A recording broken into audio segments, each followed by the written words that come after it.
to another.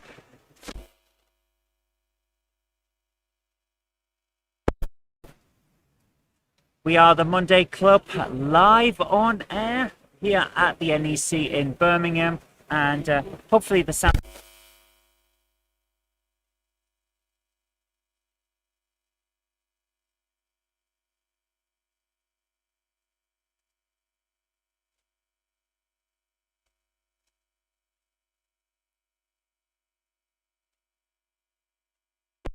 TT120 just there as well.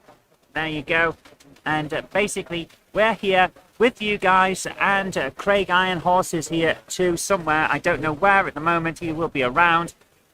A lot of things are going on, as we can see. It's a busy day. We're here with you until about 4:30 when the show closes. So let's see who's in the chat. We have JL Railways. Hello there. New model railway as well. Hello.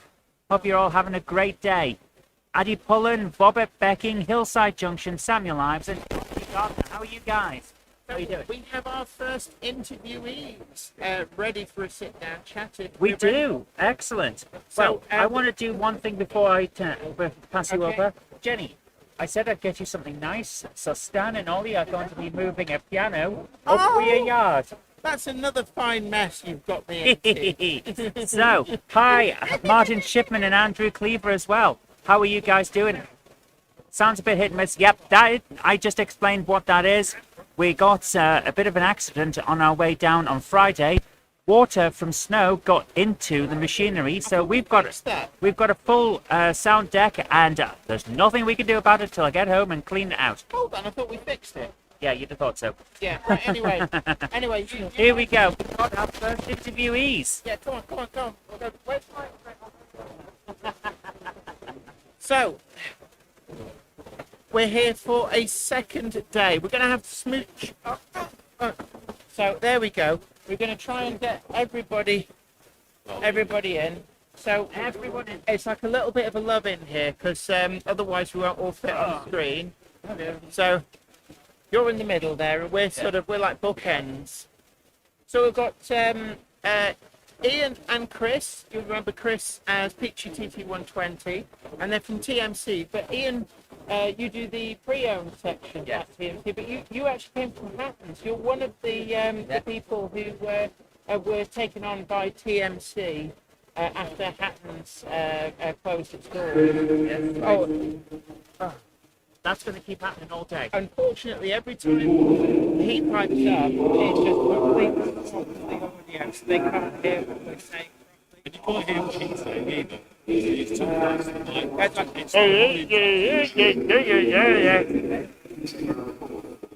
Yeah, it's like, the message ready. 1986.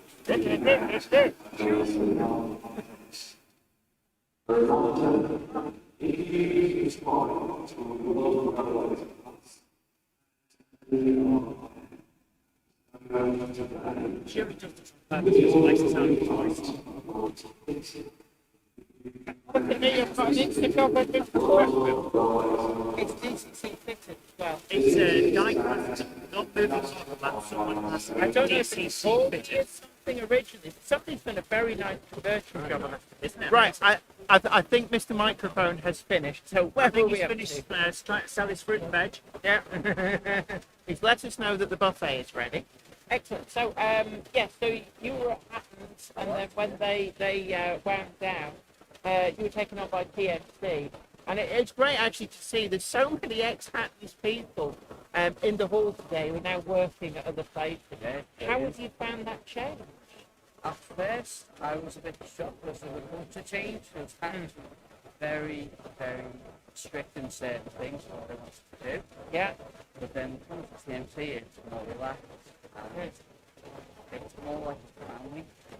And that's excellent. And it's completely different type of animal. But you brought with you a lot of expertise in the second-hand buying. That's what you were doing at Hattons, and TMC has expanded the second-hand side of the business.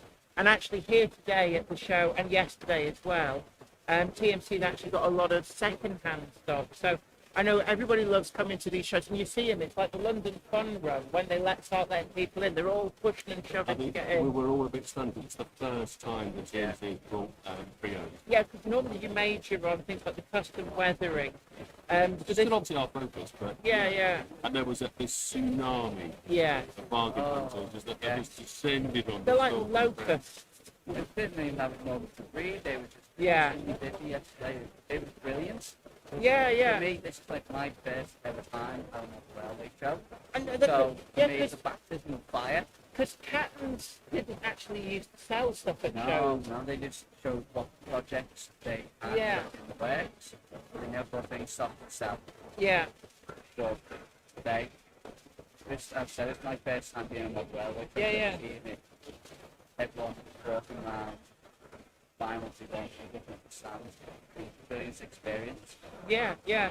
So with the second-hand stuff, what is it that TMC will do? Because it's been a very big growth area for TMC. Oh yeah, definitely. So what happens is we'll get customers contact us asking if they want to separate them.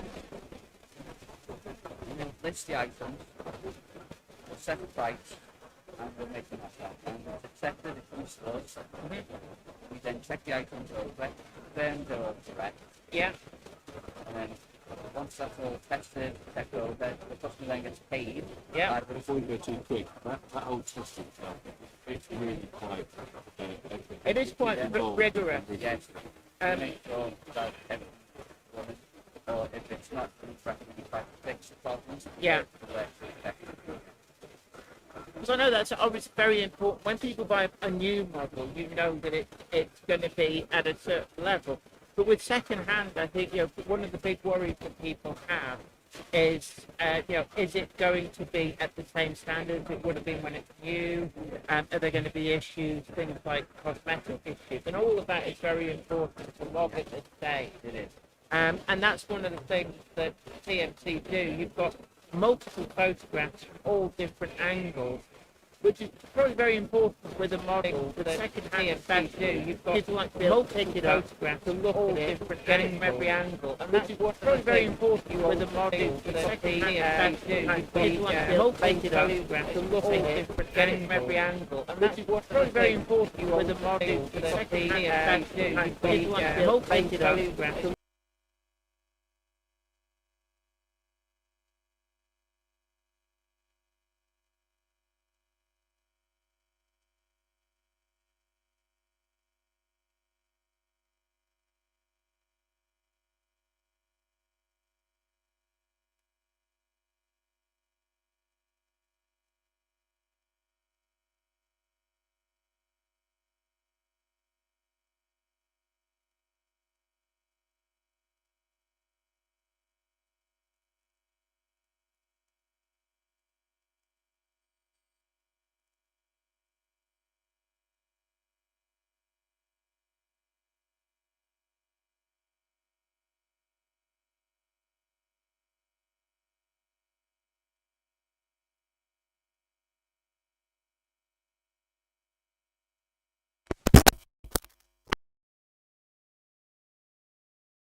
Yeah, you just spiked it. Hello. Test. That's coming through a different microphone, isn't it? 1, 2. Okay. It's redlining. Yes, we are aware of the sound. We are aware of the sound. Can we turn it down? Can we turn it down?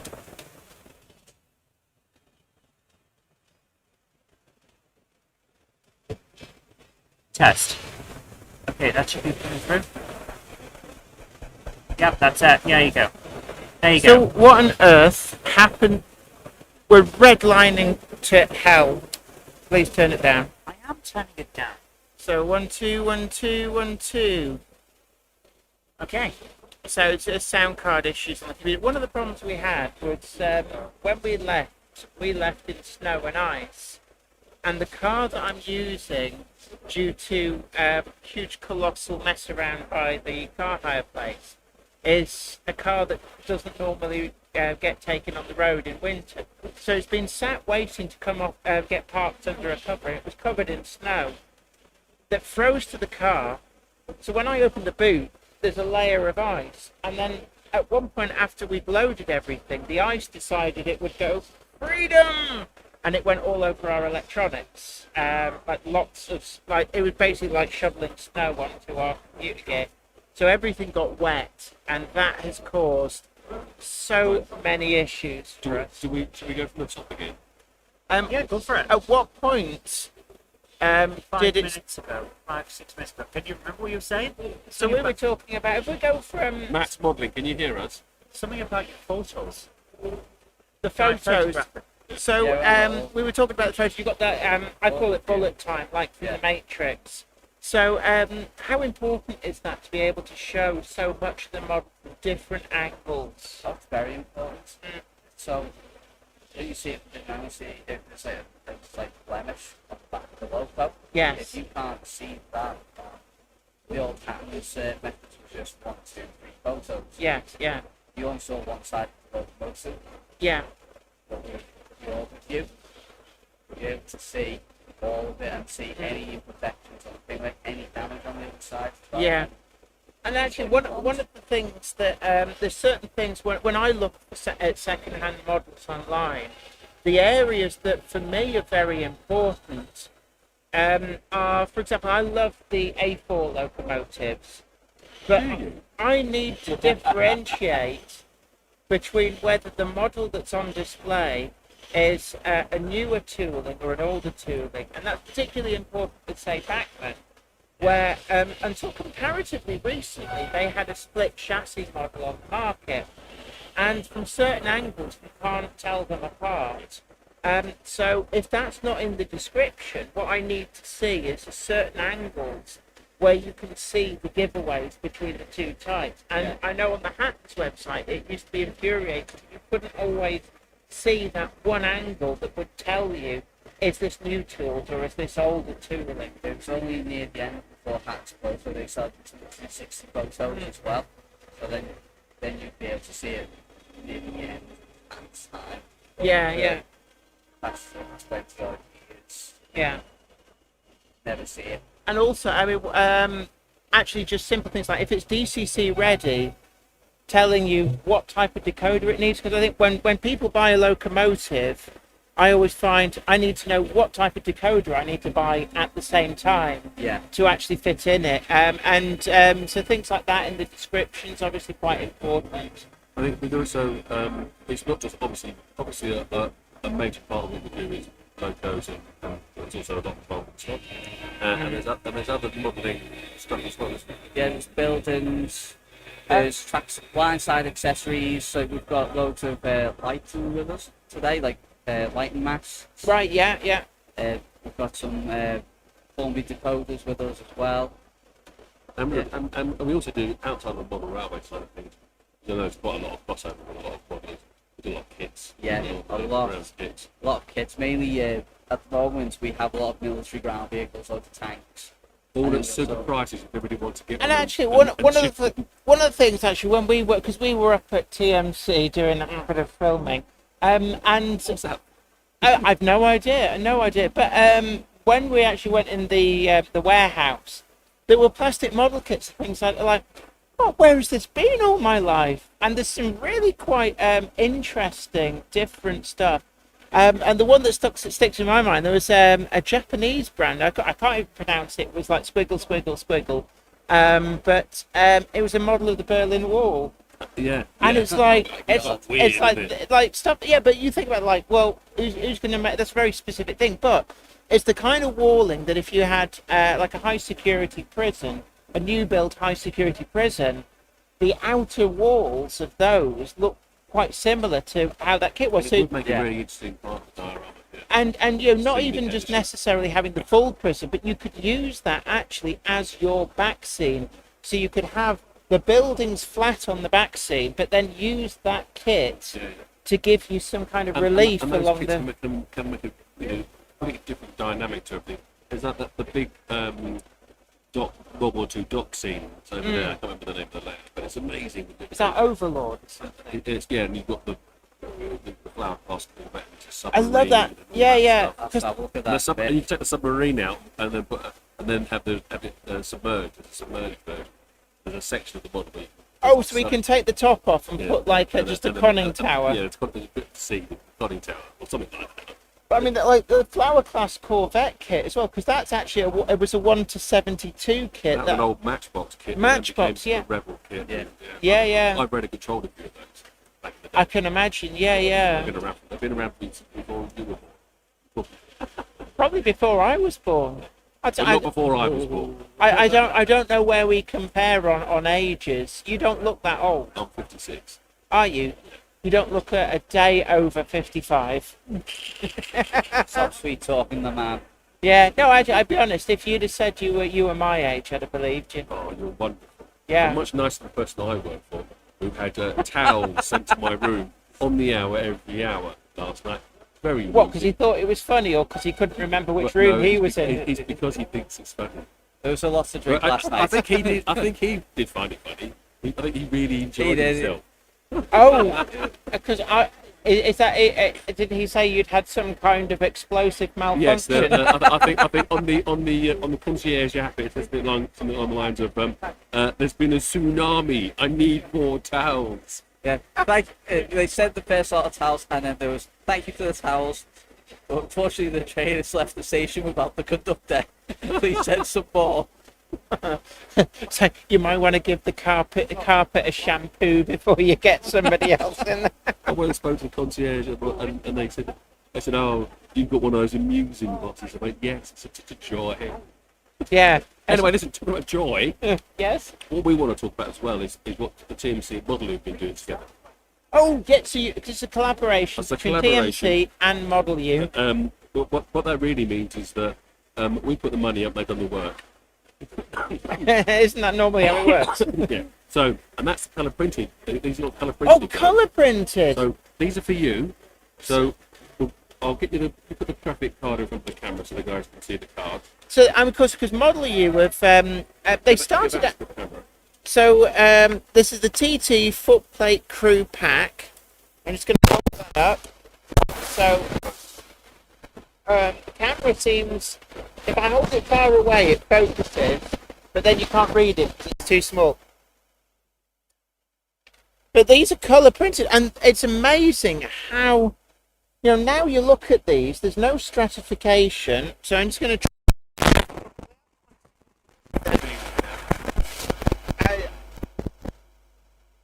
so they're in We'll take full. some photographs. Yeah, so if I hold it there, they're in focus, but they're a bit far away. But honestly, when you look at them, if you'd have said that somebody in a factory somewhere with very small hands and very carefully painted them, you'd look at it and go, "That is really high quality." I mean, you can see like the tie. The tie is not just discernible as a tie. There is no way, even if you had a brush that was like a single bristle on a stick, there is no way you could actually do that level of detail. These will fit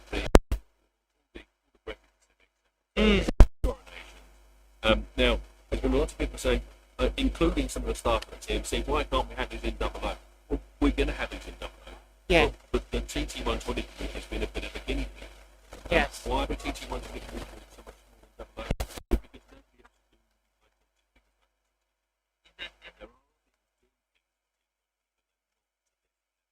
Yeah, yeah. Right.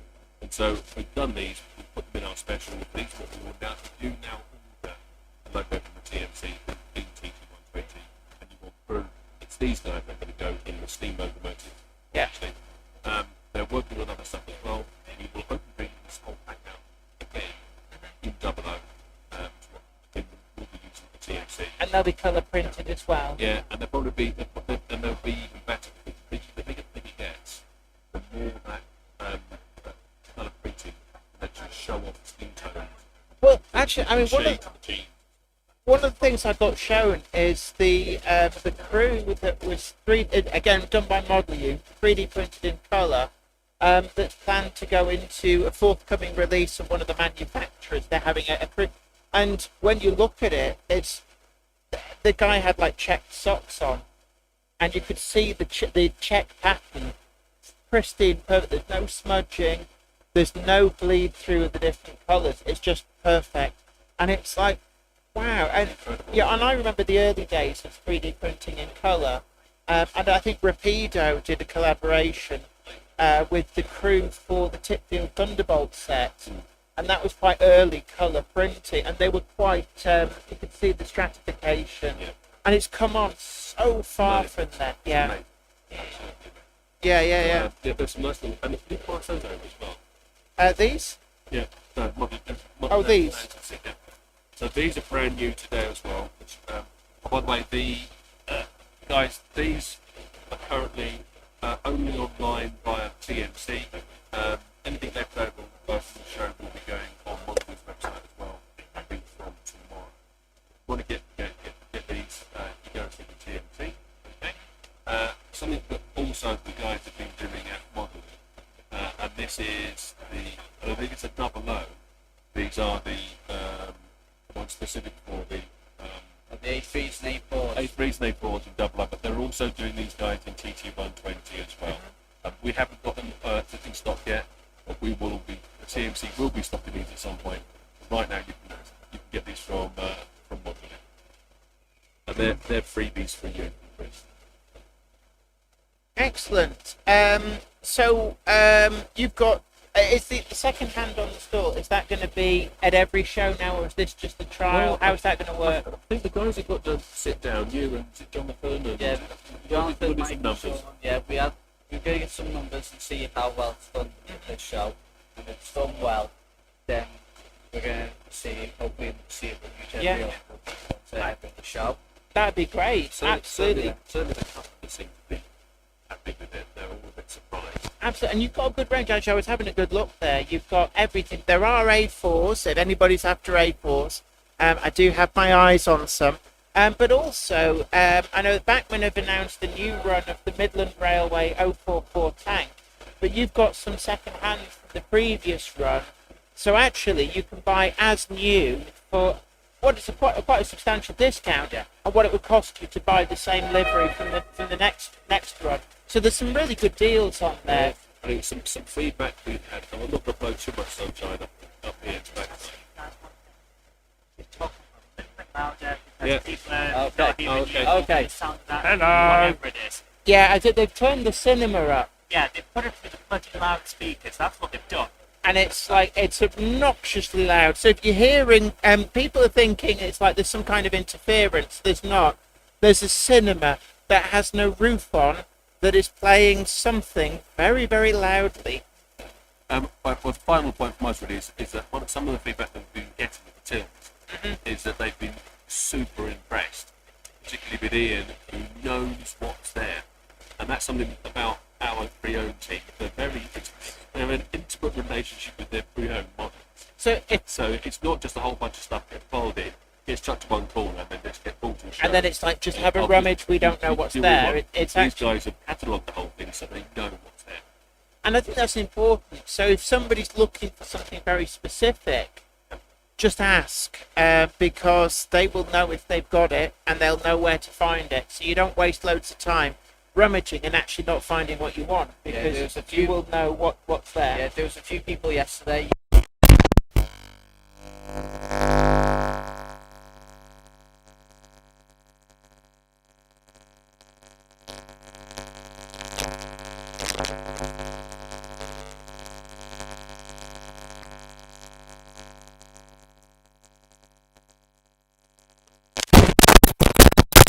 Potentially never actually finding it. Now, talking of customers that wanted to get all the right information about our pre-owned, they're probably all over there cursing the fact that we've taken Ian away. So we're going to get. Because I was told that you need to be back at the slave chambers with the whip practice. Oh yeah, definitely. Yeah.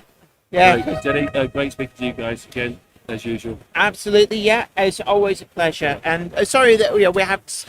Unfortunately, it's when you take all this gear on tour, you get a lot of technical issues creep in. But hopefully, everything's going to settle down now. Craig, that's a public space. I know it's all been rather awful. Everyone's keeping clear of Craig. Yeah, if anybody's wondered, the noise, the what sounds like, I remember the boy racers in their Ford Capris in the early 80s used to have horns that would do that. Blown by. Like do do do do do do do do do do. But With that, we're going to bugger off. okay, yeah, you're gonna Cheery, bye, guys. No worries. See you at the Monday Club, hopefully at some point. Or whatever. Absolutely, and of course, there's always the secondhand available from the TMC website. Just go and browse, see what you can find, and the weathering deal. So if you want things to be custom weathered, you can specify that even on pre-owned items. Yes, you can. So if you see the loco you want, you think, oh, that would look nice if it was weathered. Boom, in you go. And you have anything from value weathering up to full bespoke. And actually, something Alex said to me, he said if you've got a photograph of a particular model at a particular point in time, the weathering guy can actually make your model look like the real thing did in that photograph. I've seen a few. Yeah. When I was working at Backman for a couple of months. Yeah, And a few would come into the store yeah. and the exact photo, and it looked exactly like the photo. He is good, actually. very He sits in his Sharp- little sharp, booth, clear- sniffing the sharp, paint clear fumes. colour pictures are good. Old, fuzzy black and white ones only really give us a kind of a general idea. They give you an, but he is good. Now, he won't go, well, it was fuzzy in the picture, so I made it out of focus on your model. He He's been won't do tempted a that. few times to just to spray paint it in black and just use white for chalky marks. Do the whole thing in black and white. It's exactly as your picture. No. But anyway, it's always lovely to chat with you. I'm going to let you get on because I'll get in trouble with Alex, and he'll have towels and Send and safe a rug parcels. doctor sent to my hotel room. So thank you so much for that. Hopefully we're slowly ironing out all of the wrinkles in the sound. Now, unfortunately, the venue has decided to turn the volume up on the cinema that's somewhere behind us, so it's louder than yesterday. Or it may just be, it's not quite as busy today. And this is something, there was a few people said that, they don't like crowds and found it quite overwhelming yesterday. Today is definitely a better day. If you're not happy with crowds and you're worried about, is it going to be a bit too stressful? It's a lot less busy today. So we would suggest, if you don't like crowds, today is a great day to come. There's still plenty of time to get down here and get on in And there's and still enjoy plenty the of show. bargains. Oh yeah, one of the things we've seen over at a lot of the stalls, they have extra stock. So as the stuff sells, they pull more out, put it on the stall. So don't think that because yesterday was, it was a long day, people will have picked through everything. That's not necessarily the case because they have stock for the Sunday, and it's still the same mix of bargains and good stuff. So you can still grab yourself a bargain today that hasn't been picked through yesterday. Right, Jen, I'm going to run back to the car to get the stuff that's... Yes. So, You know where you're looking. Boot of the car, probably And, on the right-hand side as you look in, and underneath the radio. Thank you so much for doing this. I really Jen, appreciate it's it. okay. I'm going to have a big We're a- soppy hug. we're a- Thank you so much. We're a team. I know. And if you see Craig at some point, I will need some time to wander. Anyway, you get going. Have you got everything? You got the keys to get the car. You don't want to get there in front. You can't get in. Okay. See you soon. Thank you so much. Yeah, free to turn the accounts onto the layouts, and you'll be okay. Okay, no worries.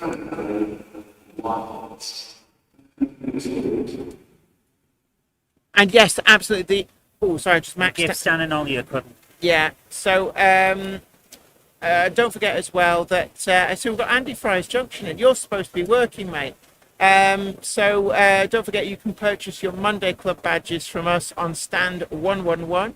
And yes, by quirk of because the show It's very, very strict. This is not because of us. This is just a general thing. Layout stands can't sell anything.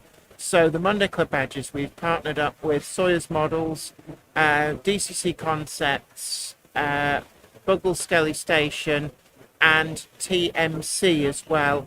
And the Monday Club badges are available to buy from all of those locations. Now, we've actually got, I can show you these. The new Monday Club badges have arrived. They're in green, same design as before, but in green. We will be making them live tomorrow. It will most likely now be tomorrow, possibly tonight, but I'm going to say tomorrow, for people to buy the mail order. And we do suggest, if a green Monday Club badge is a must-have item for you, get your order in early, because it is they're selling well. We've sold about a quarter of all the stock over just one day yesterday. It's been unbelievable. Hello to you, Patrick Ling. We've got Jordan Hunter, JL Railways, Chip Rockwell, Martin Parkinson, DJK 666. Says, I've got someone looking for a couple of Pullmans for me. Now, on the Clark Railworks stand, I did see quite a few of the Hornby Pullmans, the ones with the light-up table lamps, going for about 22 quid a pop, which is a really great price. Sparky 107 says, are you going to be doing train sims? Zoe did good yesterday. I think when she comes back from going to the car, we've got to get a couple of bits that were left in the car, and they make you park in one of the outer car parks, which is miles and miles away. So she's just gone to get a couple of bits that we missed there. Hello to you, ECML Electrics. Great to see you. Nigel Coles is looking and sounding good there, Jenny. Yeah, it's really difficult when all of your electronics got buried in snow on Friday, in snow and ice. It's like anything that could go wrong did go wrong. So our computer and our sound desk got submerged in snow and ice due to an incident, which has not helped proceedings. And then, of course, we've got all extraneous noises. We've got the usual glitches with this computer, which we take on the road. Looking at Francis Wadsworth, good morning to you. Ben Tullett says, I got myself a rare livery Lima Class 50. 50017 in the Coronation Class LMS livery off Sawyer's. Excellent. And of course, don't forget that your Monday Club badge gets you a discount. There's actually a double discount in offer today on Sawyer's models. So if you get the secret handshake off Iron Horse Railways, that gets you 5%. And you can double discount that with your Monday Club badge discount. Of course, your Monday Club badge discount also gets you money off shopping in person at AGR Models, who are here as well. We've also got Buggle Skelly Station, certain figures. There is a discount on them as well. We always say do ask before purchase. TMC are doing a discount. I think that's 2.5% or 5%. I think it's 2.5%. Good morning to you. Let's go 41. David Baker as well. This morning, all just about to watch the Las Vegas GP on TV, but we'll be monitoring you all day.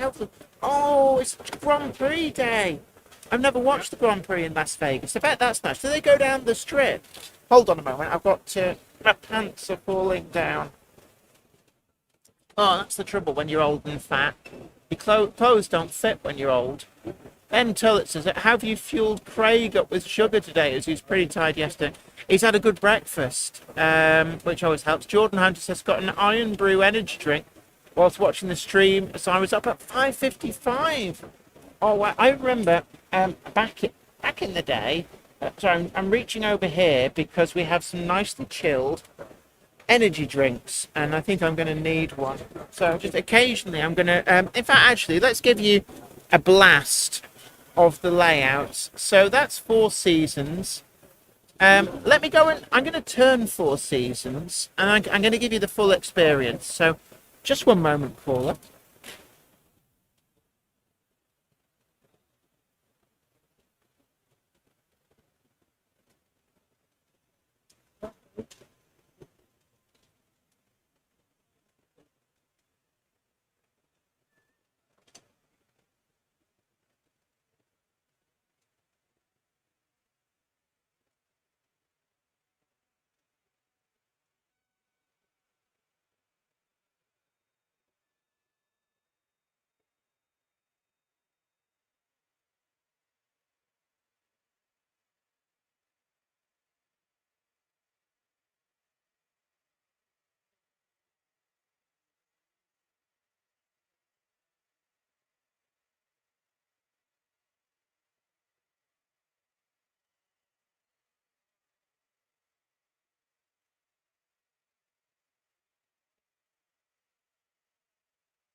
There we go.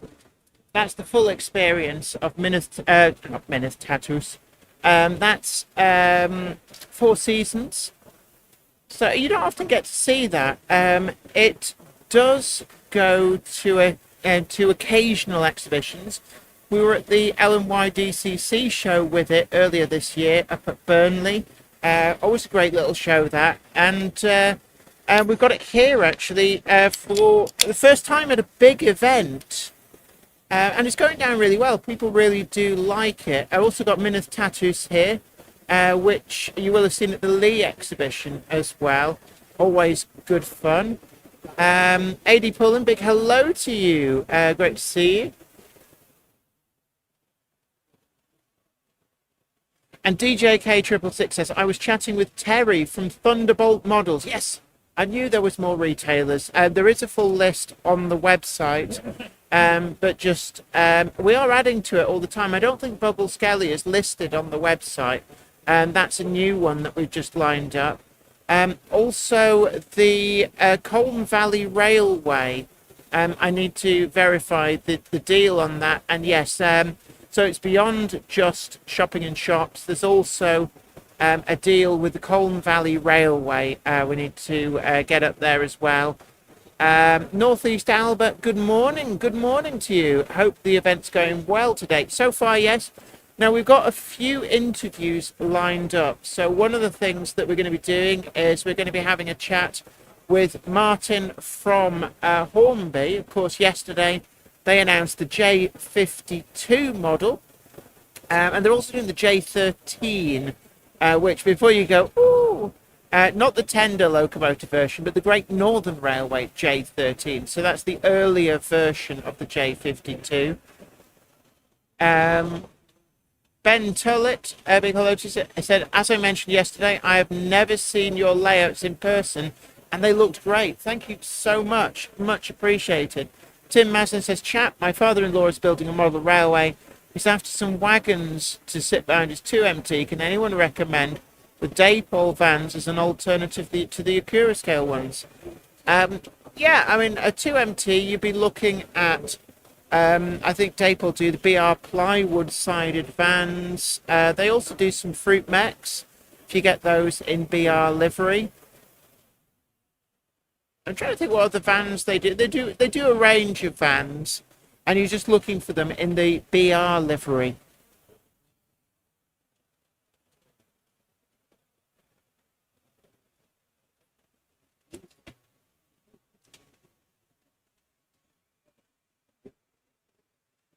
So there's Minith Tattoos.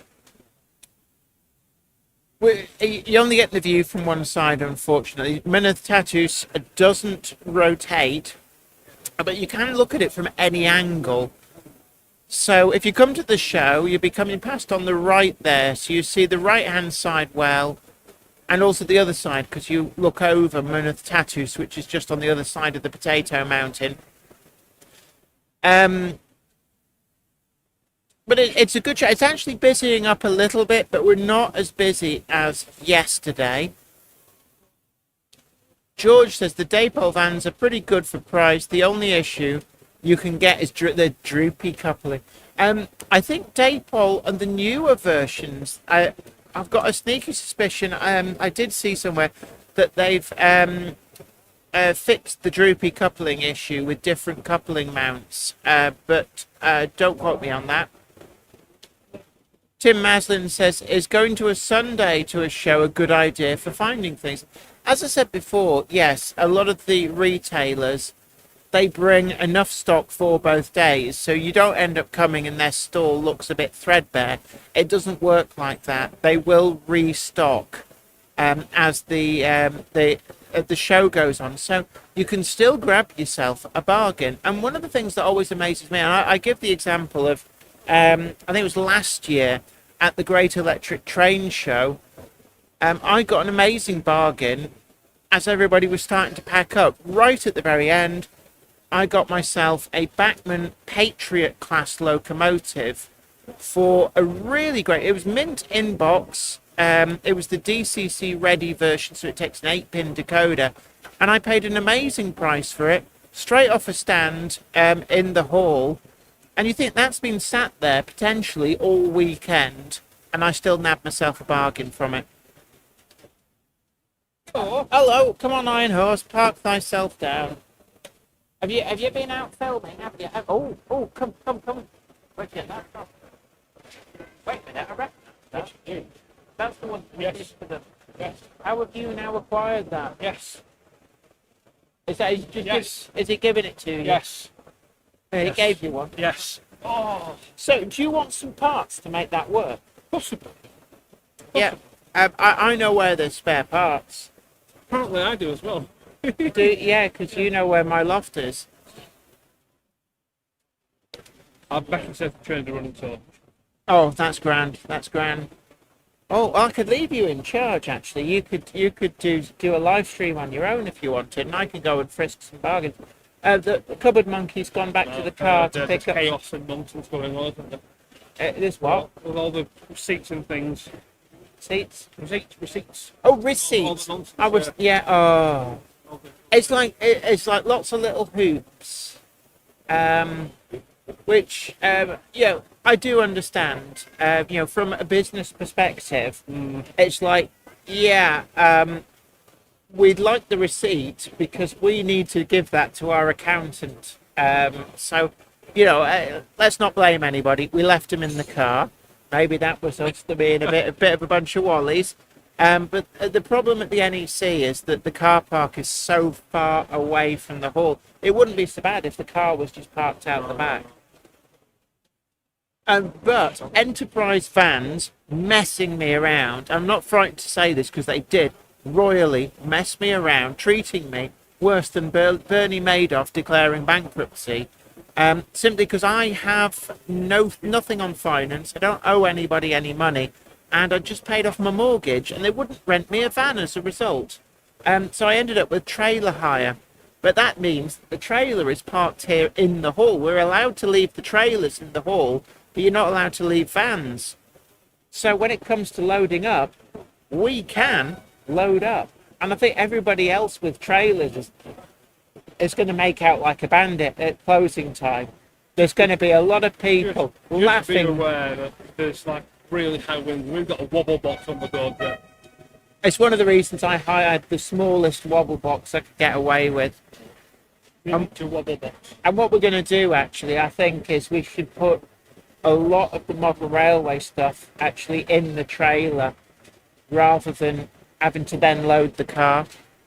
Yeah, that's probably the better of the two ideas. I found some KD couplings anyway. Oh, did you? But it's the gearbox type ones. Gearbox? Yeah, the two types of KD. You've got the ones that are NEM ones. Yeah. And you've got these ones, which is basically a self-controlled box. Oh, American rolling stock a lot of them use that. But these are good if you want to have like a really old wagon or something that hasn't got an NEM socket on it. Like I've got some Backman coaches, which are really nice coaches. Yeah. But they don't have NEM sockets on them. So you can actually screw them in. Yeah, screw them into the thing and then just get the height sorted and then push you away. Excellent. So we're going to change the angle of the dangle again. Sorry, I'm going to change the loco. Do you want to talk to the nice people? Keep it clean. I'm going to go and... Actually in the chat. There's loads of people in the chat. Don't forget as well, people, tickle that like button and share the stream. I know there's a lot of people who couldn't make it to this show. There's a lot of people who live a long way away. We had people yesterday from New Zealand, from Australia, from India, from Canada, from the US as well. And actually, I've just done an interview with the gentleman who sometimes visits from the roving correspondent from. I'm gonna crucify the pronunciation. Modeliana let me try again. Modeliana Magasinet, which is the Swedish model railway publication. Richard Gruder says, damn, could have lent you my old transit. Don't worry about it. Actually, it's worked out to our advantage here. And Stephen Cameron says, hi, Jenny. Couldn't get to the show this year. Maybe next year. Hope you guys having a fabulous time. Ben Tollett says it's throwing it down with rain outside. It was when we came in, actually. Stephen Cameron says, congrats on getting your mortgage paid off. Yeah, it feels good. I can't recommend it more highly. the day that you finish paying off your mortgage, you walk out of the. Where you go change the local. Yeah, I'll just tell him. They were saying about the mortgage. I said you walk tall when you leave that building society. We're going to do a night to talk radio take over. Okay. Seriously. Drive by. Welcome to Iron Horse Railways Talk Radio here at the British Festival of Modern Railways. Railwaying? What? I'm going to put the miscreant responsible for that fart on screen. I have just dropped my arse. Spectacularly. In front of Jenny. She wants to change the locomotive, so of course I felt I had to do my part for the cause and decided to break all the wind as best I could. Now, today we're drinking Monster. Other energy drinks are available, but excuse me.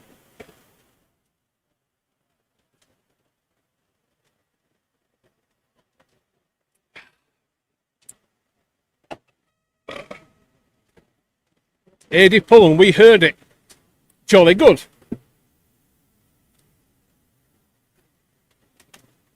That's quite right, George. Yes, the tone of the live stream is thoroughly on the floor now, in bits and tatters. So let's have a look at the comments then. What we got going on here? We all know Craig has been to breakfast now. I actually didn't. I had the powdered egg from the travel lodge. Interesting, shall we say, but I decided to go for croissants in the end. Very good, very good. Let's see who else is in the chat. Stephen Cameron, yeah, to be fair with you, the show has been really, really, really good. And let's not forget, this is technically a new show. This is a bit different to what we've had so far from what you might want to call Old Wally and Key Model World Live earlier in the year there. And from what I can gather, speaking to the exhibitors and the trade stalls, it's been good. It's been successful. And I think people are looking forward to next year. A few criticisms to be had. For example, it would be nice to have more space. It does feel quite cramped. And that seems to be quite a common theme with a lot of the traders and exhibitors is over half the hall is still free and not being used up. So that's fine, fair enough. You don't want everything to look sparse, but at the same time, you don't want to have everything cramped together like it is now. And there are a few bottlenecks in certain areas where single line working wouldn't go amiss, shall we say. So there is that to think about, but it's not too much of a problem in terms of being cramped. Just take your time, take the backpack off, please. The backpack brigade are in full force this weekend. So yeah, anyway, let's see what else is going on in the comments. John Hunter, what am I looking to find today? Well, I found most of it. I got some KD couplings, but I got the gearbox type ones. I run KDs, and I also run West Hill Wagon Works punt couplings, punt magnetic couplings as well for the intermediate wagons with KDs on the end of rakes. So I have triplets and twins, so 2 wagons and 3 wagons, and at the end they have KD coupling and tension locks in the bin, and then magnetic couplings in the middle. So if I want to swap out a train formation, I just pull the end ones away, move the middle wagon, and put 2 or 3 more middle wagons in there, and I can increase the length of the train. It's so easy to do. It's a really good way of doing it. That's it. Are the burgers better this year, Craig? I've heard rumours. I've not had a burger, mate, unfortunately. No, yesterday I had a Subway, which cost me a tenner. It was alright. It's a Subway, isn't it? What I am saving myself for is lunchtime coffee. I'm going to go to the Starbucks and get myself a waffle cappuccino tower nonsense thing. Really, really good coffee, to be honest with you. Not cheap, but very, very good. Let's see what else is going on in the comments. Let's scroll back up because you're all chatting away nicely here. Let's have a look.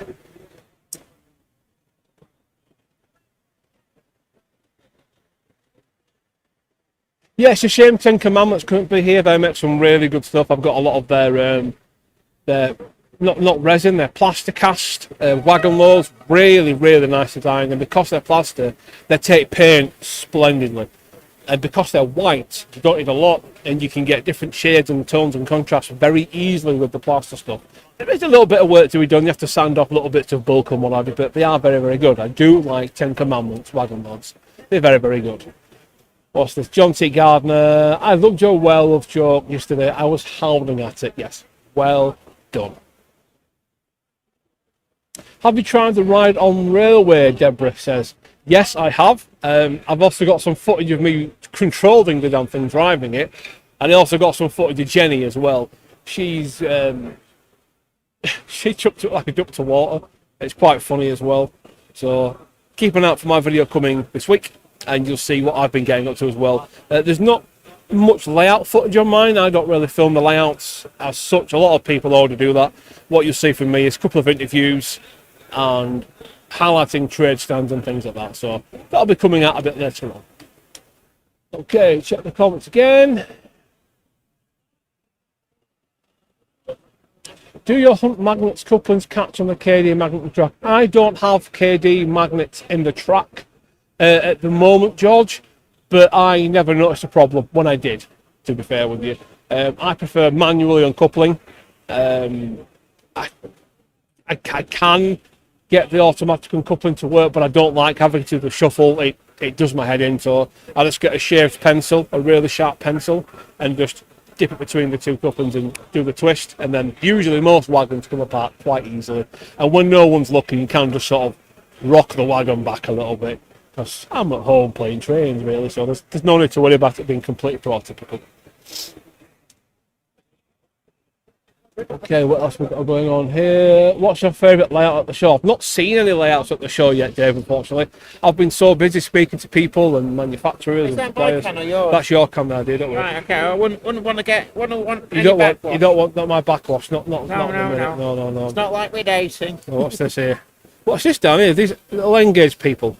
Are these they're Zoes? TT. They're for Zoe. TT. They're TT, but they're printed in They're colour. lovely. Look at these are the Mother You ones, aren't they? But they're being done I must say, They've been done for TMC. So if Yeah. you order Can't really an see that, additional unfortunately, crew guys. in your loco from TMC, they're the ones they use. yeah, and the 3D printed colouring has come on in leaps and bounds from when it first came out a few years ago. It was, it was a little bit lackluster, but these... Well, yeah, but there's always a trailblazer, and the technologies come on so quickly. These are just, I mean, to be able to paint, this isn't focusing very well at all, guys, I'm afraid to say. The camera's at fixed focus, but...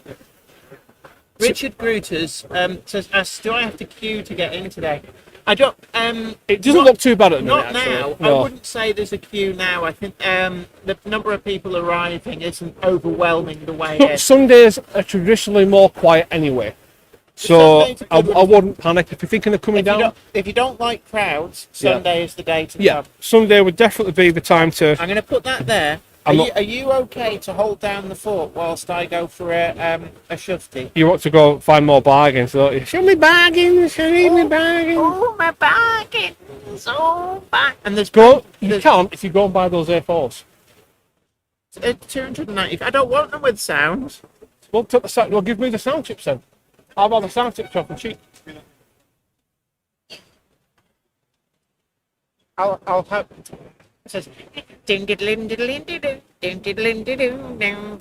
Anyone who thinks Jenny should give me the sound decoders cheaper than what I could buy them for, let me know in the comments, because she's got enough. She's got locomotives coming out the backside at put it off. She doesn't need any more.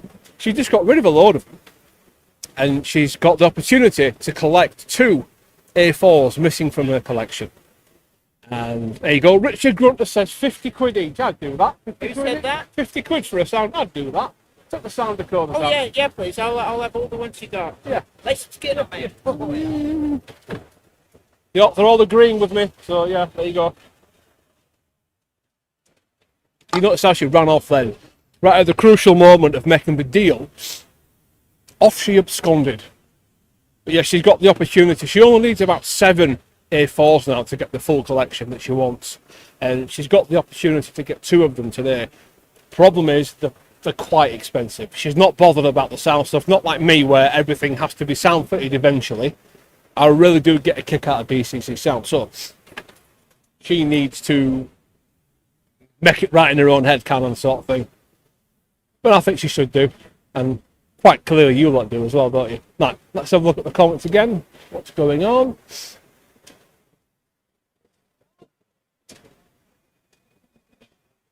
Jordan Hunter, no, I haven't looked at Shed Ring Hobbies. What are they doing? What are they peddling? I'll try and have a look a bit later on. Shed Ring there.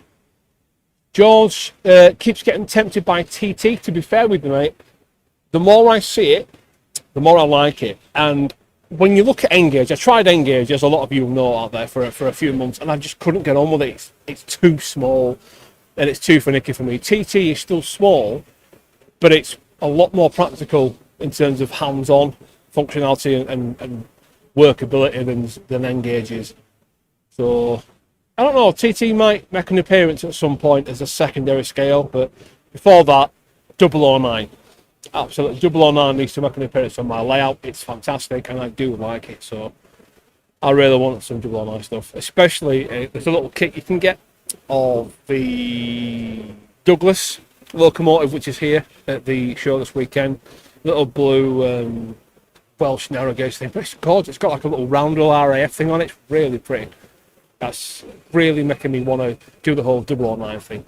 So on the second layer of my layout, the upper tier is going to be the second half of the Heritage line, but I also want them to have a narrow gauge line as well. So a bit like Festinion. Back to the comments. Sam's Strains says Jenny gives him the sound code of I will unleash farts. I will not unleash anything unless provoked. It's like a defense mechanism. Okay, let's have a look.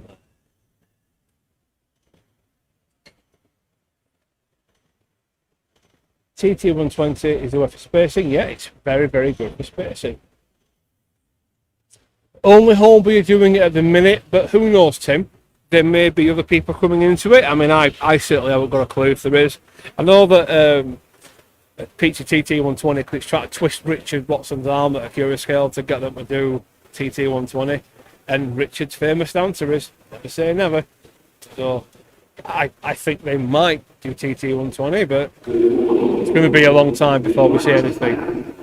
Oh, the tannoy is going off. Well, I can't hear myself speak, and I don't know if you can hear me speak as well.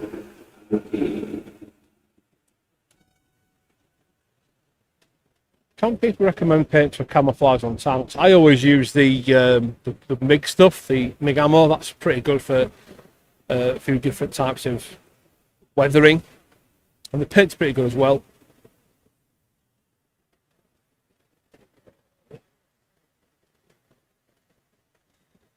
Piglet loco. I don't know, David Barker. I don't know whose loco it is, but it's a pretty little thing.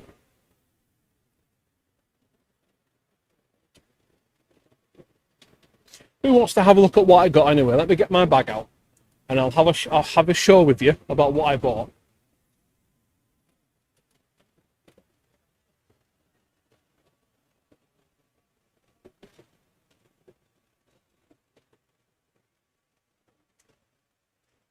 Right then, so my show haul, as it were then, guys. What have we got from the show? So, a while ago, I weathered a felt for KR Models as a promotional thing.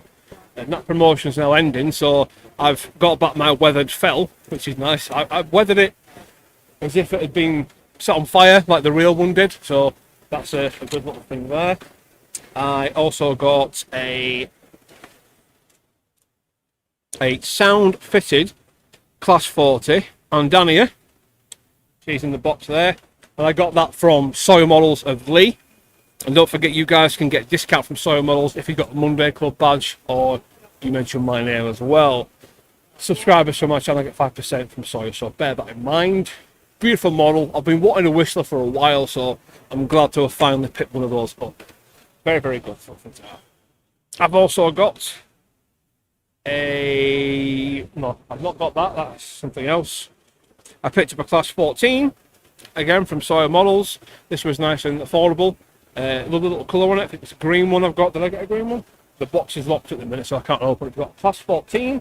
So a teddy bear for the Heritage Railway stuff. And of course, scenery. Scenery is important. We'll be into WW Scenics. And I've got some 2mm dead static grass.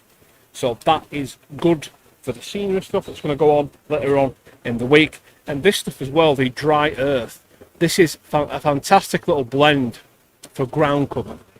And it saves a lot of time and effort because you put your basing glue on, chuck this on, and then when it dries, it leaves behind a lovely like ground cover, and it just adds texture for the eye to grab, and it makes it a lot more believable. So that's good for scrubland, forest land, and everything else.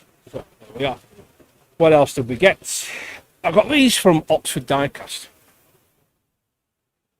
I've got a couple of traction engines from Oxford Diecast. Beautiful looking little things, and I don't know why, but I've really taken a fancy recently to traction engines, and I think a couple of these parked in the car park of the Heritage Railway would look absolutely beautiful. So I've got those as well as a couple of sound decoders, some fencing again from WW Scenics. Really good stuff from WW Scenics, boys and girls. I can't recommend it enough. I know I didn't get this for free. I paid my own money for this because it's good stuff. I hand over the cash for the stuff that's worth handing cash over for, and this is good bit of kit. And because it's like wood, there's a slight bit of flex to it as well. So you can actually pulse it a little bit and get it around bends and undulations and whatever. So again, good bit of wood there. And of course I've got the whole weathering paints thing as well. I've got some weathering powders. Again, MIG ammo stuff, funnily enough. We've got the Rust Effects wash, which is sometimes a wash is a good base, so sometimes I'll forgo the powders and just put a wash on there, and it gives a different layer, and weathering is all about layering, so it's good to have a different tool. We've got the number 5 magnetic couplings from completely forgot the name, KD couplings, there we are, we've got those. Westhill Wagon Works also got some of my cash, and these are quite interesting actually. I got like just restocking on the normal magnetic couplings, but I also got this stuff here. It's silicone tubing, and you might think, oh, what's special about silicone tubing? But the cool thing with that is, if you just have a look at it here, it's very flexible, very soft and easy to cut. And looking at the diameter of it, it's not a million miles away from the same thickness as vac tubes and air tubes that you find at the front of a locomotive. And my thinking is, if I take the details for the hard plastic detail ends from like a vac pipe or an air pipe or whatever, cut them off, make them to the end of this stuff and mount this at the sole bar, what will happen is when my couplings are moving, this stuff is so flexible they won't bang up in the coupling. So I should be able to have a much more filled out sole bar, buffer beam, whatever you want to call it, without any danger of entanglements or derailments or happening with the couplings on there. So again, I'm not using it for what it's intended for, but then again, that's what modeling's about, I suppose, isn't it? Finding an alternative use for stuff. Fencing was about, I think, £8, something like that. It wasn't expensive, mate. It's on their website. You can have a look at it on there if you want to have a look at how much it costs. It wasn't expensive at all. And of course, I got this slime effect from MIG. This is really good for like the old moss you get building up on old wagons, things like that. I got a Christmas card from Tom McBuggles Kelly. And I think that is everything I got, boys and girls. Yes, it is. That is the lot. So yeah, quite a good little haul, really. Couple of locomotives, accessories, supplies, all the good stuff, if you will. So it's. I think I got some battery boxes as well from Westhill Wagon Works, but I can't find them at the minute. I did get them. They are in here somewhere, but for the life of me, I can't find them. Where did I put them? They're probably in a bag somewhere else because I'm very, very unorganised. So. Hello, dear. Yes, I'm just showing the lovely boys and people what's in my sack. Oh, you've been showing them your sack. I've been showing them my sack. You know, that's for OnlyFans. Well, this is a train-based show called Only Trams. Only trams. I do like only trams. Yes, you do. We've seen your tram. Very good. Yes, everyone's seen my tram. Have you seen my tram? I've just got a bag. A bag? Ladies and gentlemen, an Oxford Rail blind bag. What's 20 in? quid for in this. What's in the bag, Angela? I don't know. Tell us what's in your I bag. don't know what's in the bag because it's sealed. It's a sealed bag. Oh, so is this a live first time unboxing then? It will be. So, I've Oh. now got to find something that can cut it. Use my razor sharp wit if you want. As sharp as your razor wit is, it might not get through. So, You have to believe, boys and girls. Right, let's check up with the comments again, guys. Because I've been gassing on for a while. My favourite signal manufacturer, limited station signal manufacturer. I've only ever really used the DCC Concepts legacy stuff for coloured signals because they work really, really well, the ground signals. And Dapol makes some nice stuff as well. They're easy to get on with. I'd probably say those two really. right. Hello. So Zoe's back. So Guess who's Move. back? Back again. So he's back. Run away. David Barker, I think I did do a video of me weathering the fell. It's an older video, and I think the title is I Weathered a £300 Locomotive. Something like that. It's an older one, but it may well be in the back catalogue. But I'll be honest with you, mate, I can't remember. Right. I've done that many videos. I just don't know. I am going to be using a key that is for a door that no longer exists. The door no longer exists, or the key no longer exists. The lock no longer exists. Now there's just a door. That's no good. Well, it is, because it means I can use this key to open this line back. They seal it so you can't tell what's in, Yes. which is exactly what you want for this kind of thing. You don't want some scruffian coming along and having their pick of all the best stuff. I got master. Yes, I've been holding down the fort. Yes, I have. I've been doing my slog at the helm, if you will. Zoe's really Where's struggling. Jenny? Now. Jenny has gone to forage. Jen's run away. Gone to forage. She saw I was coming back with the receipts and she went, "No, I'm not going to do that." And she did it in that voice as well. Hello to everyone who's in the chat. How you doing? So, Oxford Rail sells these bags. You don't know what's in them. £20 for a bag of their die-cast vehicles. So, you don't know what's in it. It could be anything. But it's very unlikely to be things like Class A drugs. I would have thought. So, the first thing you see on top is catalogue. So, let's see what we've got. Oh, Yeah. You've got another tram. I think it's a tram. You looked out. You looked out. You've got a tram. I think it's a tram. They knew I was coming. The tram I'm collector. opening this with such excitement. The tram collector has looked out on a look bag and acquired a tram. Come on, Zoe. The people want to know what it is. I She's wanna know literally too. shaking with excitement. It's like the vibrations are upsetting the airflow. SHG Committee, yeah, they don't take the club the badge online, man. But it is good. It is good fencing, Steve. It is, man. You want to give it a try, mate? The Motrice D TED from Is that 1935. a foreigner tram? Oh, It's a tram. Oh, I've looked out, man. what scale is that? I'd expect That looks like HO to me. Yeah, HO. I'm not sure where Motrice was. I think France. Is it Matrice? France? Could be France. Spain. That is absolutely gold. So already there's my 20 quid. You Because I'm paid happy 20 now. quid for that one anyway, so What is this? that is a adult pleasure device. Discreetly, Warning: this product is not a toy. yeah, but it is. Well, it says stop on the end, so I'm assuming this is Eddie Stobart. Oh, is it a long tanker? It is. Oh, Oh, it's an articulated, what they call it, a bendy trailer. Steady Hobart. look at that. That's heavy as well. How Heavy that? Eddie. That's nice. See, it's got the tractor trailer on the, so you've got the rigid lorry with the extended trailer on the back there. It's really good. That's awesome. And you Yeah. can take all that off and have like just the. Oh, and it's got the texture on the top, the canvas top. It is, Steve. Yes, the Tumble clowns are always following us around, mate. Yeah. The tumbler clown. That's right, Ben. To let yeah, Jen's gone to escape and forage for trains. Yes, Jen has gone looking for nuts. Knockers Lane says the tram you have is the same as his motorised Atlas model. Access to the body behind the headlights are screws that need removing. Are you going to put figures in there? In Or my at least tram? the driver, yeah. Oh, yeah. You've got TT figures Oh, yeah. in, which might fit actually. You might get away with it.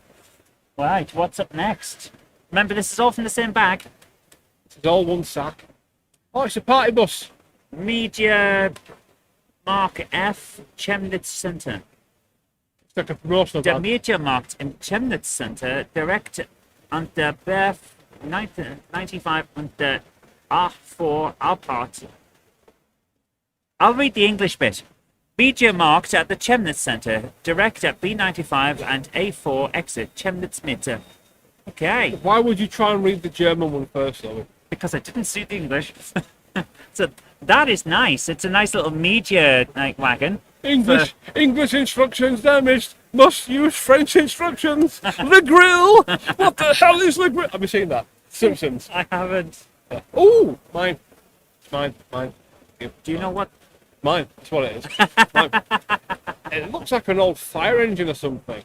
Right. What's that, guys? Any ideas? Answers on the postcard. Let's win something. That is gorgeous. Isn't It's it? 176 scale.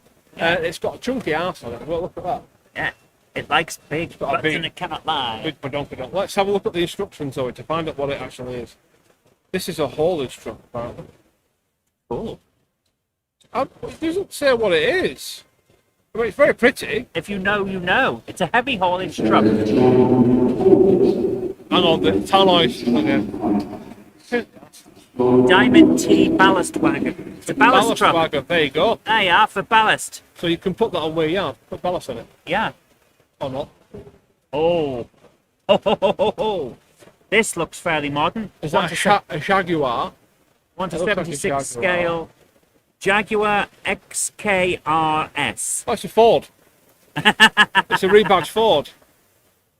Yeah, Look at that Jaguar Ford, sorry. XKRS. I like that. That's nice. What is this? An Armstrong Siddeley Lancaster That's in also ivory. mine, I think you'll believe. That's also How mine. nice are these? I can't believe. Oh, that's 20 quid. 20 quid. 20 quid for a bag of these. You don't know what you're getting. It's one of those things. I like that. That's Yeah. That looks very European. This is an Austin K8 So no, in not European. Achilles cleaners and dryness. Stephen's camera said that's a Diamond T. It's ex-military equipment. Ah, right. I can't believe you got all this for 20 quid. I mean, these are 6 or 7 quid each anyway. Yeah. And you've got 3 of them straight away. 4 Yeah. of them. So plus my little, already, tram. you've got about 60 or 70 quid worth of stuff. Yeah. What's this one now? Oh. 1 to 76 scale again. This is a BRS Parcels Ooh, Scammell ooh, Scarab ooh, flatbed trailer. I actually do need this. My friend, you can have it. I actually do need. I actually do need. I'll buy you a coffee for it. Fair enough. A big ass that's coffee. fine, I'll that's buy you fine a by big me. ass coffee for it. I have acquired. I've been after a flatbed Scammell for ages. Oh my goodness, this is amazing. 1 to 43 scale, so this is like all gauge. That's all good, that, yeah. Austin Morris. A maroon Austin Heavy 12. How nice is that? That's lovely. That's a mantelpiece set. Isn't it? Yeah, that's That's oh, But this is the thing with yes, okay. oh man. Mystery bags are often used by a lot of firms to get rid of shit. They are. That is not the case with the Oxford stuff. The Oxford because stuff. Oh. It's good stuff anyway. And I mean, there you go. Look, there's 3 cars there. They're 7 quid each. Yep. And this wagon here would be again between 7 and 10 quid each. So that's your 20 quid easily. And you've also got all the other stuff and the tram and this And the Eddie Stobart thing as well. So you've got well more than your 20 quid worth of stuff to begin Yeah. with. So for 20 quid, the Oxford grab bags are fantastic. Oh man, they're so good. I mean, so we did get slightly less in hers because I've now absconded with this one. But this is mine. And oh no, his head's come off. Oh no. He's got a poorly sign. Oh. It's alright, I can fix that with some super glue. Right, so these are just screwed down. I could put that somewhere. That'll trundle around nicely. I have my tram. I am happy with this. That must be 100 quid's worth of goods. Easily. Yeah, I would say so. Yes, I am really, really impressed. I mean, the Stobart stuff's 25 to 30 quid anyway, brand new. You'll pay 20 quid, 25 quid for Eddie Stobart HGV all day long. It's as simple as that, you will do. Brand new, of course. Second hand, you might vary. So, yeah, how you can even comprehend this, if you just want to get a collection started, if you've got nothing and you want to get loads of things together, and I want a mix and a variety, a mystery bag is the perfect way to do that, because you get a load of stuff and it lets you know what's out there, and you get that excitement like when you were a kid. You remember when you were a kid and you get like a little lucky bag Christmas. in the shop? Yeah, you get, and you get it, and it's fantastic. And if you get a second one, you can always move one on, or you can duplicate it, weather it, whatever. And it's a really good way of building up your collection. but here's the thing: there isn't a duplicate in this. No, you won't get a duplicate in this, but if I bought a second or third lucky bag, you might get another one of these yellow vans or whatever. But if you look at the side of the railway, you're going to get loads of yellow vans. Yeah. That's huge, isn't it? For 176. That's amazing. It's a big ass thing. This is going in my pile of jobs. I'm really impressed with this. I think, That's as far beautiful. as lucky bags go, you got one of the very good ones. I've looked out on the lucky I'm gonna bag. Go ahead and say Double that. look.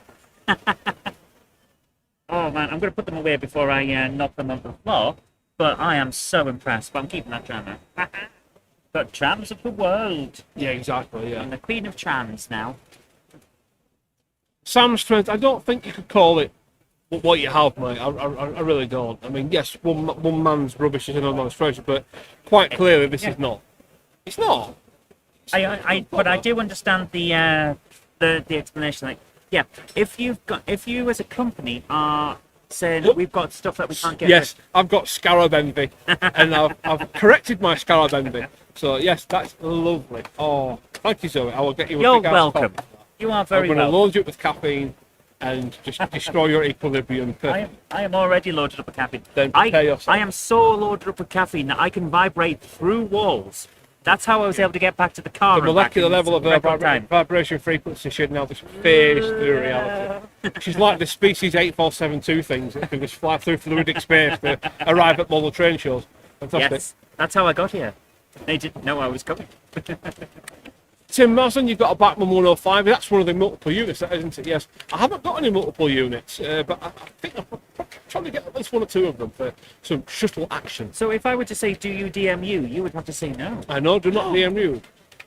My goodness. But a DMU is certainly on the cards at some point, but I've got a lot more things to get for a DMU. Oh man, I am so happy. So I've also got my Engage Society goodie box over there. Ooh. My new handbook. So I'm very happy. And at some point, Jen says, apparently I forgot something, and someone turned up and gave me a line side kit from Pico. So that, you can obviously do that on the Monday Club, can't you? Yeah, That's the Monday Club kit, so I will build say this look out on the for that. Monday Club. So look out for that, and that'll be nice. So yeah, I hope you guys are having good fun. I am now going to turn the camera over so we can see the things, but we're still here. We're here all day, ladies and gentlemen, whether you want us to be or not. Absolutely, yes. Like an itch you can't scratch. I think you'll find I can scratch any itch. It might just take me some time. I think you did well with that, though. I'm well chuffed, man. Thank you for the scarab. Oh, you're welcome. I'll go Come on. get your coffee. I've been trying to find one of these because I've got one in LMS maroon, but Right. it's got a tanker body, and because I do preserve railway, they do like good demonstrations. Yeah. The Great Central Railway do like the RVs going around with the wagons in the back, and they all look brand new because they've been restored, and it's fantastic. So I can model that. I can have that. So it's good. It's cool. Thank you. It's good I'll to have see you put- grinning, I'll man. have to put that back on. See the sign on the top. Just see the Oh sign. yeah. Can you see it? Oh yeah, a little bit of a wobble. Yeah, but it's A little bit of glue and you'll be fine. I mean, to be fair, I could probably just check that off, but whatever. Well, either way. Yeah, I still there. But yeah, you've looked out, man. And I've got a flatbed I can weather as well. Now, I'm just going to pop over to here and do the party trick on the Four Seasons. You do a party trick. Yes, it's got its party trick.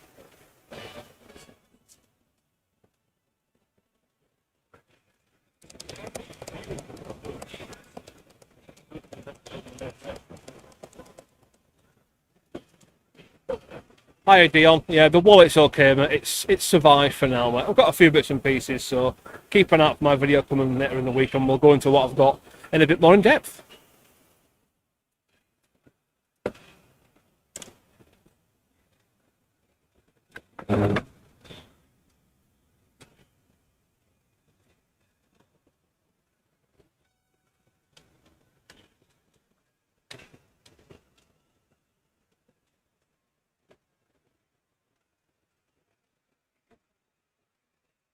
Worked better when it had the motor in it. It worked a lot better when they had the motor in it, but we didn't look at that. We have now sand motor, but it does work pretty well. Sorry.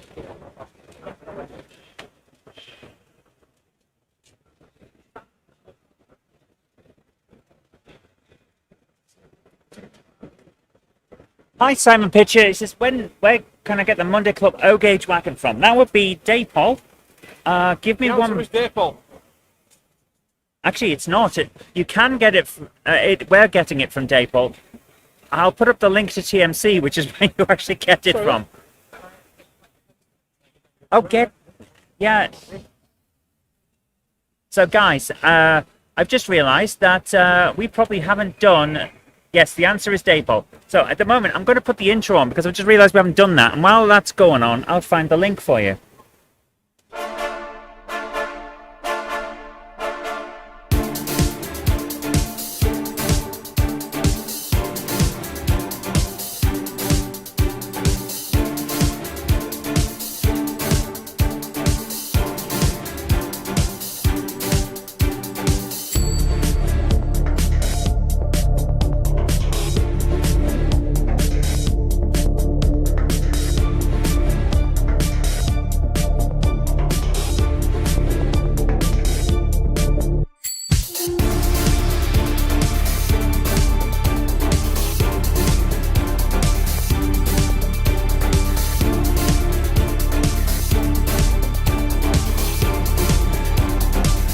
Welcome to the Monday Club, your online model rail club for all the news, gossip, layout tours and more with your host, broadcaster and model maker, Jennifer Kirk.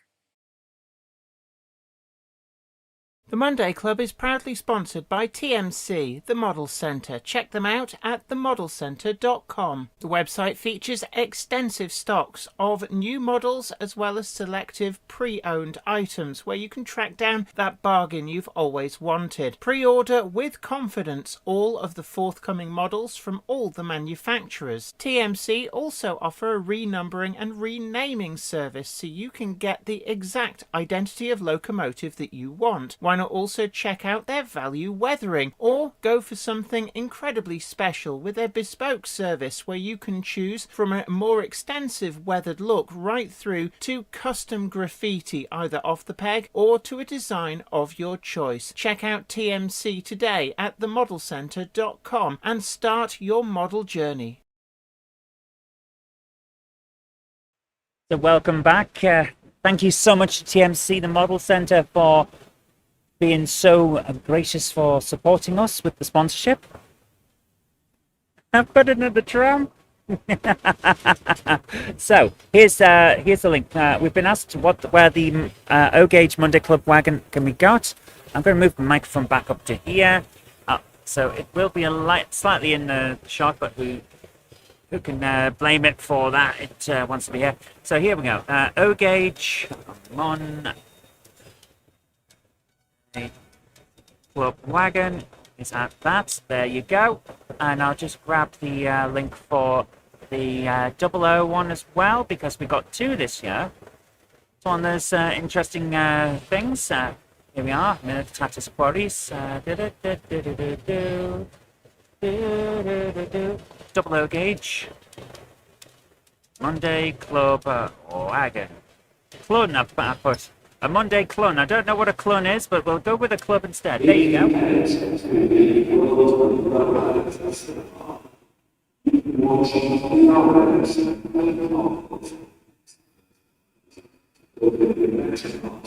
I have no idea what this guy's saying on the tannoy.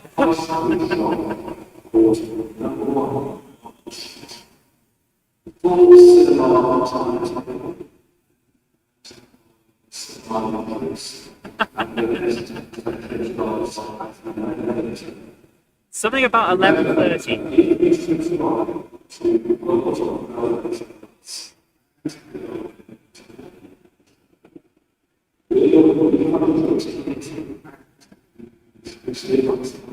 The only thing that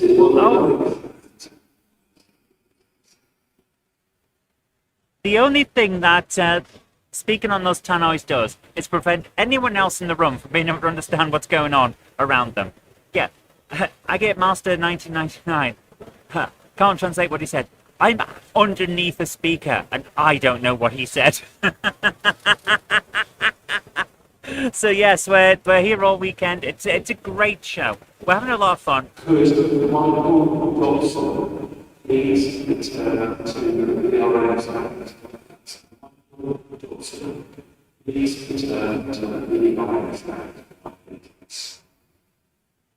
Something about the show closing at 30 a.m. I better not. We just got going. Oh, here we are. It's a great show. There's a lot of people here having a great time, and that's exactly what we want to see. So I'm going to move over to the different cameras so we can go back to having a bit of fun with the layouts. Here is the Four Seasons. There is a choo-choo coming round. It'll be coming round the mountain when it comes. It'll be coming round the mountain when it comes. Yes, I'm back from. I'm back from my long walk to the car. I had to go and get some receipts, you see. And they're supposed to be handed in by midday. So it's not the greatest way of doing things. Let's put it that way. It's not the greatest way because they're asking for receipts in the middle of the day from people who can't get away from their stands. Tannoys at the NEC have always been bad. Yeah. The problem is they've got multiple ones, so they're echoey, and as a result, you can't understand what anyone's saying. It's just one of those things. Right, so do I spy a Chris Eden Green? Hello there, how are you doing? Oh, can't complain. Has Jen given you the camera back? Not yet, but she's asked to keep on to it a little bit longer. Yes, it's actually here. Because I bought one because I didn't want to keep saying, "Can we have a bit longer? Can we have a bit longer?" It's the thing is when she asked for an extension on using it, we didn't realise that the DVD recorder we were reusing has broken its laser, so we can record to the drive but not get anything off the drive.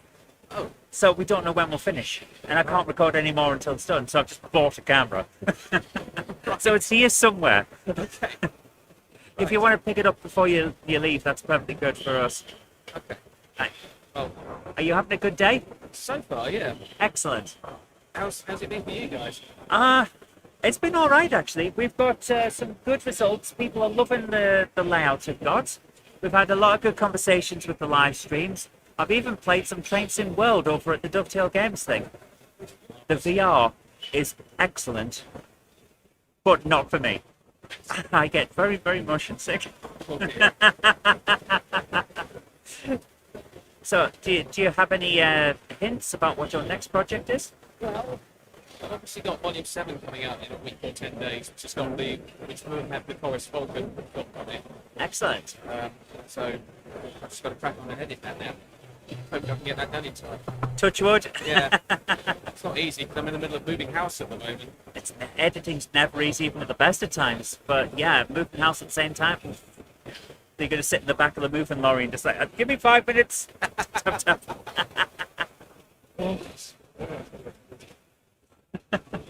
Oh, but the important thing is that you enjoy what you're doing. Yeah. That's the important bit. Because if you do, then everything else just flows. Yeah. Not always in the best way, but it still flows.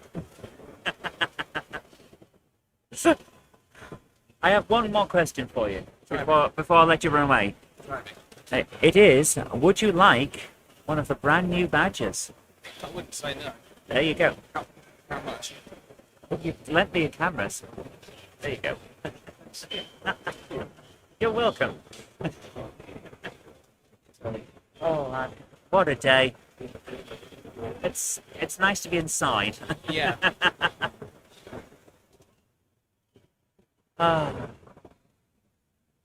enjoying it. It's good now.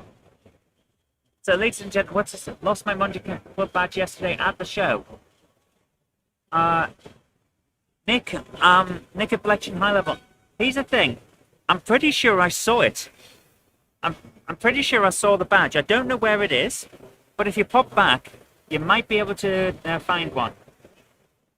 This is the voice of the Mistrons. Mr. Copton, you have left your lights on in the car.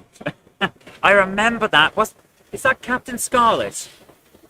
Was that Captain Scarlet or Stingray? I can never remember which one it was, but I do remember the wobbly lights.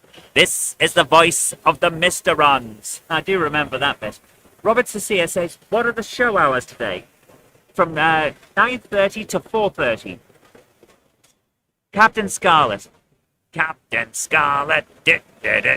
I do remember that. That was great. I liked Captain Scarlet. A bit more than Thunderbirds, actually. It was a really dark show. When you think about it, the themes in it were incredibly dark. Hello, how are you doing? What have you been buying? Oh, I've been to Oxford Diecast and I got one of their blind bags. And what'd you get? Incredible stuff. Did you now? Yes. Right, hold on a moment. Let me squeeze in. I will hold.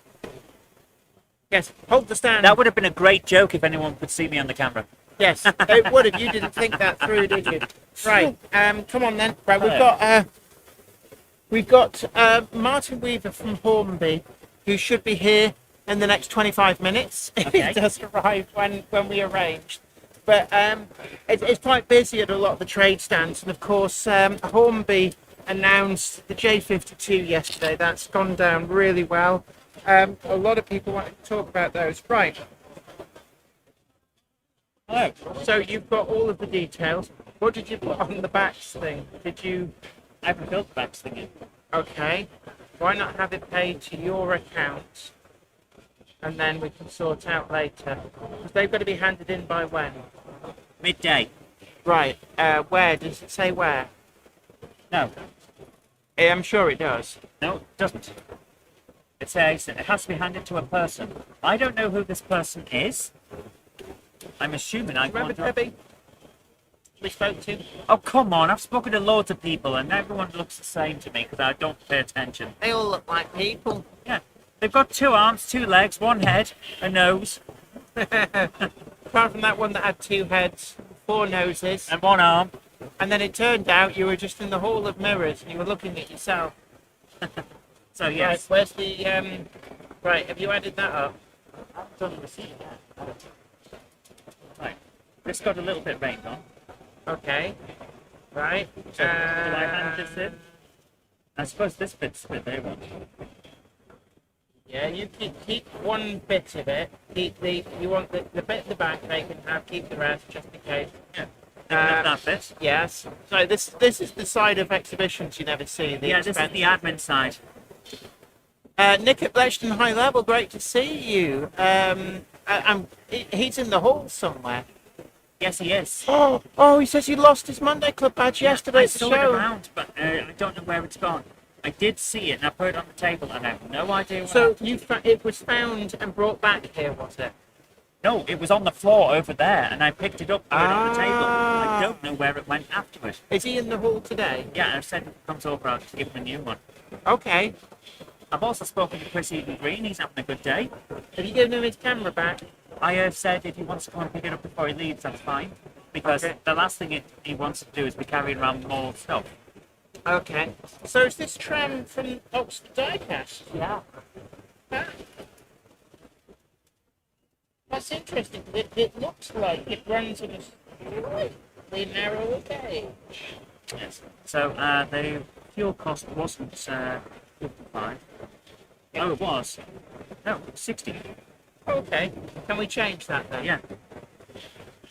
So, live from Warnerley, we're doing our accounts. So let's have a look at the layouts. You didn't expect this live, did you? Live accounting. Minuth Tatus. Hello, Dion. Great to see you. So just busy ballasting. Excellent. Which reminds me, I need to get some ballast bomb from Deluxe Materials, who are here. They do have a stand. So I need to get my little bottom over there. But we're just having a look at what's going on at Munith Tatis. I don't have the receipt marking because it's on my phone and it was electronic. That's fine, but it'll be the same for everybody else. But they know we stayed there, and they know that's what it cost. Total amount of expenses.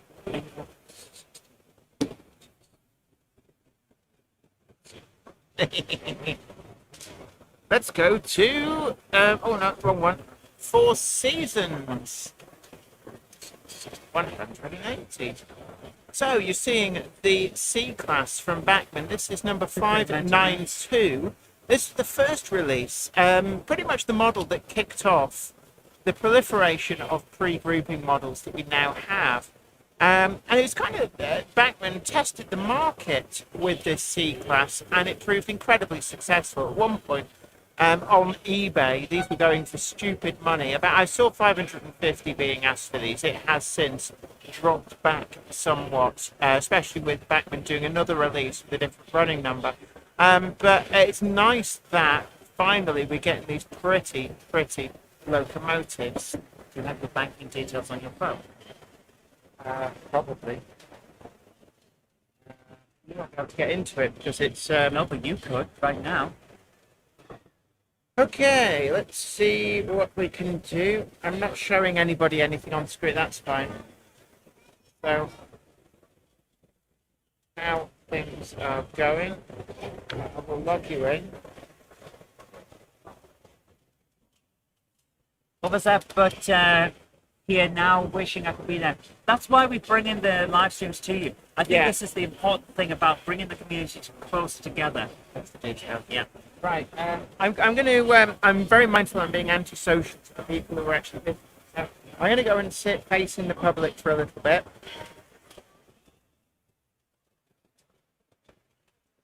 So, Jenny's going to go and talk to the people at the show.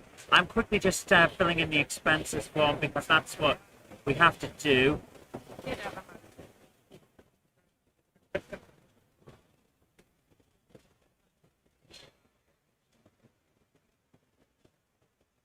And now I'm going to get Jenny to sign this form. Then I've got to run off and present this. So there's the Four Seasons going round.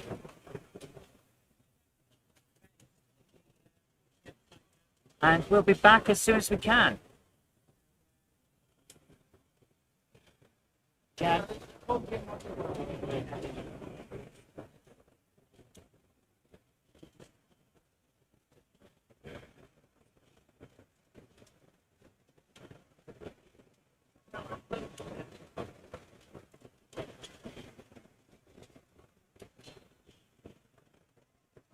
Ladies and gentlemen, we will be back with you as soon as possible.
Welcome back, everyone. We're going to move over to the other layout now. This is Minitatis. Hope you're all having a great day.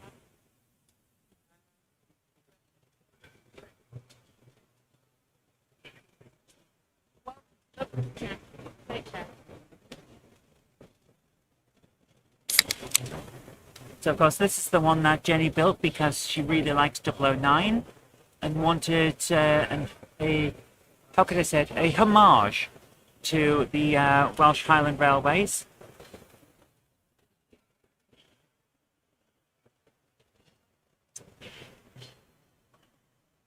We're here all day until the close of the show, so feel free to keep us on in the background, and I hope you enjoy it. We're all having a great time here, and I hope you are too. You know where the bag of crisps went? Yeah. Really, really craving cheese and onion Oh, sorry. When you said, do you know where the bag of crisps are? And I said yes. What you actually meant was, has to be a bag of crisps. Yes. Olay! Olay! No. Once is ceremonial, twice is Twice is just taking the piss. Oh. So, Jen, would you like to come over and see what's in my sack? Let me have a crisp. Jenny's having crisps. So there we go. So those of you who are watching in black and white, Jenny is having crisps and the blue ball is behind the green ball. Fried chef, yeah. It's a big problem. I've got so many including myself. And so I thought it'd be helpful to have a little video to show people how to do it. It becomes very expensive paperwork. But if one of the voters is dragging, which is one right.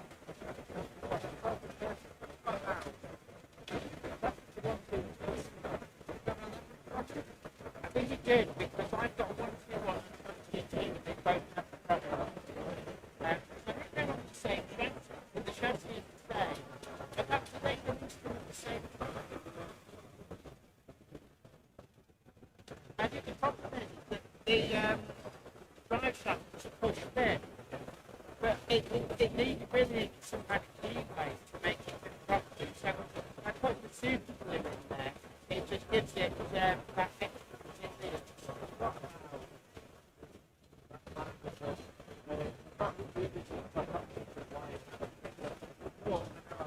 Okay, we're starting to get some of the audio issues again, so that's not great. I did mention this earlier on that this is unfortunately due to the fact that we're having some. One end is working, the other end, it's spinning so much, it's dragging the wheel.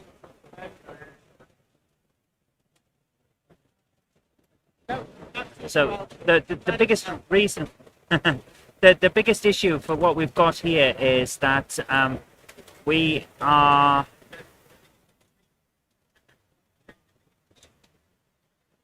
having major issues due to the water that got into it. So I'm just looking at the filters and it's like,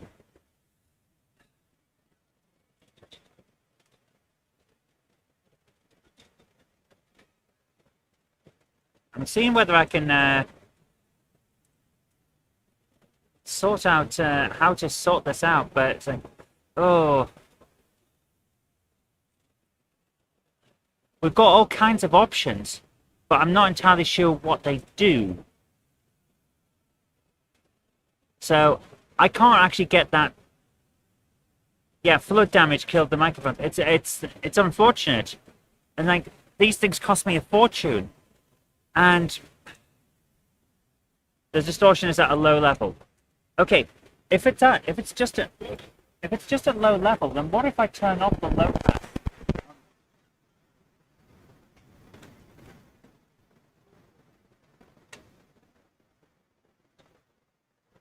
Okay, I'm not entirely sure that's helped, but it does seem to have done something. So I'm just. Oh, actually, Guys, have I just managed to sort this out? I've just turned off. I've turned down. Well, not turned off. I've turned down by 15 points the 60 to 80 hertz range. That's better. Excellent. Okay. Right. Well, in that case, let's see if that goes. Goes just fine. Right. We can hope. We can hope that it works. So yeah. Is it busy there today? It's not as busy as it was yesterday. There are a lot of trains that have been cancelled. And that good and clear. Oh, fantastic. Thank you. Thanks so much. Jen. Yes? I've turned off the low level sound in the 60 hertz range. It seems to have cleared up the issues with the sound. So hopefully that'll stay as it is. Excellent. What time is it now? It is 10 to 12. So hopefully we'll be having Martin Weeks. Excellent. I'm a good tech support. Well, I'm not. I am barely holding together over this weekend because it's like trying to do things live when you're not in an area. It no longer hurts. It's one of those things that when I'm not in the area where I've got all my tech equipment, the VT sound was perfect. Cool. There you go. So there we are. We might What be was okay. wrong? Right. The sound, someone just mentioned, it's all the sound is on the issues are on a low level. I thought, hang on, I got a low level pass where I can turn that off. Excellent. So I just did. Right, so you wanted to show me the contents of your sack. I did. Hey. So first of all, I am now a card-carrying member of the Engage Society and have their handbook. Yeah, you forgot to pick up your a member's kit. He rushed over to the stand and he said, "It's Zoe Kirk Robinson here," and I said, "What's she done?" He said, "No, nothing bad. She's joined the Engage Society, but of course you'll get your pick of a free kit, and she hadn't picked that up, so I picked for you. A good shed. I chose that. There was a choice of three, and I chose that. It's a good shed. Yeah. But your choices were, you remember you built that bungalow? Oh yeah, That was one of the choices. it's a good bungalow. And the other one was an engine shed. I've got an engine shed. So Well, you picked right. Good shed. I chose wisely. Hey. So yes, I'm a member of the Engage Society, which is very nice. So, Engage. What's in the handbook? Okay. That looks pretty beefy. It is a beefy thing. So in here is the 140-page handbook for the society. All right. With all the stuff in it.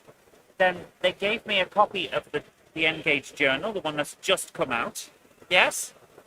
But And they've then also they gave given you me some back issues. a back issue, Another back another back issue, a set of plans for small layouts in Engage. Hey, you get a lot. Oh, you do. Tips for Engage modelers. So is this a yearly or a monthly thing? How? I think they're quarterly. But No, in terms of your every- membership, how long does your Oh, membership? I've signed up for a year. So, a guide for making buildings and cardboard, layout design and planning, Okay. Engage Modelers Jargon Buster. That, but to be honest with you, for anyone who's new to the hobby, jargon busting, Yeah. amazing. Because Jen says words that I don't know. Hold on, And hold on. What? Scenic and detail inspiration. Can I ask, well, what sort of jargon are we? Oh, right. So it's like parts of a locomotive: rear bogie, wheel bar, crest, driving wheels, crosshead, connecting They rod. called it a chimney. They've called it a chimney. Everyone has said funnel. They're wrong. We've got a little special guest. We thought you might want to have a chat. Oh, yeah, very, very quickly. Yeah. So we've got a very quick guest. Okay, I'm going to move out the way. I yeah, know go when on, I'm not go on. needed. Gotcha. Yeah. Bye bye. Squeeze on in. So, yeah. You want to come to the end? I'll quickly say hello, and then you Oh, can oh, then you can have a chat. you're all snagged up there. There we are. Excellent. Right, so this is Lyle, and he's the youngest member of the TMC group. Helps out on Yeah, shop. 'cause we chatted yesterday, very, very briefly. If Helpful you're moving Saturday. a little bit closer for the microphone, just then it'll pick you up okay. So there we are. So yeah, we chatted very briefly when I came looking for second hand. Yeah. So how long have you been at TMC? I've been there about a year, maybe 2 years. Right, okay. And how old are you, if you don't mind me asking? 13 years old. 30. Wow.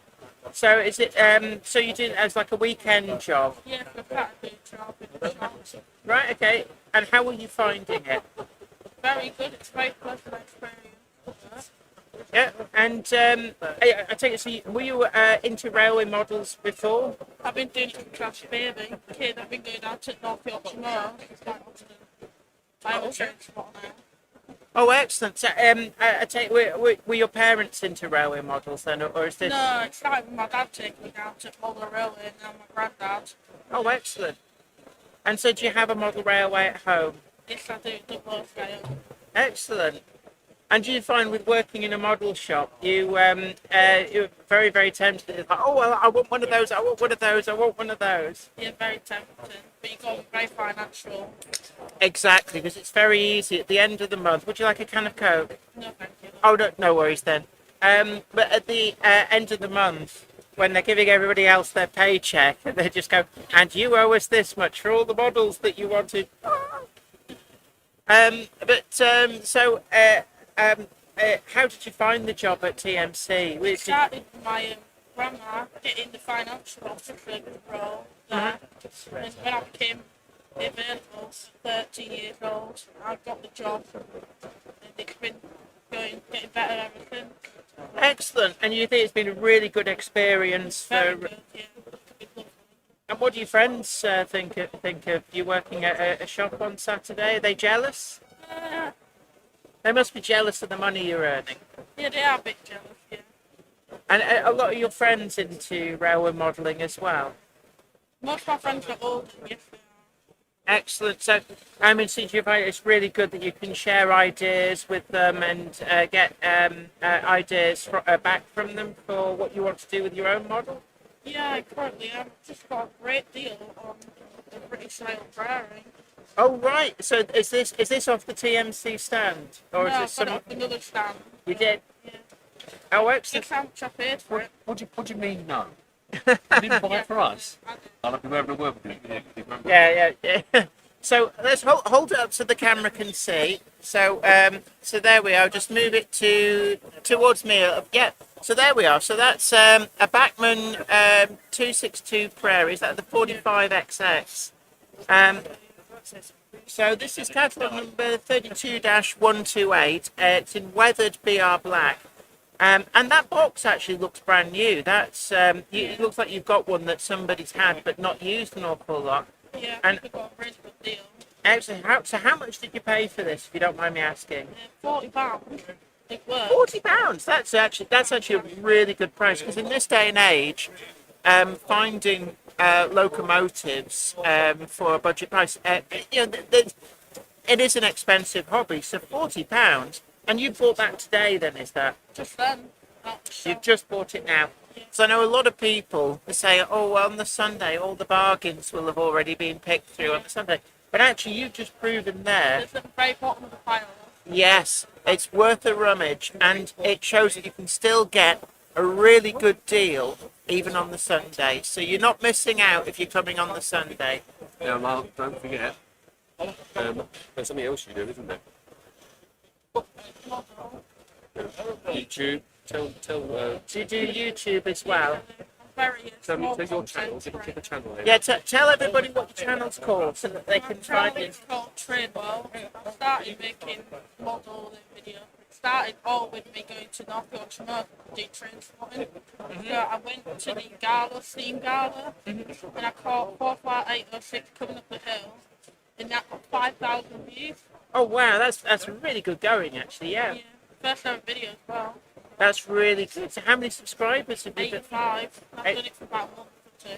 That's actually a really, really good start as well. And how do you find that?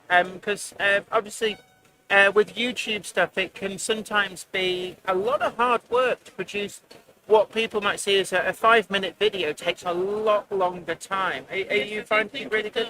Yeah, I did recently make, a couple months ago, making a video unboxing the split from Class 31 Minotaur from TMC the Model Centre. We're going to button on this Richard from back standing there. Doing magic. Maybe didn't get on. Yeah, go and grab me, see if they're doing an interview. Go, grab him, go on. trying to snag Richard Proudman. He's just walked past.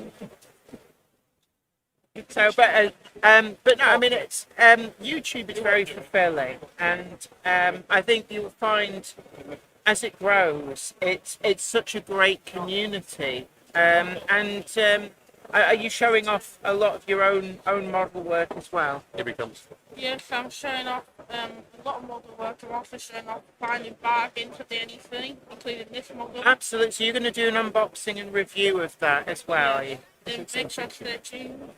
Excellent. So tell people again which channel is yours so that they can find you. Subscribe to Train World. Train World, absolutely. Come round the back. So, but look, thank you so much. It's been amazing to talk to you, and it's really nice to see somebody 13 with a lovely weekend job and also a very healthy interest in train. So thank you so much. It's been great to see you. Take care. And would you like? We're giving everybody who's a guest a badge. Would you like a badge? There you go. Take care. Thank you so much.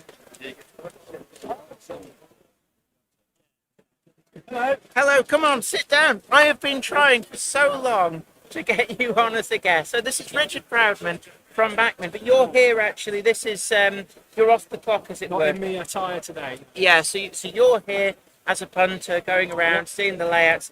And how do you find that? Is it quite a different experience when you're not having to talk shop all the It's time? nice to see it from the other side. I've been to the NEC for over a decade with the Backman stand in Yeah. November.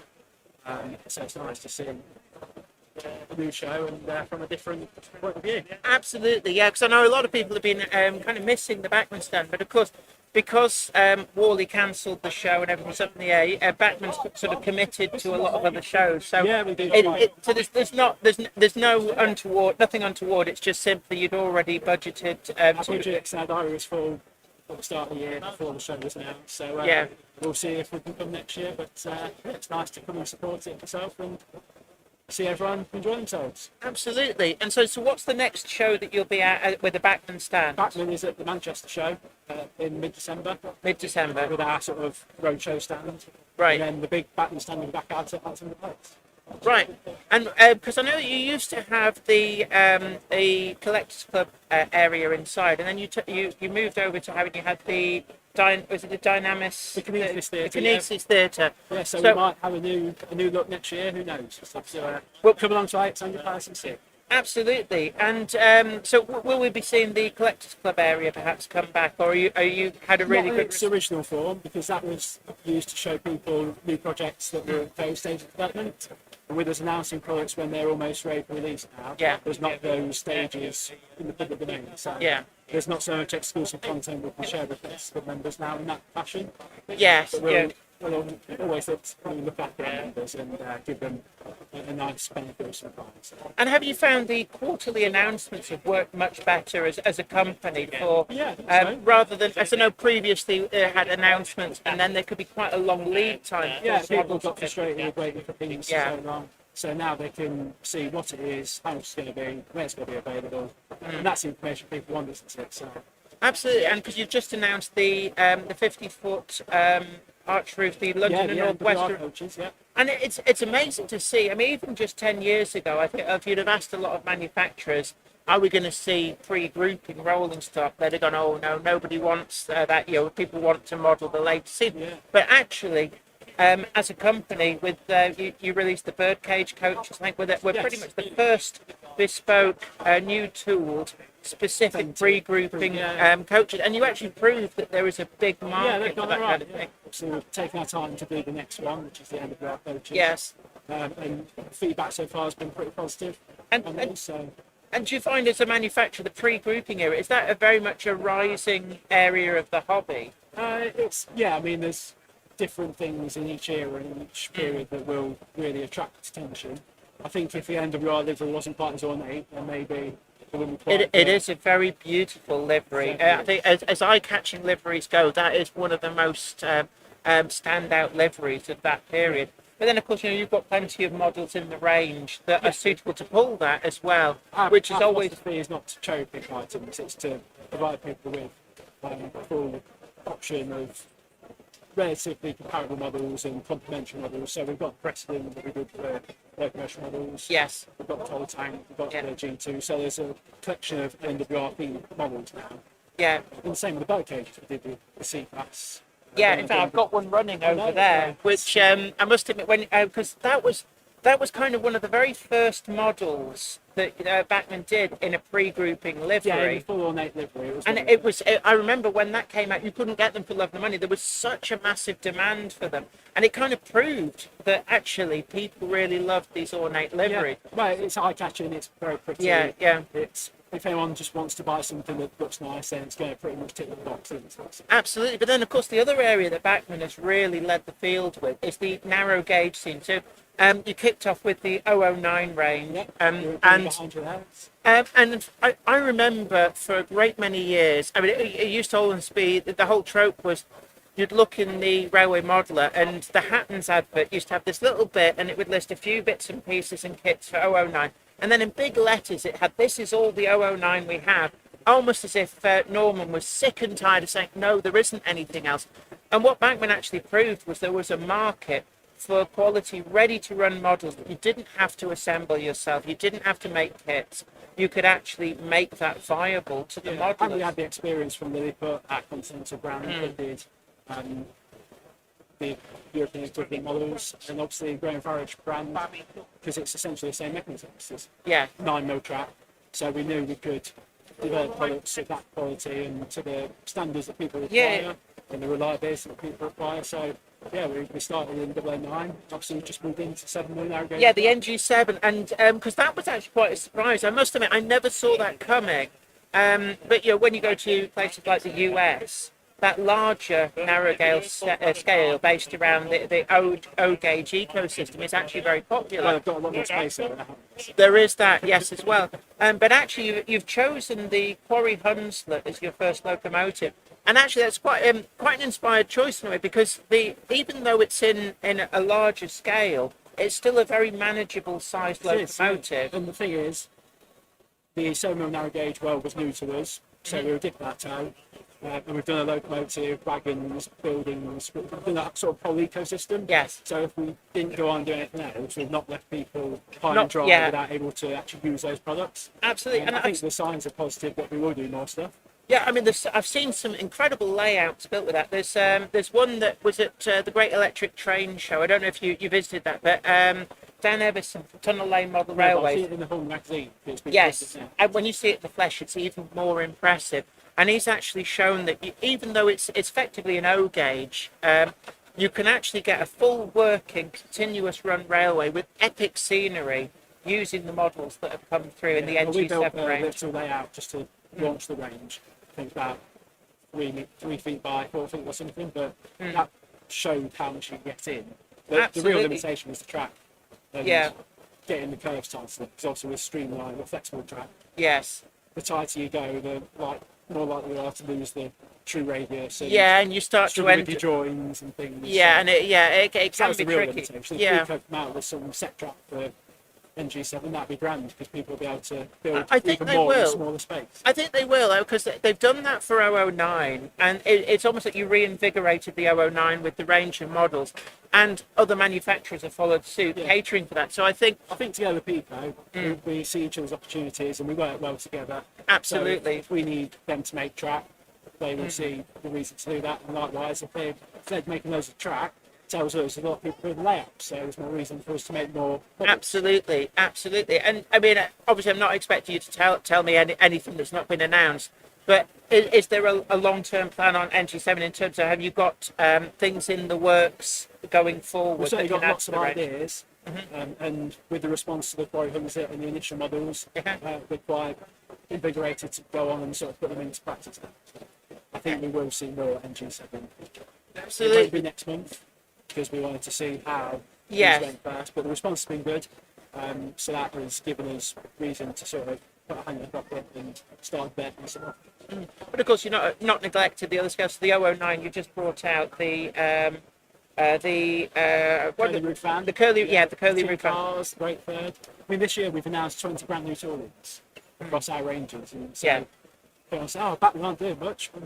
20 new tooling projects in 1 year. That's quite a bit. It is a lot. And like you say, it's covering M, it's covering 00, 009, Yeah. NG7. So we're catering for a large sphere of. It's a very big range, catering for a lot of different people with different modelling ideas, and of course you're doing everything from pre-grouping right through Yeah. to the modern Yeah, scene. you never go please everyone because everyone's got that moment in time they want to model Yeah. that particular model. But we've got a broad range of products across the different scales, across the different eras, and offering each of our models in a range of liveries, homes, and designs. So, I mean, are we likely to? I've got to phrase this in a way because I know for now you cannot tell me anything that's not announced, and that's not what I'm trying to ask. But one of the models which I've seen a lot of people asking about are things like Garrett's in narrow gauge. Are they something that perhaps you would feel are practical to release in that scale? It's Or? hard to say, isn't it? Because something like that would be very expensive. Because it's Yeah. very large, very complex, so there's a lot of assembly and production. Yeah, And it's not going to fit on your you would 1 need a foot much by big. 1 foot. Yeah. Whereas a 400 will literally go around 2 pence piece. Actually, you had that on the Backman did, stand yeah. one year. You had somebody had soldered up around a 2 pence piece as the inner round, and the thing was happy as Larry going round. We've not seen how tight we can get an NG7 one round yet, but probably a bit bigger £1 piece or so. But yeah, so we've got to consider things like that because people won't just grab one to put on their little England up there out. Yes, it's yeah. only a certain size, so never say never. But Yeah. there's certainly more limiting factors. Absolutely. And in terms of your own personal interest, then I assume you yourself are a railway modeller. I can't say I'm an active railway modeller right now, but yeah, I'm here not to scout for work. I'm here because I like other railways. Yeah. And is there a particular era that interests you more Well, than I others? was building an NCO layout based on the Great Central because I live on the line near enough. Right, yeah. My local station is Roadfleet at the Great Central. Oh, right, yes. So always grown up with that. So my project is a Great Central 1950s, 1960s in N, but I've not touched it for over a decade because I get my fix of work now. I don't have time. There is that. I've got And a little boy, he's 3 years old, so that takes most of my time. but are they getting interested in model Yeah, railways? he's over there, so I'm going to have to run away in a second. No He worries. started shouting daddy already, but yeah, so he likes to see it. He likes to go and see the real thing. So Excellent. Well, look, I the know, next generation's on its way. and that's very important. Actually, getting the new generation into the hobby because that's how we keep it alive. We Exactly. keep it growing. And actually, it's never been more buoyant. It's like his first Thomas train set. Well, I mean, It is a Backman one. I'm not here to plug that, but it is a Backman one. And 3 months after having it, it's still really fine, that's good. intact. Not even have to be in the track, which I'm astonished by. Really. Well, that's brilliant. And of course, as older modelers, sometimes we scoff a little bit at things like Thomas the Tank Engine, but actually, that's how a lot of us got Yeah, into it. exactly. You know, I remember, in the early 80s, I had Thomas the Tank Engine, I had Percy. Well, my parents have found my brother's old clockwork Thomas, the Hornby one, the wind-up one. Yeah, So if you're playing with that, then it's great. that's great. Yeah. And he's got the electric one at home, but just to wind it up and off it goes. It Yeah. pulls off, it doesn't matter. Oh, well, that's brilliant. Could be a new Excellent. Batman product coming. Yeah, because of course Backman's got the license to do Yes, the full Thomas yeah. the Tank Engine range. And you've had that for a while in America, but are we going to see all the products that were available to the US market slowly making their way We to are the gradually UK? adding. This month we added the Duck and Daisy models and Terrence Tractor and a few other bits. So over time we'll gradually add new products, but because they're designed for the US market, we have to do our own testing for 3D Right. safety standards. I'm with you, yeah. Sometimes the models have to be tweaked to make sure they comply to those regulations. So there is a capital investment we have to consider. So it won't be a case of all 100 items back on the trains have been Yeah. overnight. And sometimes that can be overwhelming as well. If you release everything at once, Too much choice, people might not buy anything. So, Yeah. I can't decide, I don't get anything. yes, Whereas if we introduce them gradually, absolutely, people go yeah. at perfections, at Christmas, at birthdays, and such like. So we'll keep adding to it, but it won't be a sort of rush of hundreds of products overnight. That's brilliant. Well, look, I'm very mindful. Obviously, you're here as a paying punter, so you want to see all the layouts. So thank you so much. I finally got you to sit down for an Nice interview. to talk to you. My fault.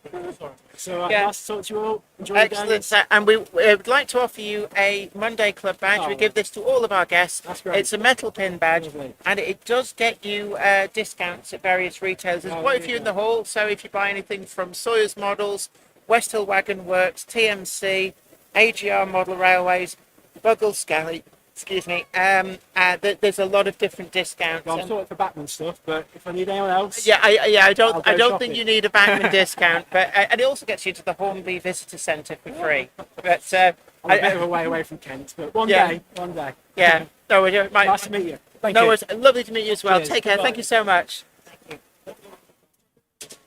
So there we are. Richard Brownman from Backman finally snagged him for the interview. Excellent. Yes, courtesy of Iron Horse Railways. Did you strong arm him like you're coming with me?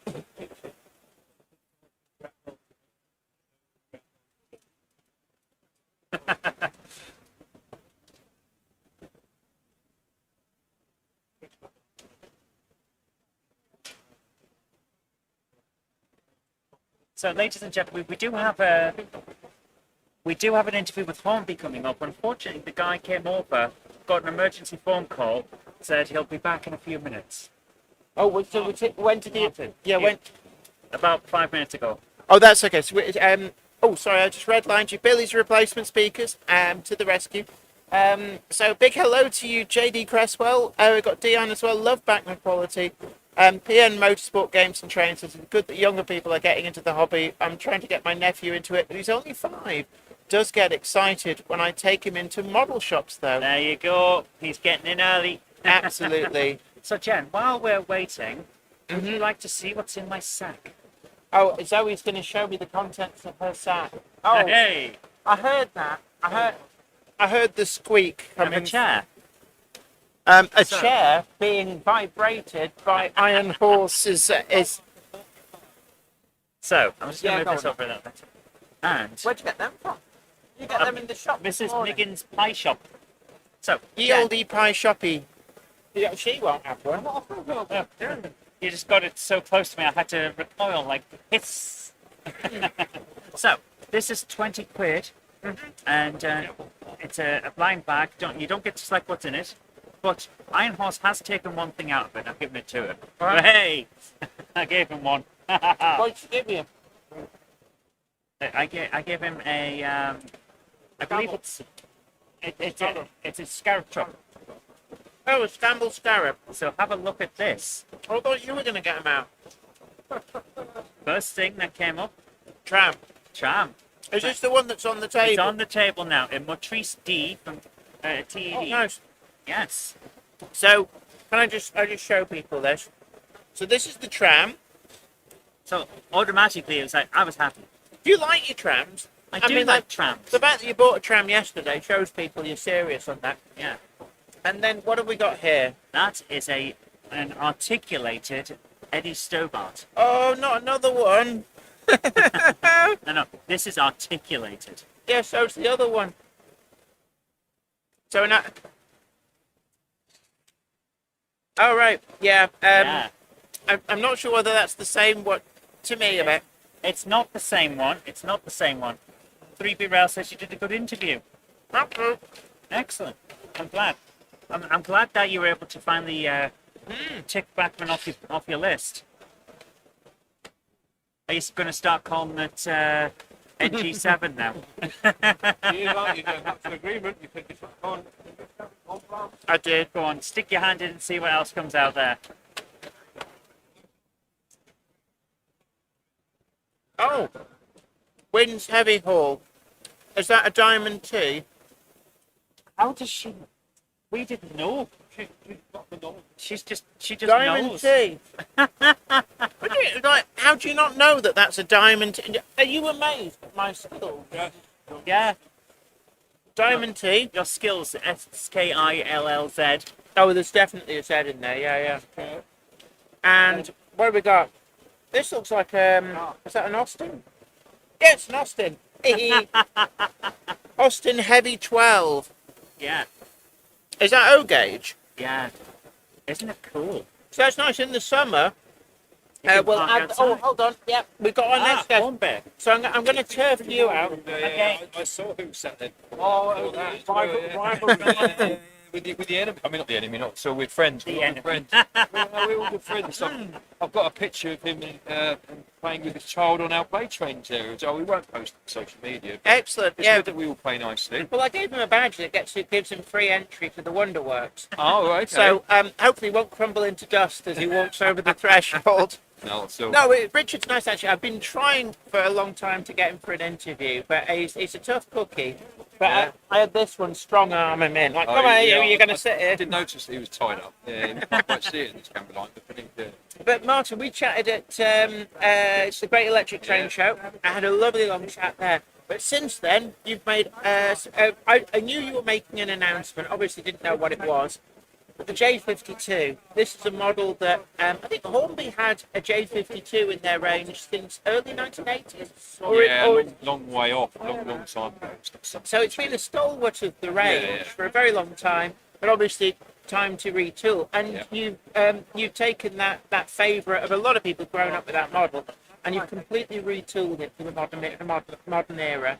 But you're doing the one thing that gets confusing is the Great Northern Railway called them a J13. But a J13 is something completely different once you get into the LNER nomenclature. But it's actually a J52.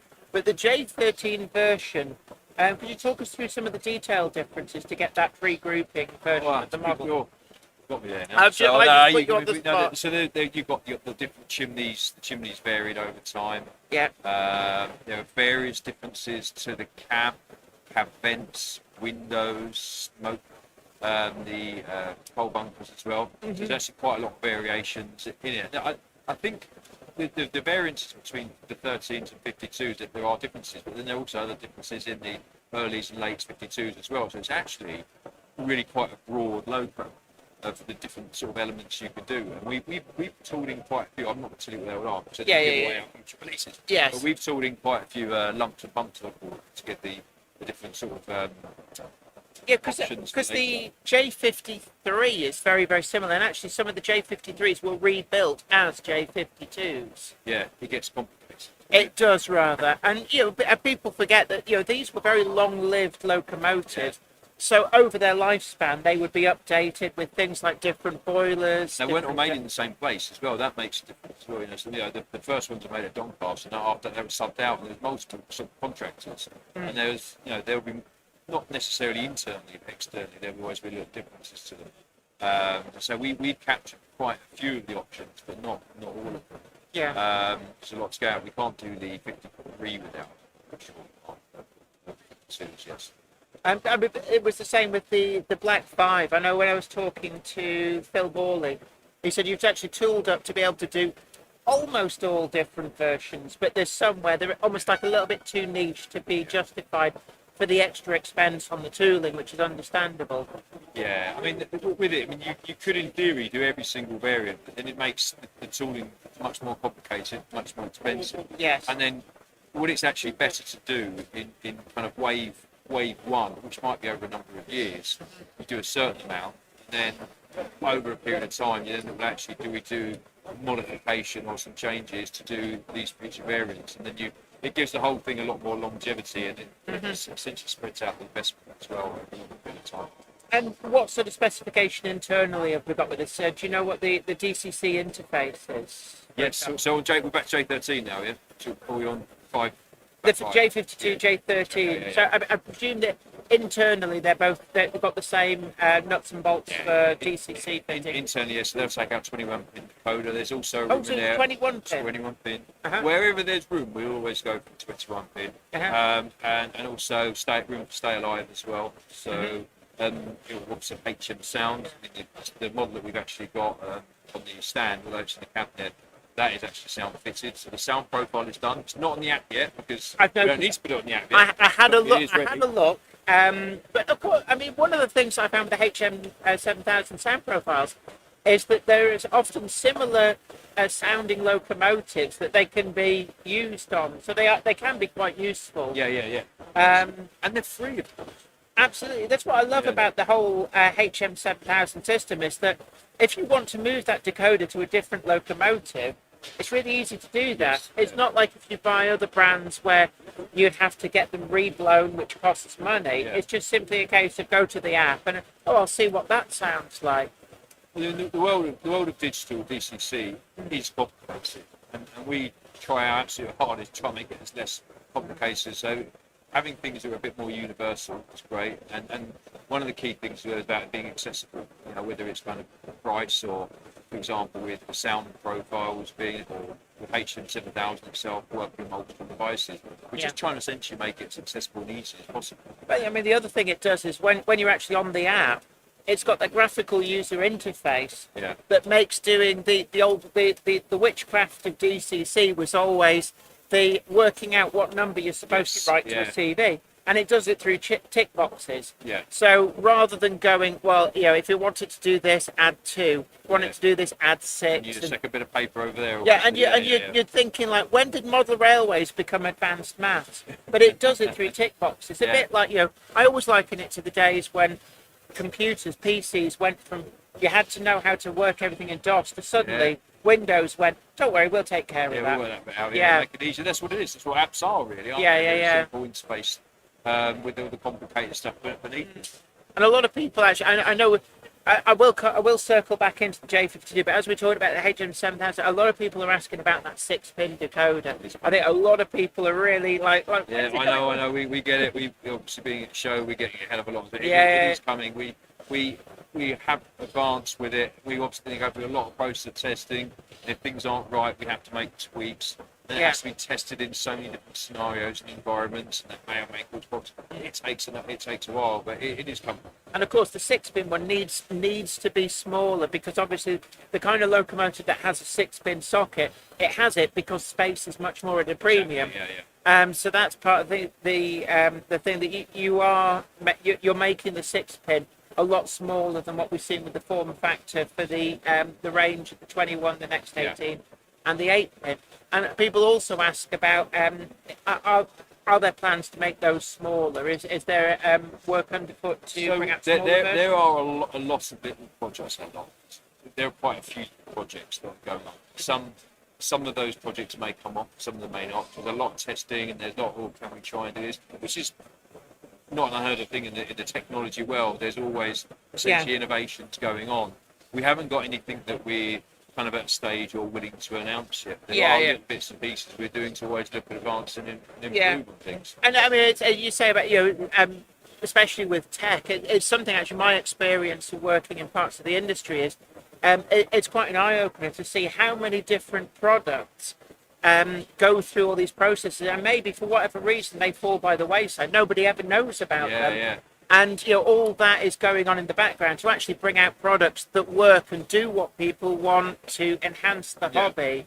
And I guess, you know, the people buying the products may not necessarily know that actually, as a company, you're very busy in a lot of projects that may not necessarily go anywhere at the end. That's very true. Yeah, you have to try a lot. Sometimes into trial and error, and sometimes you have to park something, and then because of whatever restriction, and then something becomes available, or you have a bit of a blue light moment, and then you work out, how about trying it this way? Yeah. We've got guys at Margate working on that, and then we've got guys from Far East working on that as well. Yeah. Our engineering teams in Hong Kong.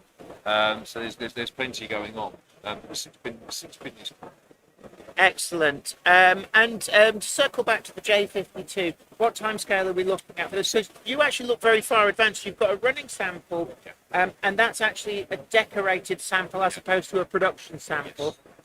And then you've got other samples in the cabinet, but I'm guessing they're not functional ones. They won't are run. engineering samples, and I think they will actually run. To what level they've been tested, I think all 3 of them will run.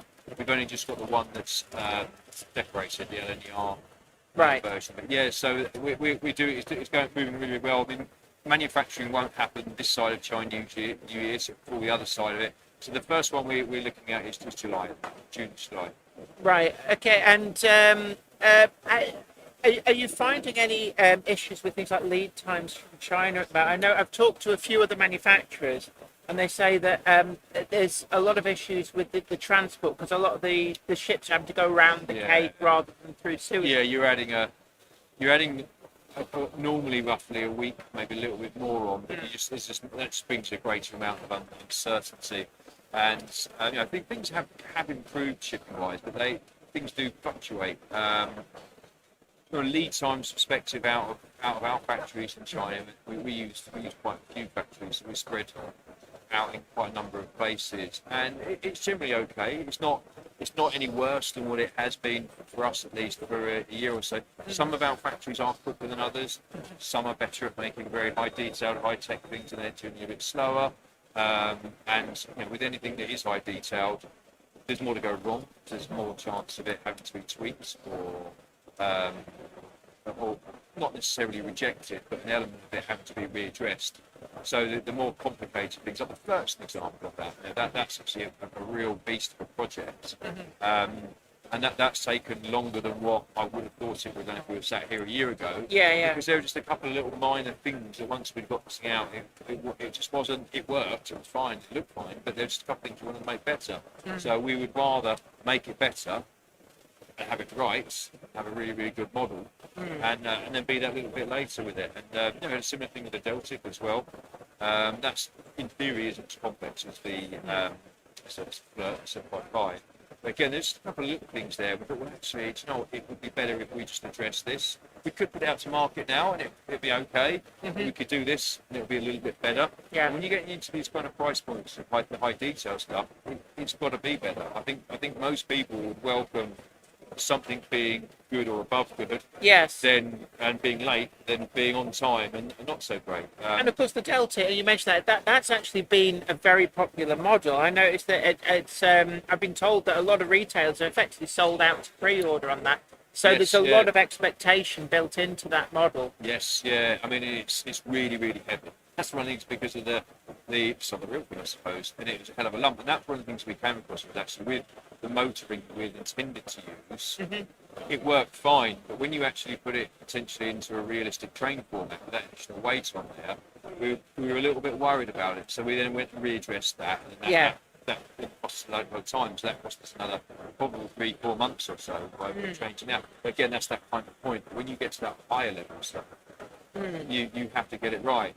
And when we come to shows, I'm sure it's the same for most manufacturers, if there's ever anyone wants to talk about something not necessarily being right or being improved, it's always about the high detailed stuff.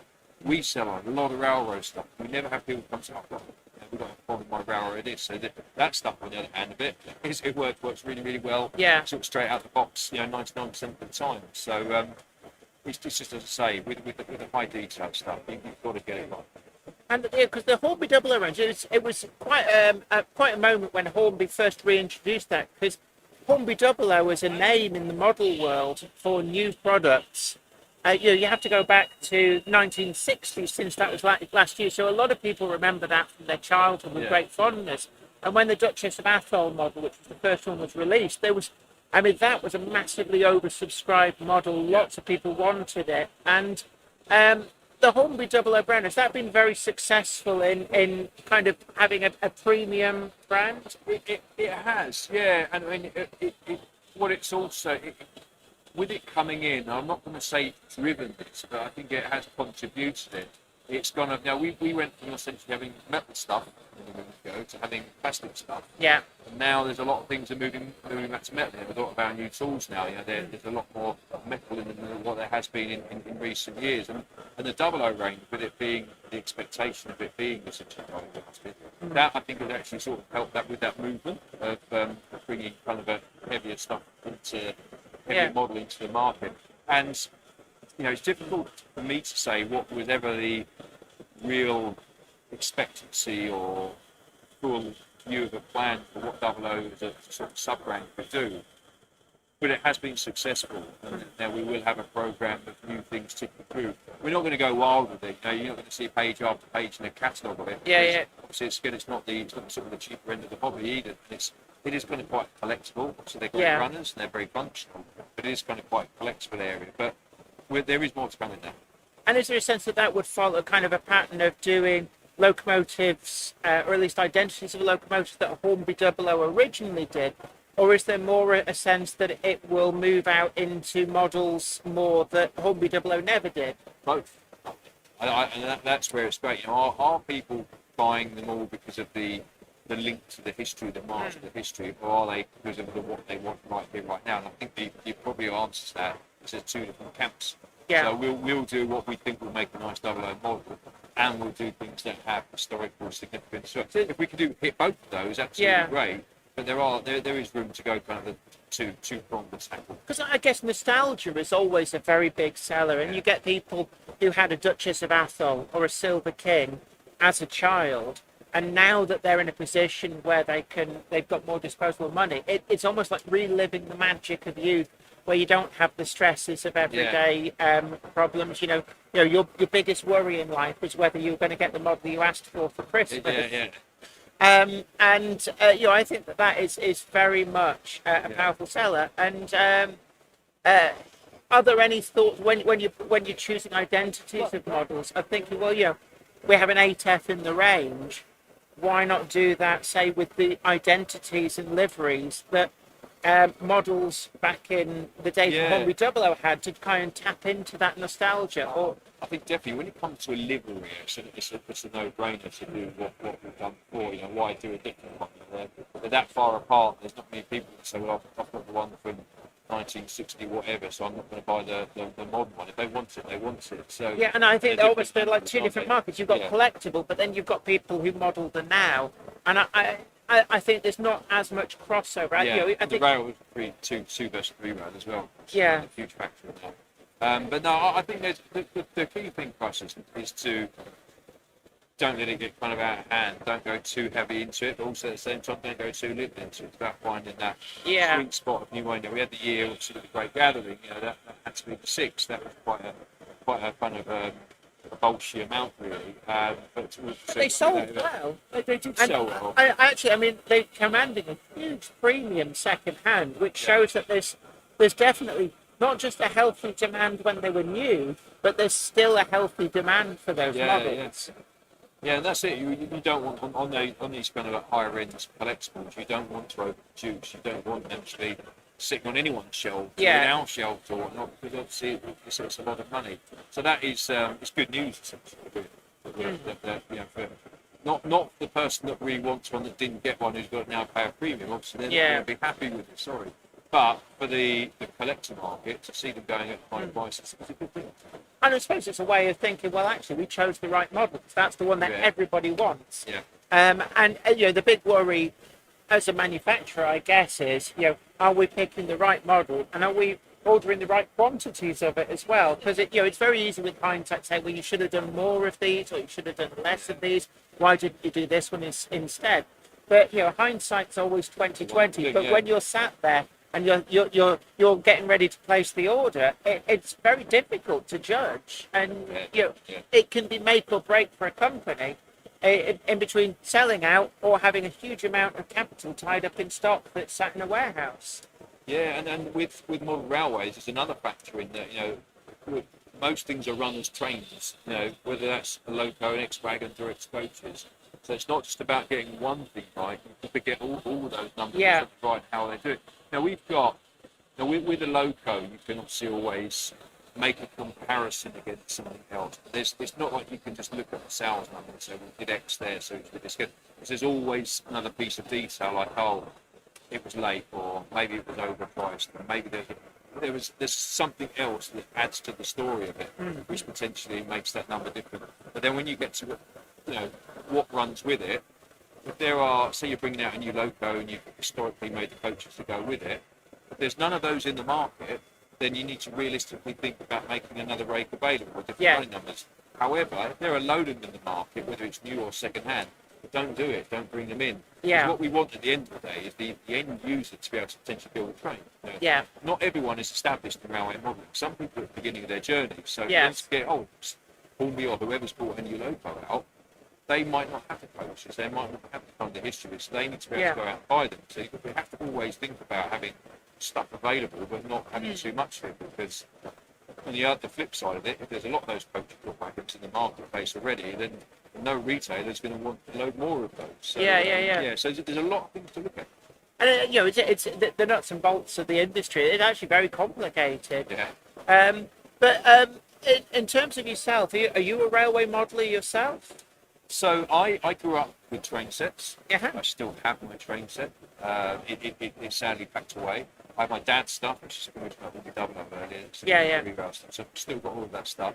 I have probably more of a dream of building it together. But I think, now, if I'm honest, my daughter's quite interested in my Thompson tank and stuff. So I'm intending to get that out and have let her play with it. But if I was to look at it from my own sort of, it was more of a for me thing, then I'd probably go TT.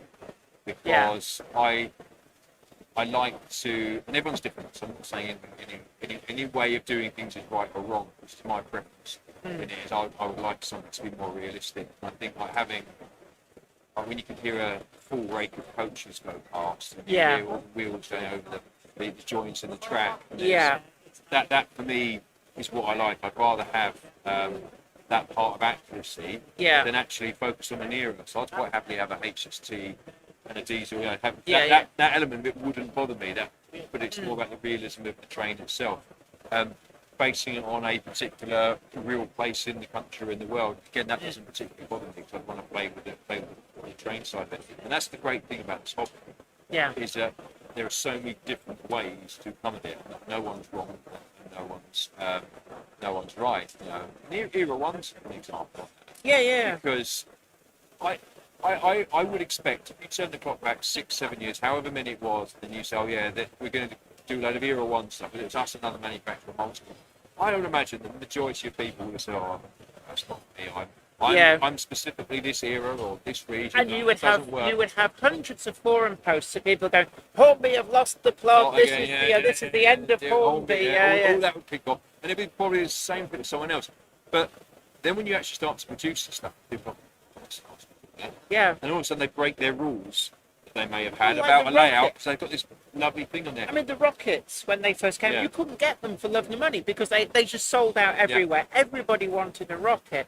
And it seems to be the same things happen with locomotion number one. Definitely, And you on your stand, you've got it running backwards and forwards on a shuttle, which shows actually how durable that model is. I think one of the things that people worry about perhaps is, it's going to be very fine, it's going to be very fiddly.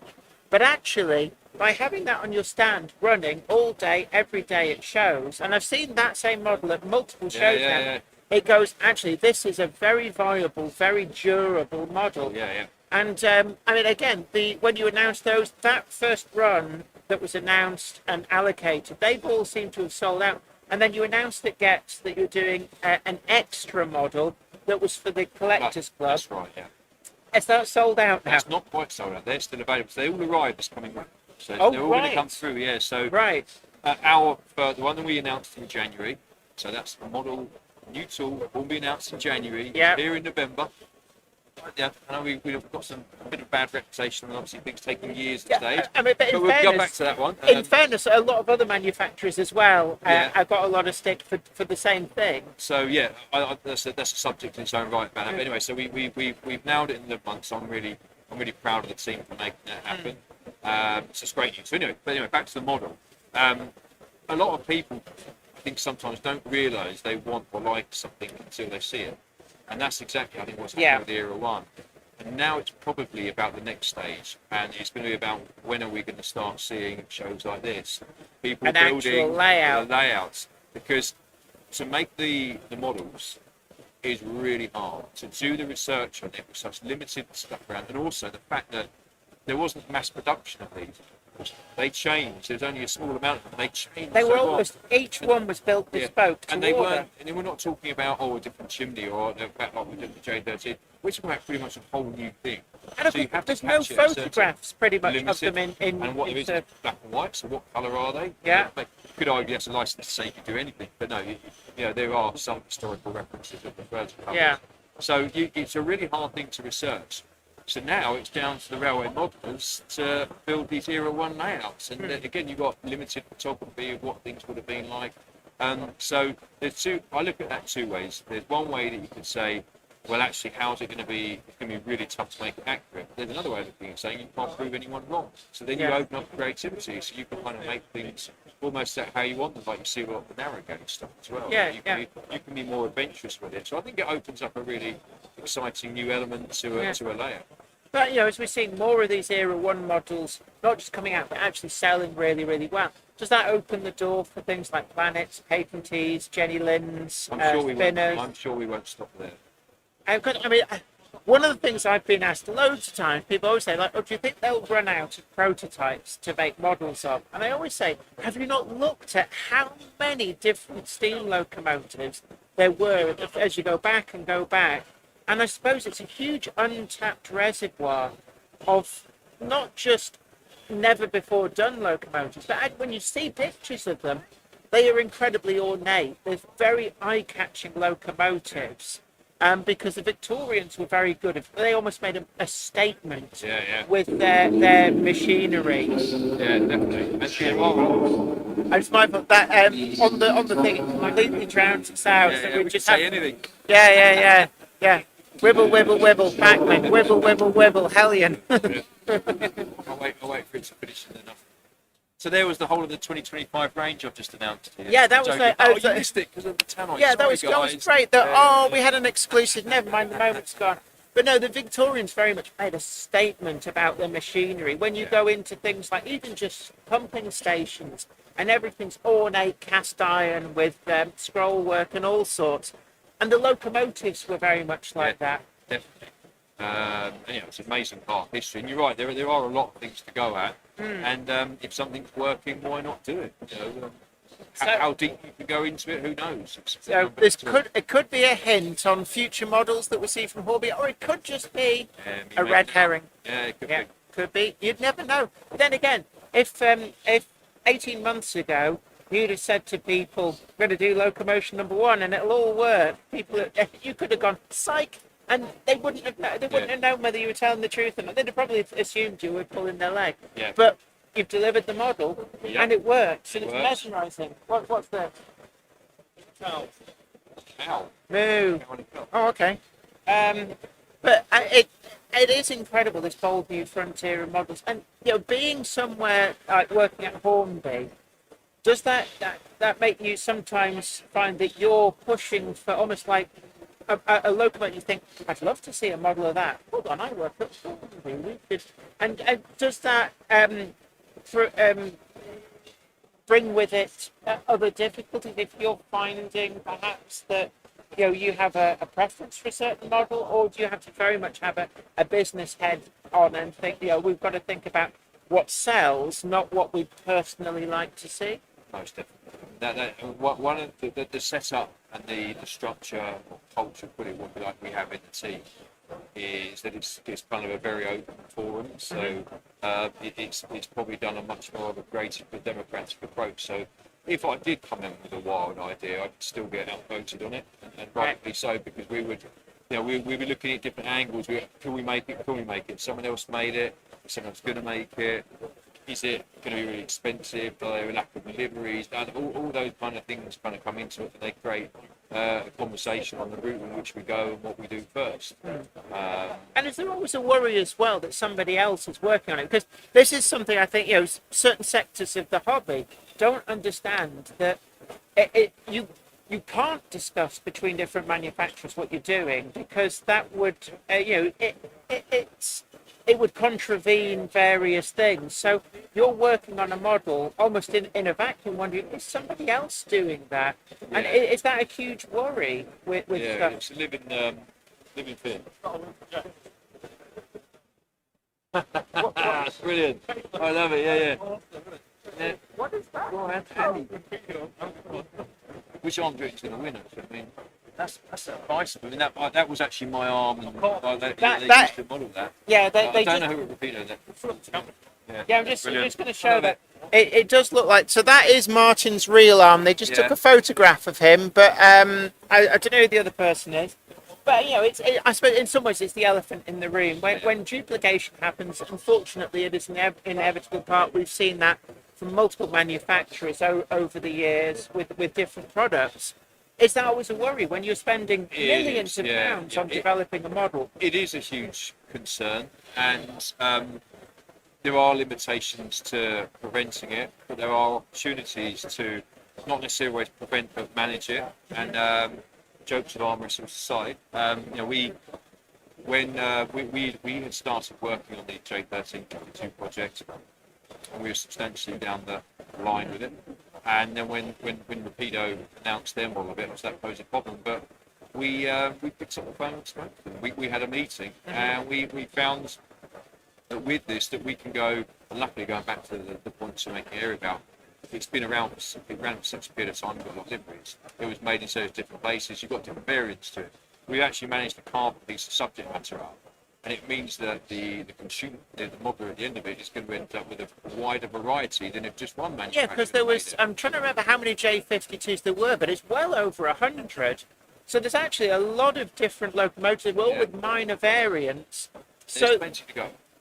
And you know, it's something we found with the Lomac between Clark Railworks and Rapido, that actually the consumer did quite well because they got a bigger variety and they've all sold well. And sometimes the market is big enough to say, actually, both of these models are that there's a space for them in the market. I think that if we have to be honest, I think everyone would prefer that everyone did different things. Yeah. For that variety to be bigger.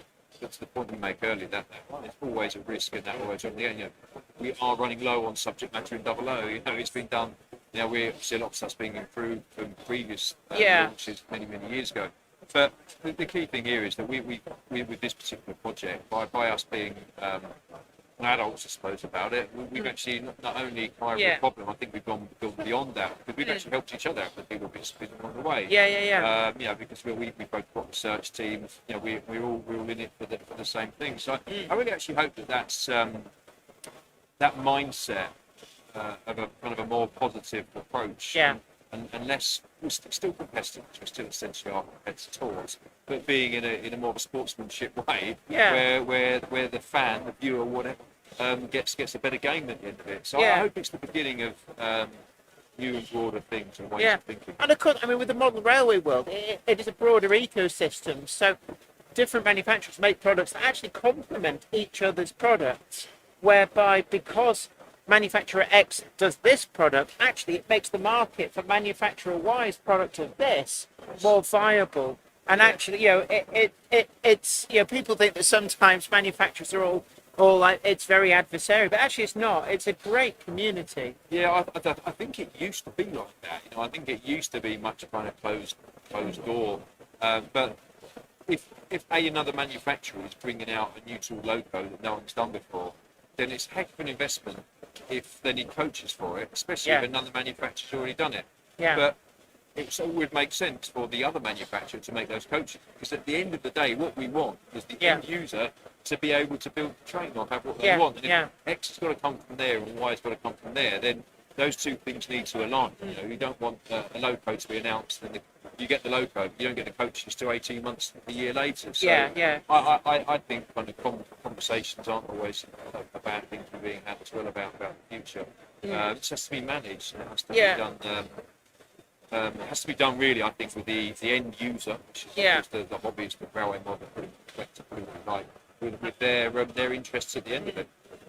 And I suppose as well that as the technology to make models improves, you know, we're seeing finer and finer detail, more and more intricate printing. So models that might not have been practical to have made 5 or 10 years ago because the technology wasn't there to make them cost effectively, actually is opening the door where you can produce a lot of these pretty ornate pre-grouping liveries where there's multiple passes on lining, lots of fine printed detail. And you find yourself that you can approach a modelling subject that 5 or 10 years ago would have been off the table. I mean, you know, sound coming out the locomotive, you know, and on something small was, you know, we wouldn't have thought we'd be doing that. You know, steam generators, another example. You know, to have live steam and the oil-based product, which runs in a very much different way. But what's been achieved with steam gen, you got sound, you got all that coming out of one loco. So you kind of the sky's the limit. You know, technology is an area that is always evolving. That's something that was a human race that we're driving. So you can never really say never to anything. And it opens up new boundaries to do things kind of better in different ways than they've done before. However, it's all well and good, but one conscious we always have as well on our minds is that as models do evolve with technology, with detail, the kind of the complexity of it, the price of it, always which is Yeah, great. yeah. It's an involvement. But what about people coming at the beginning of the journey? That's why we still very much have a an emphasis on the rail. And Yeah, so yeah. There are that entry part is still there for people. And that's the thing. I mean, as a manufacturer, you're probably the very much the biggest provider of the more entry-level models. Because you've got a huge bank of tooling, whereby you may have upgraded a model and with an all-new tooled version, but there's still life left in the old tooling. And in making that old version, you've got a model that you can sell at a lower price point that gives access for younger people, people on a much tighter budget. And I've found this myself with relatives, younger relatives. Actually, at a younger age, you don't want a highly detailed model because in handling, with more heavy-handed handling, actually, it might not survive as well. So actually, they want a more robust, simpler model. And the level of the detail and what you've actually shown with the Railroad Plus range is that putting an enhanced livery on older tooling actually makes that model a lot better than it ever was. People would remember, buying what was then a Lima 31 in the 1980s. Even though that's come out of the same tooling, the Railroad Plus 31 has the enhanced livery application using the technology of today. That means you're actually getting a better model than that ever was when it was sold previously. You're exactly right, and then there's even sort of small elements of evolution there within that. But with railroad, and we actually did some research on this, and I always end up saying that I'm guilty of this, so I say, entry level. Actually, really, a huge percentage of railroad isn't being consumed as an entry level project. It's actually being consumed because that's all that the person wants. They've got sound, they've got that functionality. They don't want necessarily all of the detail that you get off our more detail than other manufacturers, because they just want to drive trains around. And they want to put it back in the box, and it can be as a job as quick as that, put away with a high detail one. You've got to pick these bits off. You've got to be ever so careful. Where's that picked off?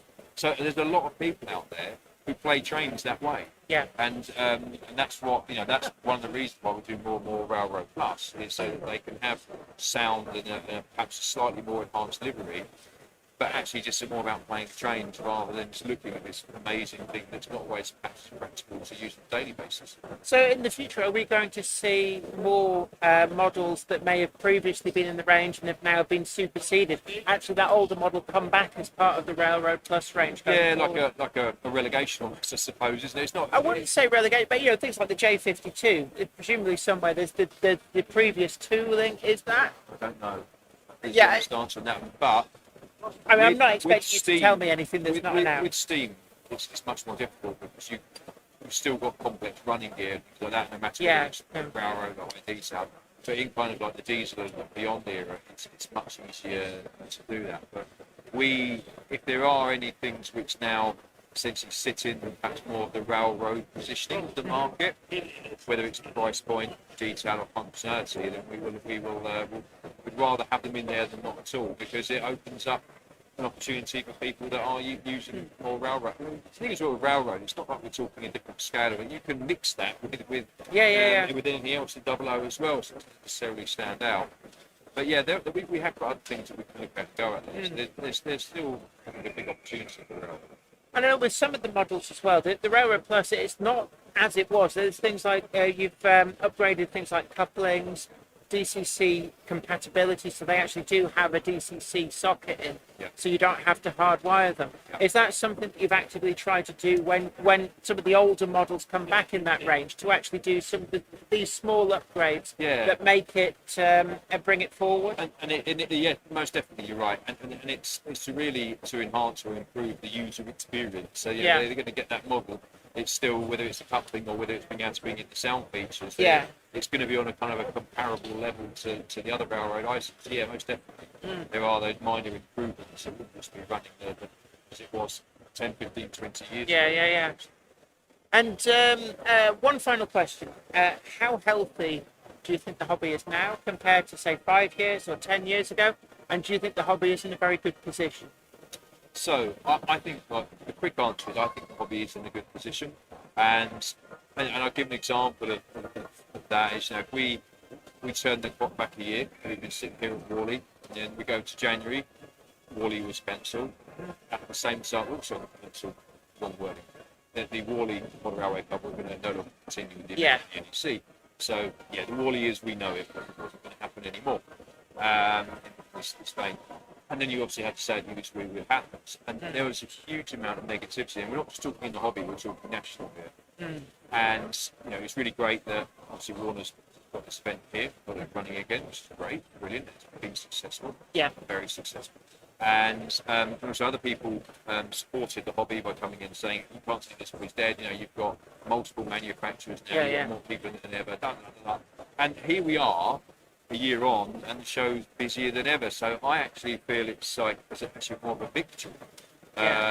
Improving the point that this hobby is definitely not struggling or going off the rails, whatever pun, whatever media source wants to use. So I think it's really, really healthy. You know, looking around this show, there are so many young people. And I use that in two contexts. There are young people as in there are kids here. A lot of kids, even Saturdays, which always used to be more than enthusiast. Sunday, yesterday, loads of kids here. Today, loads of kids here.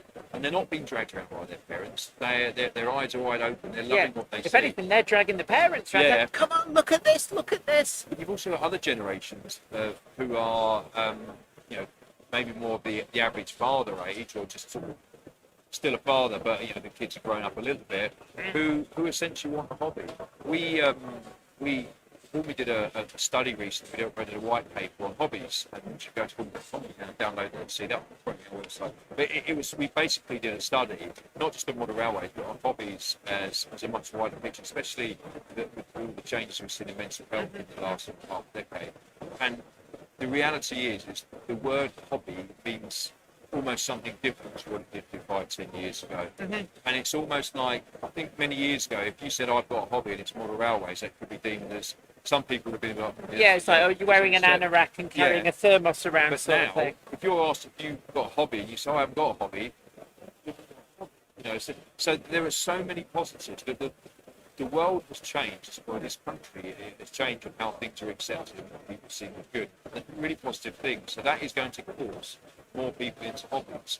And I'm not going to sort of reel out all the data in this white paper, but there are some really interesting things in there.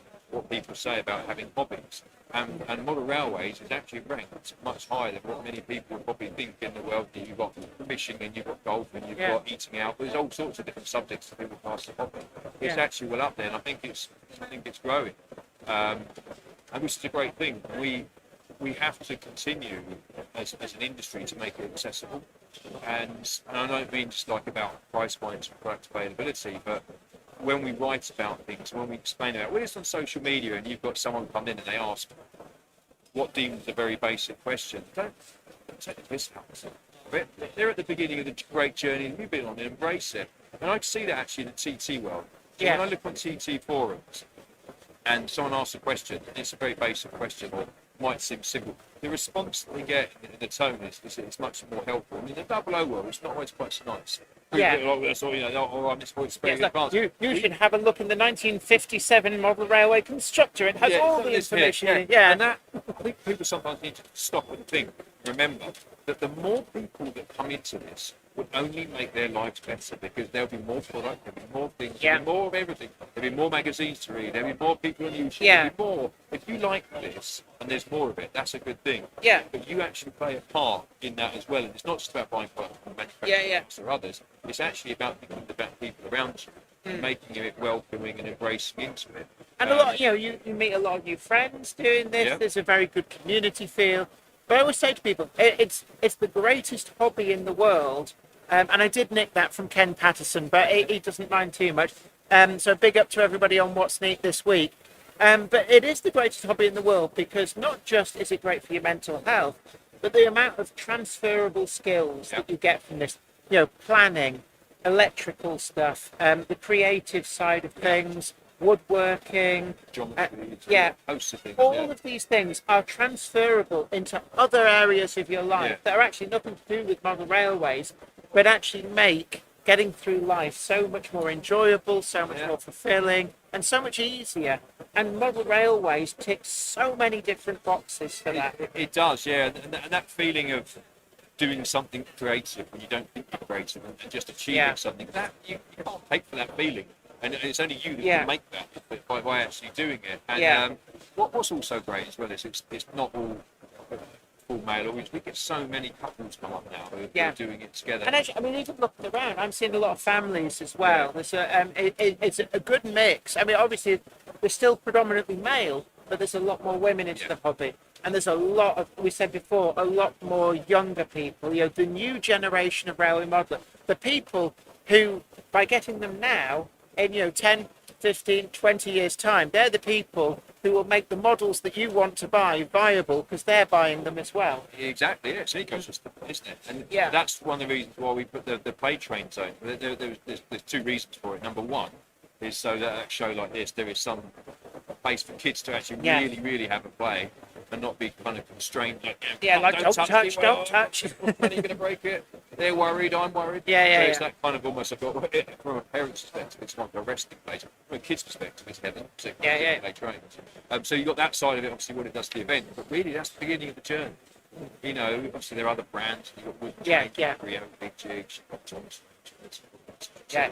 But those things need to be there. You know, you have to. You know, you can't expect a young child to be able to operate a double O system and not break things, or they want things to pass, they want things to derail. It's like, how fast can we make it go? Older and sensible, and they start to realise the ramifications of that. So it is all about a journey, and that's I think Hornby has a responsibility and a big part of actually making that happen. So play trains back and stuff with the younger ones, and there's elements of compatibility with double O, but it's good to have something there for everyone.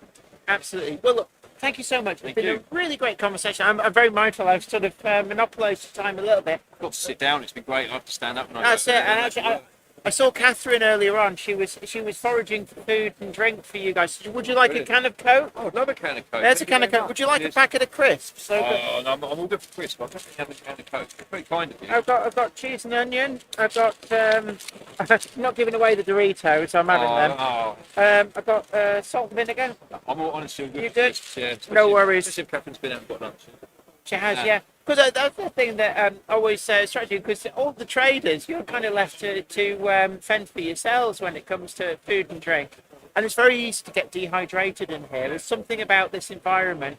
And I think when you're talking a lot as well to so many people. It's like a dryness. There's a whole host of things. And I drink a lot of water, and I always end up drinking in the morning because you run out of time in the afternoon. But at the same time, it's a sacrifice.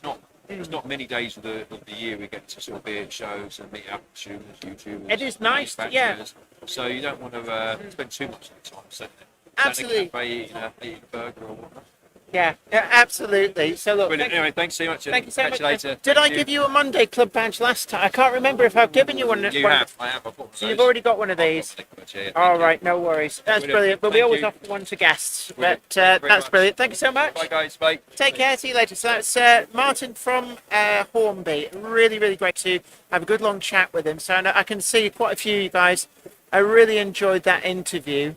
And yes, JTG Werewolf, Ken Patterson is absolutely right. And anybody, if you you see the next What's Neat this week, do leave a comment in the comments saying, Jenny says you're right about the best hobby in the world.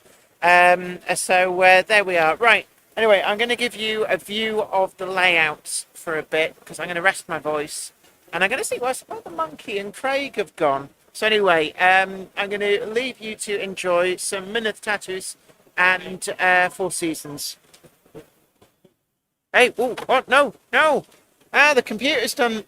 I don't want Microsoft rubbish. Go away. Go.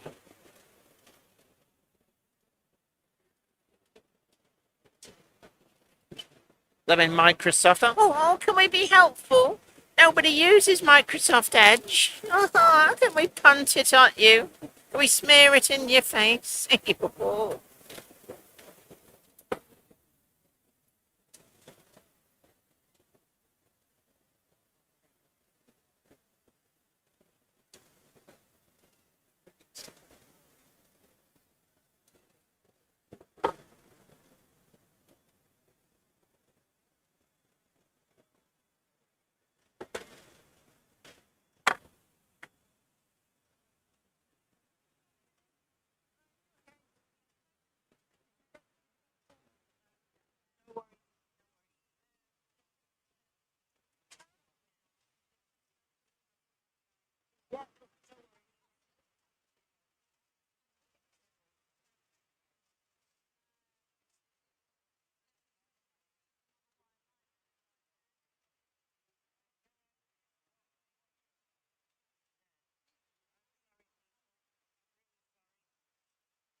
Yeah, not too bad, thanks.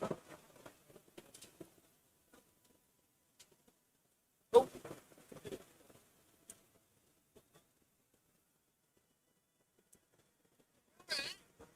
I needed a, like, I don't know where Zoe went. Zoe's gone for a week. Yeah, about an hour ago. Yes, but when we got distracted, she's very well.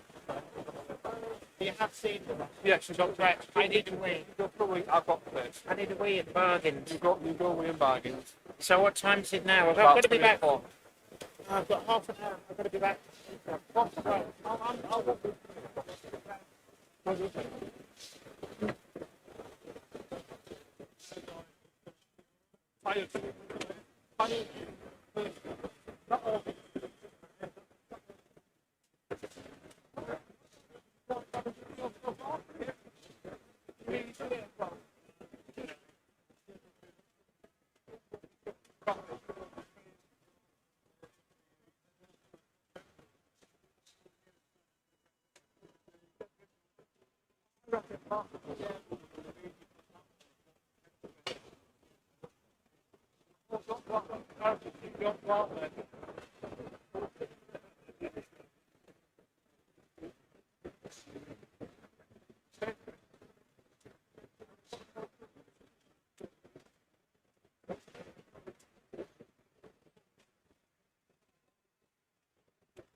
Yeah. Jen?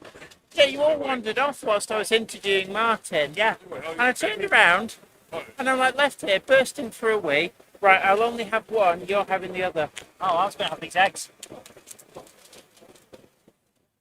the guy over there, he's made some very interesting things. Oh, He has rinse wind and moist run liquid from the Discworld series, oh, made out of Hornby miniatures. One of them from the steampunk range and one of them from the rocket. And they are fantastic.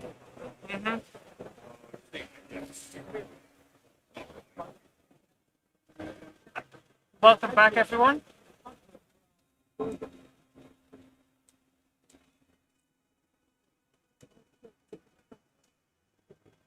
Lego Forest Railway, Andrew Johnson. Yes, there is sound. We are using a very nice Behringer microphone, so hopefully it doesn't pick up too much of the extraneous noise, but at the moment, turn the volume up at the cinema for no reason other than to annoy everybody else in the hall. Yeah. The thing about the sound is that I've got it set so that it doesn't get any background, which limits its range. And we're using a proper shotgun mic, which limits its range further.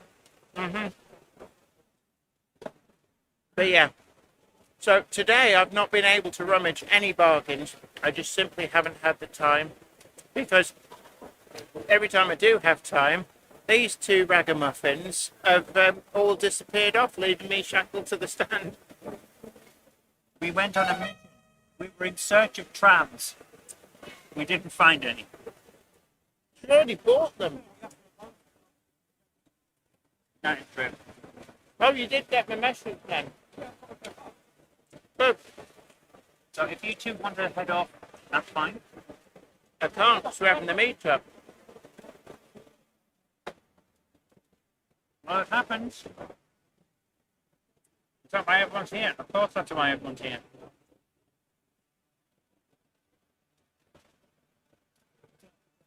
Hello.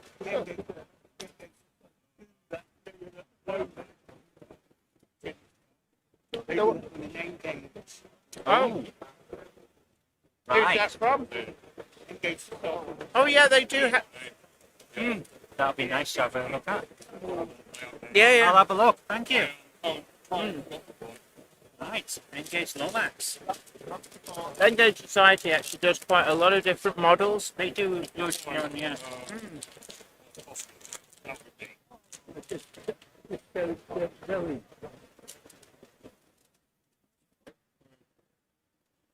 Let's see all the picture of these days. Oh my word. They've come out really well. Look at these gold too. They're incredible.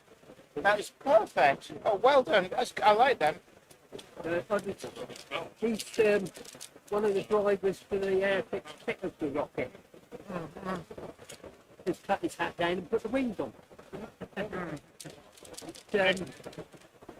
I live in Treacle Mine Road, so Oh, nice.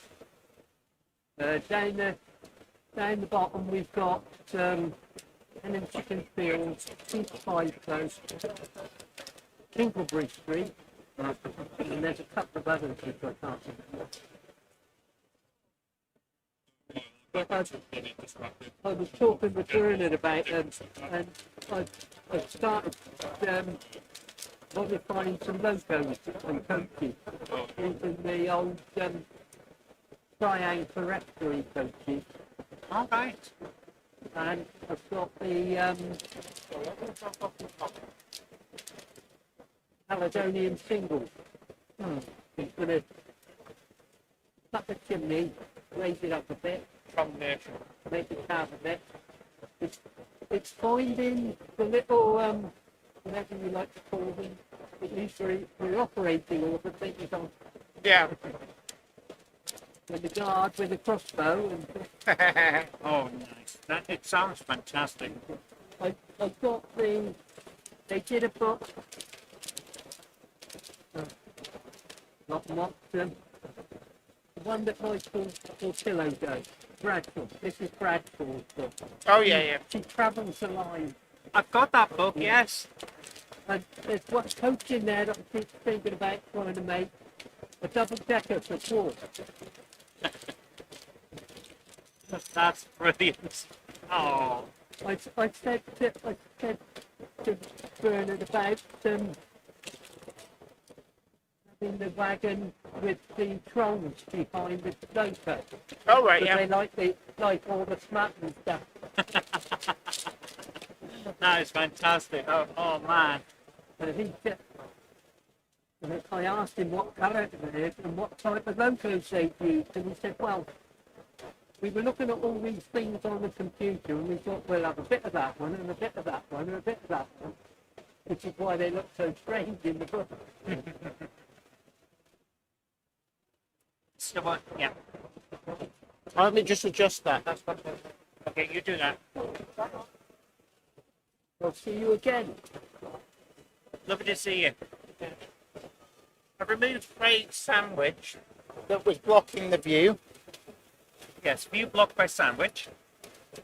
So, what time is the YouTube meetup? In about 10 minutes? Yeah.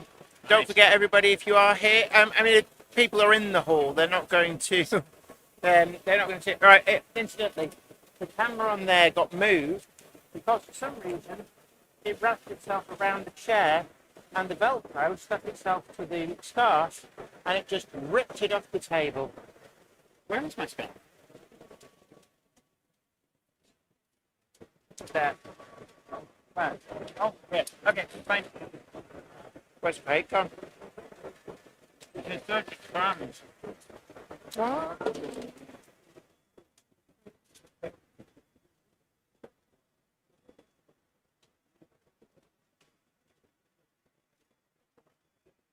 No, I had that station just perfectly. Yeah. Well, blame your scarf. No, I'll blame someone else. Can't be anything of mine that caused this. There you That cable that keeps moving this way. Yeah. Right. What a really good trick. I'm going to start moving back into this and talk to people. You do your thing. I'm getting ready for me, so. That's what I need.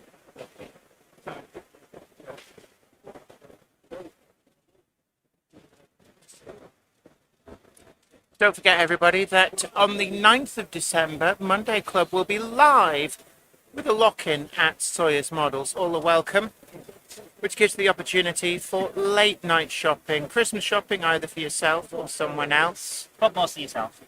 But also you can witness the Monday Club live with myself and Zoe from the sofa in Sawyer's Models. I like the That's way on that the you've 9th of stated December. they can witness the Yes. event. It's not watch it, it's witness it.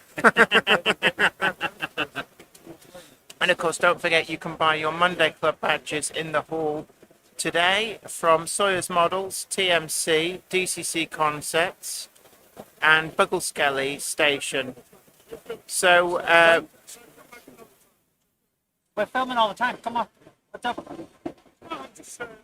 I'm just walking around looking for this way. And it's just so right. catch up with you, ladies. Yeah, we've been here all weekend. we've been live streaming, doing interviews, and also this is Mission Control. Oh, right. If there's a mission, we are not in control. So how are you enjoying it? I have been. Actually, it's been more of a social thing this year. Yes, Oh, of course, very yes. much so. Yes. Which is nice, I think. It is. I spoke to Richard at Victoria first.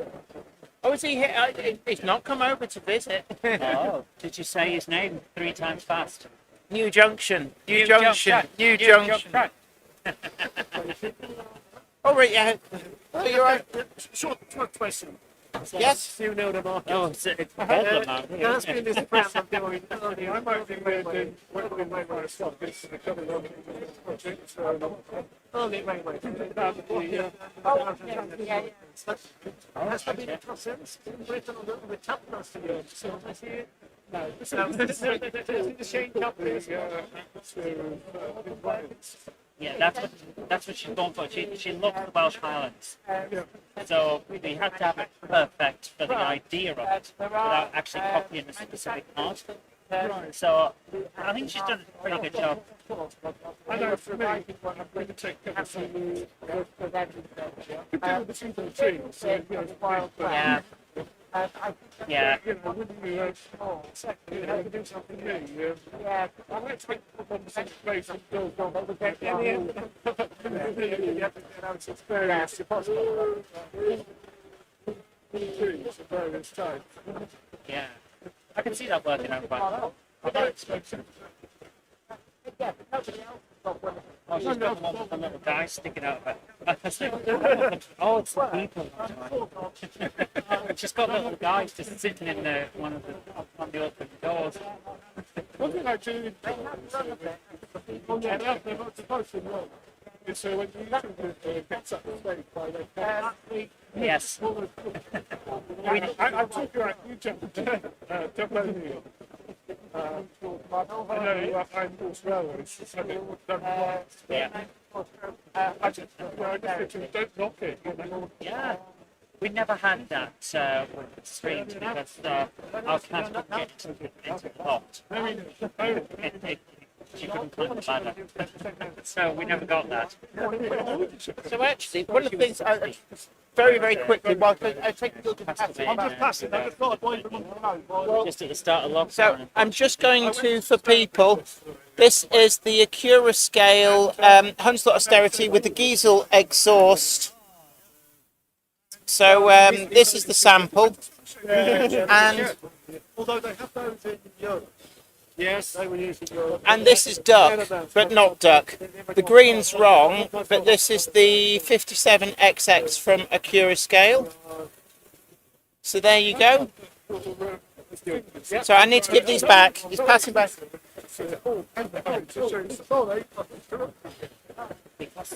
Right, you must have that one. Otherwise it's not there. But it's the old company because I've written, I know the editor. Oh, okay. I've written for the magazine quite a lot. It's very weird because I write it in English, then it gets translated. Oh, right. Yeah. So, it's all good stuff. I was thinking they did look very A long time ago when I worked in journalism, the first time you see something written in a language that you do not understand. Oh, totally. It's very gratifying. Yeah. I've broken the That's a good innings. It's good image. That's right. The first time I was published abroad, Especially and it was in Swedish. yeah. And I remember looking at it thinking, a little bit in my brain, we just went, Swedish chef, we know this. That's still right? It was actually, I still got the magazine, and I still practiced. I made a cover as well. So not only did I publish it, but it put my model on its cover of the biggest magazine in Sweden. Railway models for me, because not many ultra railway models. They do have their favourites. They do. Fred used to love hanging out with me. Richard And what? top of Tell it. him that he's pressed himself. Yes. We were best. I think he even had Richard Crowley. I think that'd be a good topic for a Monday Club. So the attraction between cats Right. They love them. Yeah, no worries. Especially sitting on them while the train is about to arrive. Right. Oh, hey, oh, They're- yeah. It's like they know. Okay. Yeah, making sure that that doesn't get trodden on. It's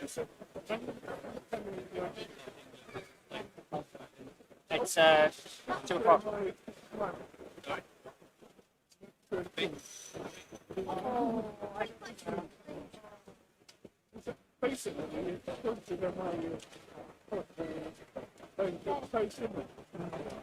Okay, we've got an arse cam at the moment, so I'm going to switch over to.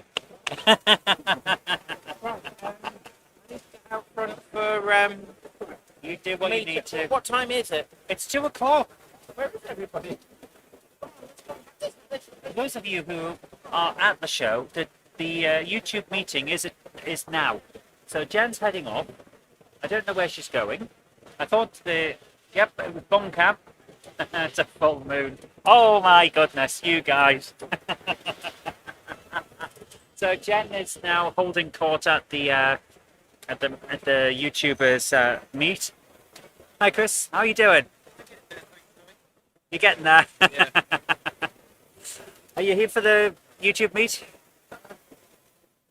Where it's going today? That might be why most people aren't here.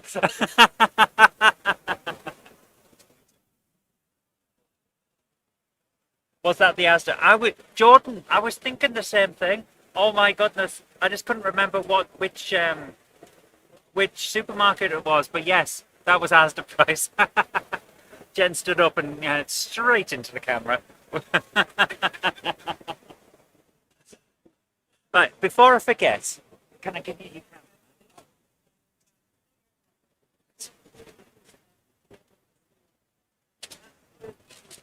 No. Camera, dock, and power supply. Okay. Are you absolutely sure you don't need this? It's fine, yeah. Thank you so much. Okay. You've been a lifesaver, man.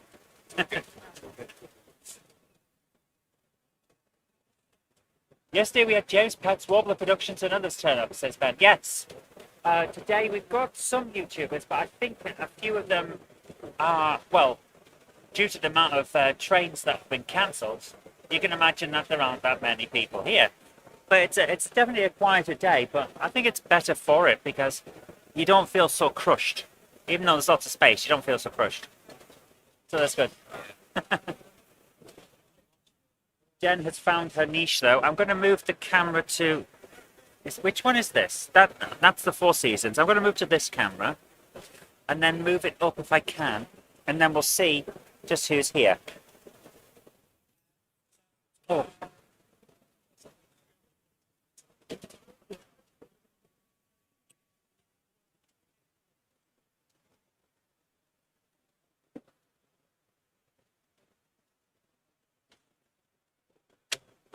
Hello. There you go. How are you doing? Oh, it's been manic. I've not stopped. I can understand. Yeah. But as you can see, we've got mission control here, and I can't believe how many people are watching it.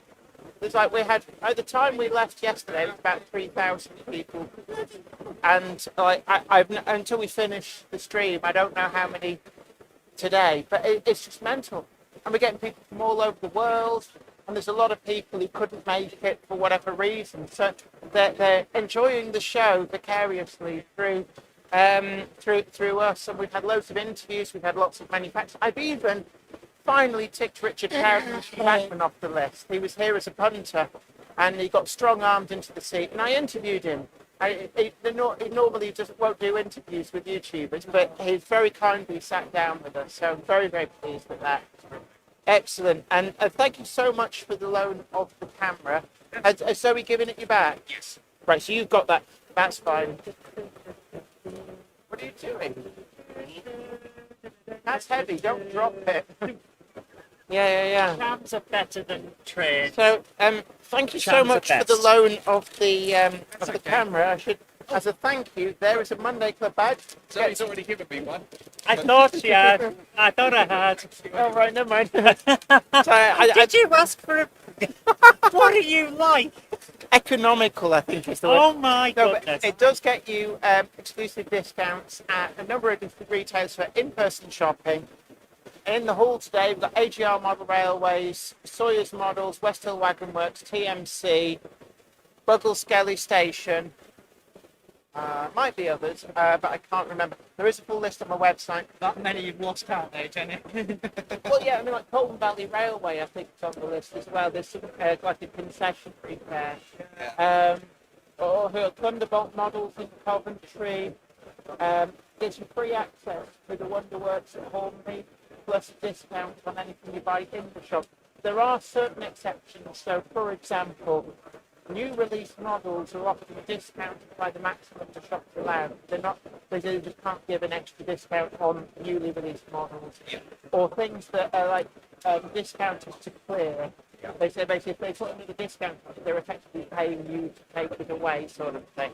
So that there are some exceptions, and we always say inquire with retailer beforehand, as they'll be able to tell you.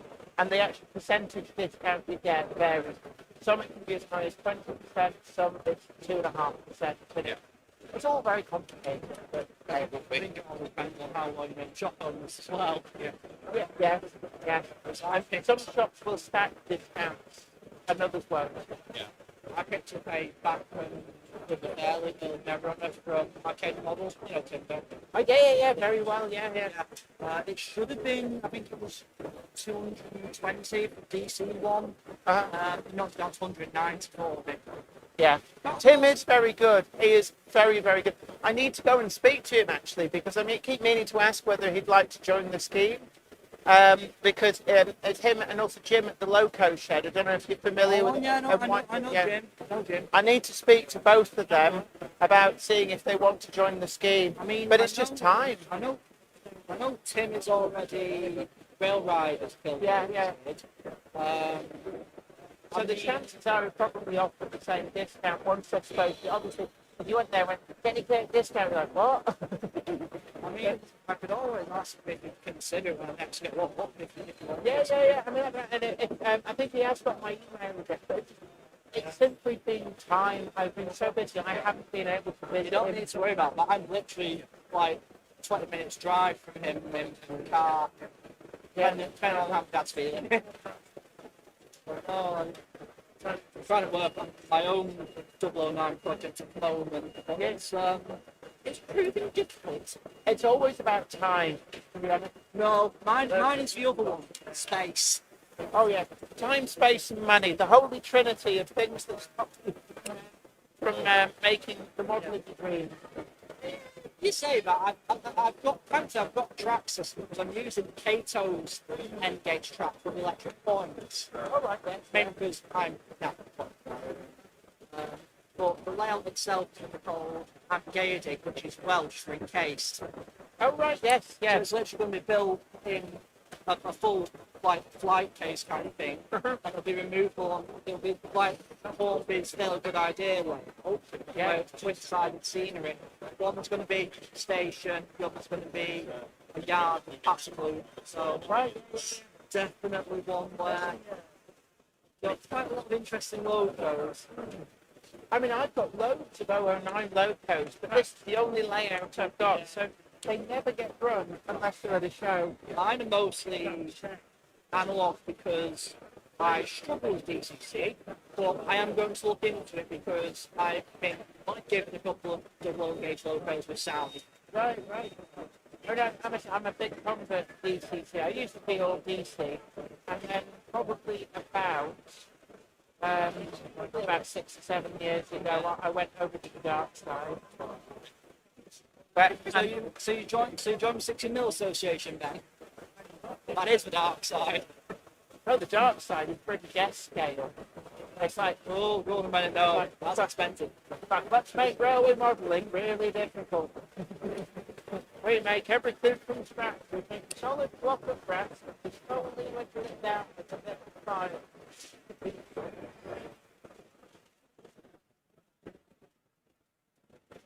Let's have a look. Oh wow.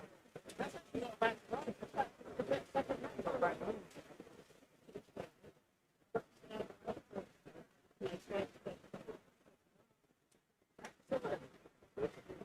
That's actually a nice one. I might have to go and spread it and pull that off the top. I think we have enough time to get out in the back. I've been something from Smart Railway, picked it up from purchase factors, nuts. 7,200. 65 quid. What's wrong with that guy? Nothing. That's the thing. I spoke to Dave about it. What's wrong with it? Like, nothing. Runs fine. Whether it looks like it's a bit of a dodge job, but you ask me, Yeah, but you have a look at the other side. yes. You have done well. I'm very well. That's right. Let's see how that. That's half the price of what you get on eBay. I've got a new untouched box James before, Hornby one. How much have to pay? Brand new in box. 149 quid. No, 30 quid. Fair enough. Oh, I've seen it go for that much though. Hello. Yes. Come on. Hello. We said your name 3 times. Hello, Johnny. Got a quick word. I'm Phil Williams. We just invented a system with recording playback. on model railway, DC in particular, but I do all stuff like this. You can record, you play by manual in record mode, and at the end of that, you press a button and it will just replay exactly what you did. It's the DC. I was wondering if you could send you a simple text. The only thing is, everything I've got is Right, okay, but you're still doing the video clips, are you?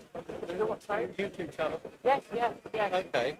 I mean, I haven't given it a go, yeah. So you could use it, presumably, if, for example, you've got an end-to-end layout, you could actually... Perfect for that. Whatever you do by hand, and it'll creep down to 1 mile an hour if you like, and all that. It'll control up to 24 points, up to 24 signals. And it's embedded in a timeline, 15 minutes long. Right, okay. And then at the end of the routine that you do by hand, you press a button and it will replay that. And if you do a different sequence, it'll loop it. Right, okay. So basically, we just do it over and over and over again. Yeah, we're down over there.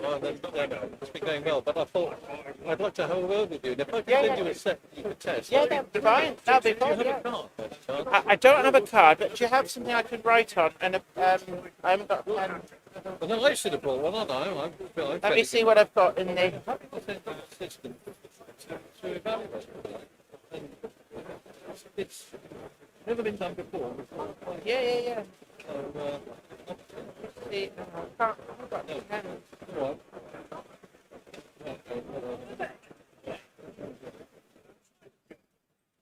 I've got any pens or pencils or anything. I don't miss it before. Yeah. Okay, right. So stand by. Right. What can I write? I'm mindful this microphone's on at the moment, so I don't want to broadcast my address. Email. Send it to Jenny. Yeah.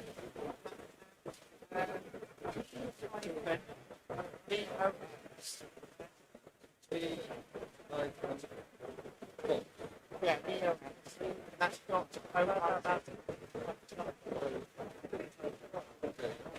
But I know yeah, that's fine. I'm cool with him. I might just probably Yeah, that'd be brilliant. it's absolutely good. Everybody that's seen it absolutely loves it. That's the way it was done. Excellent. Look forward to seeing it. That'd be brilliant. Thank you so much.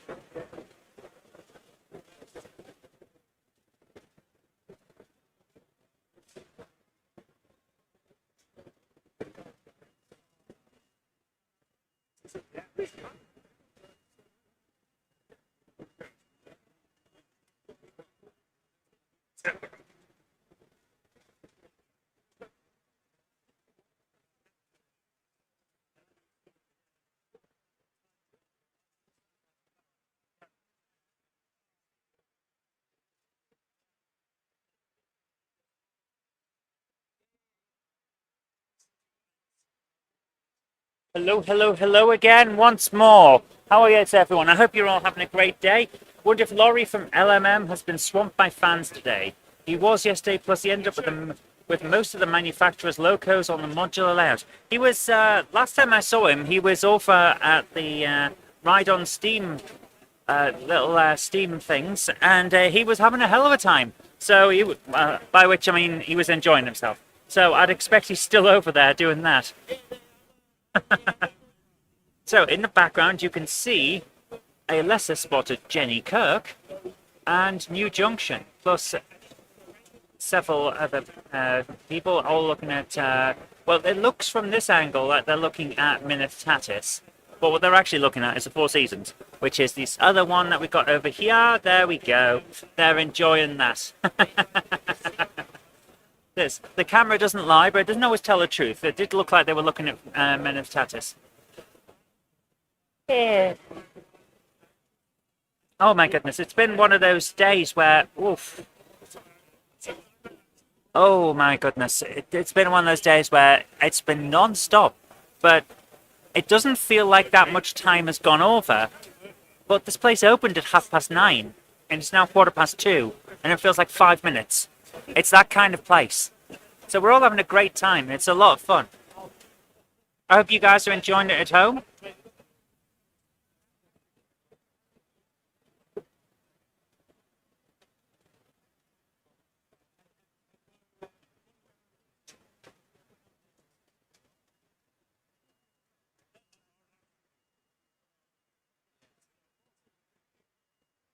Greasy Rail says, hope everyone's enjoying the show today. It was great yesterday. Yeah, I think everyone's having a good time. There's a lot of people here, but not as many as yesterday. Sunday is a quieter day. So it really is a case where if you want to come down and enjoy, but you're a little bit concerned about huge crowds, then the Sunday does seem to be a better option. But I would warn you either way that there's still a lot of people here, like a lot. Oh,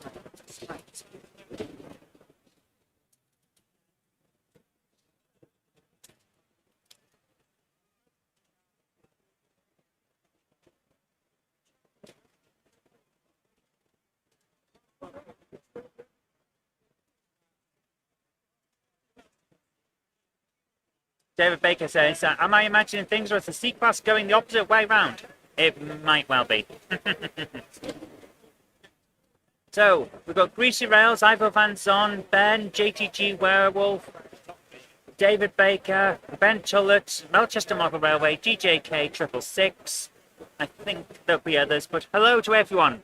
And for those of you who arrived late, A Monday clubber is never late to the wagons, nor are they early. They arrive precisely when they mean to. thanks Gandalf. Gandalf is here, if you spot him. Well done.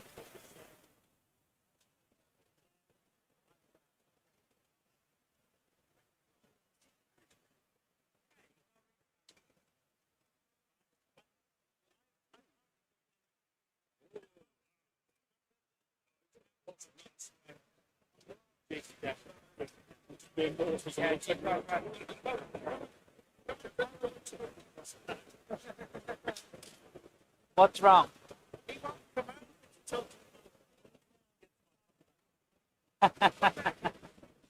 New Junction won't come over to talk to us. I think he's scared of us. He thinks that will bite. He might be correct.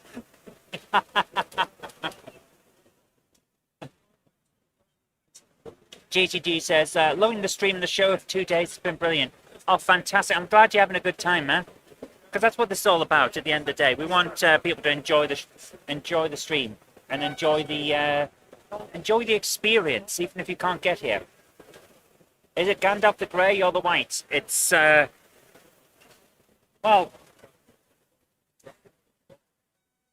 I'm not entirely sure he does he does himself justice. Because most of the time he's covered in biscuits and we can't tell. It's kind of Gandalf the Crummy. Take care, Ben. Thanks for coming along, dude, and have a great day.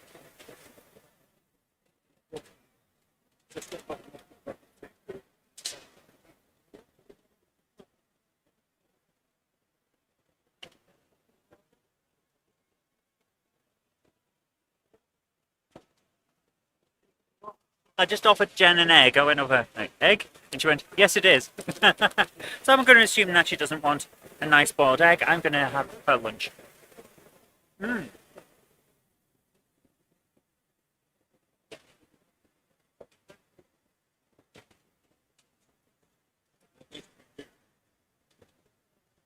So today, Craig and I had a wander around and actually got to see some of the layouts.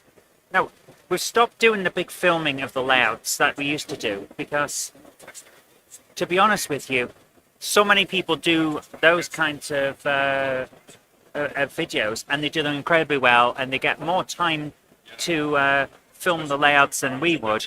So it's like, why would we essentially compete with people who are doing it better? So we've stopped doing it, but it doesn't mean that we don't go and have a look. And we've seen some great layouts here. There's been some fantastic stuff.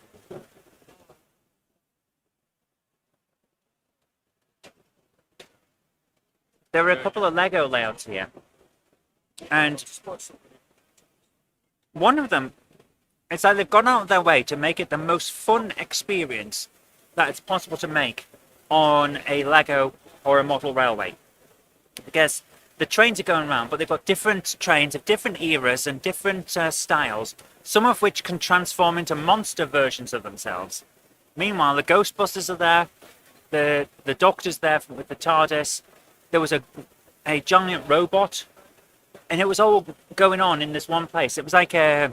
And you would think that sounds overwhelming in terms of what's going on, but they managed to make it all work, and it was so good. So Craig and I leaned on the railings and watched it for ages and just enjoyed ourselves. It's that kind of experience. And like I say, you'd have thought that it would overwhelm you, but it didn't. It all just seemed to blend. It was so well done. That for me was the highlight of the event. Where the old custom-built Lego trains are also the official sets. Some of them were the official sets, but one of them was the official set of a horror thing, where the train would open up and it had wings and teeth. But they had two of them and stuck them together so that both ends opened up and had teeth in and things like that. It was really clever. At the Dutch shows, they have some remotorized classic sets. Oh, that's fantastic. That sounds great. I saw a few of the some absolute classic stuff. What was it called? I can't remember. It's like a Western style one, like the Wild West style trains, in a really old style box, and that looks amazing. So it's not just the modern stuff that's here. There's all kinds from all eras. Like we're talking the old Triangle Airfix levels and things like that. It was so well done. I was really impressed with it. So there really is something for everyone here. And I'm very impressed. Everyone's saying that it feels just as good, if not better, than Wally was, which is let's face it. Let's be not beating around the bush. That's a big set of shoes to fill, because Wally was the highlight of the season every year. And this has come out incredibly for something that was put together essentially because there was an opening and it was essentially last minute. As a first event, they've done incredibly well. This is so good. Despite the weather. Outside was a storm and oh my goodness. I came into it this morning. There's a reason I've got my hair tied back. For those of you who saw me on screen earlier. Oh my goodness. I tied it back because it was just matted from the wind. And all of my clothes were soaked. And I'm like, do I really want to do this? And then you get in and it's like, yeah, actually I do, because this place is great. Ben says, would love to go sometime, just hard with an autistic child. Yes, but there are a few kids here that have had the headphones to baffle out a lot of the sound. There's a lot of people that are on the spectrum here, and they are accommodating. So I wouldn't say it's something that would be an impassable barrier, but I do understand your concerns. And at the end of the day, you've got to make your decision based on your family circumstances. But I wouldn't say it's impossible to do. It might be possible. But like I say, personal circumstances, you've got to make a decision yourself. It has been a great weekend, though. It really has impressed me. Although, I will say one thing. If you're coming, and you're parking here, and there's a chance of rain, be aware that the buses sometimes get delayed. Yeah, the NEC is good for people with disabilities, absolutely. Oh my goodness, waiting for the bus from the car park this morning. Oh, I might as well have swam in. It would have been quicker. But yeah, that's the only thing I would say, and it's nothing to do with the event organisers. It's just that's how the NEC is. The car parks are far away. That's just how it is. Ah. I think we can see over there that Jen is very, very in her element, having a chat with people from TMC. So she seems happy. And that, to me, is a big thing, because I'll freely admit, when you come to these things and you're doing the displays or you're doing the streams, things like that, it is very limiting in what you can do. We have to schedule a chance to run around, and of course you don't get to see everything. I don't know what's in half of this room. There could be trams and all sorts. and I'd be very happy to see them, but I haven't seen them because we're doing the show. And that's one of the things that you have to put in as well. If you're coming and you want to do it in one day, you have to seriously limit your time because it is big. This is a big place. But I think it is worth it, and it's gone down really well. I'm going to move to the other layout now with the other view. There we go. The Four Seasons are back. There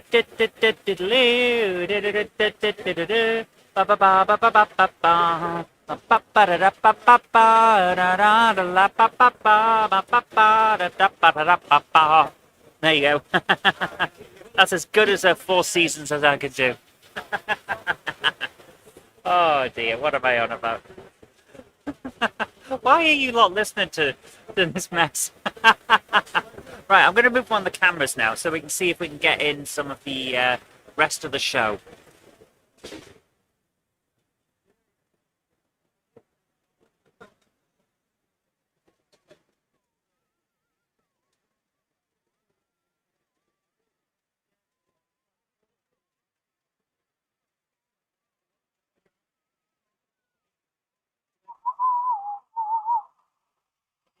So, here we are.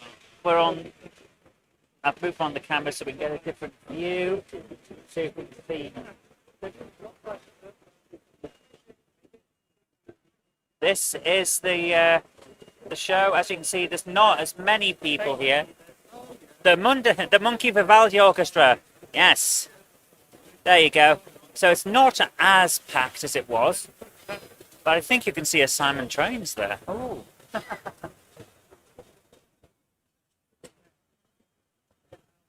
There we go. There we go. Absolutely fine there. We can see a layout. That's Stedham Mill.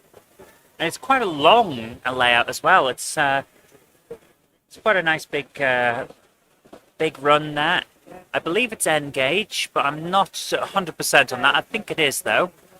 So you can imagine there's a lot of work and a lot of modelling gone into making that look fantastic. And it certainly does. And then we can see a lot of other stuff right at the back. I don't know if we're getting a good shot of it. I wouldn't. But you can, yes, we can just see it at the back. Is the ride on railway. That's so. If you've been hearing all these horns and all that, or and all of that, then that is the ride on railway. There you go. Hello there. John Martha says, hello there from me and myself. How you doing? Good, thanks.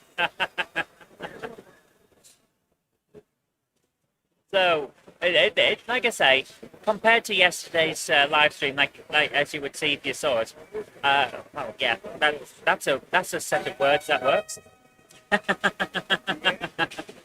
But yeah, you can see it's not quite as packed, so Sunday is definitely the day if you want to avoid some of the larger crowds. But it's still a great day out, and there's a lot of people here. And a lot of excellent bargains as well. So there we go.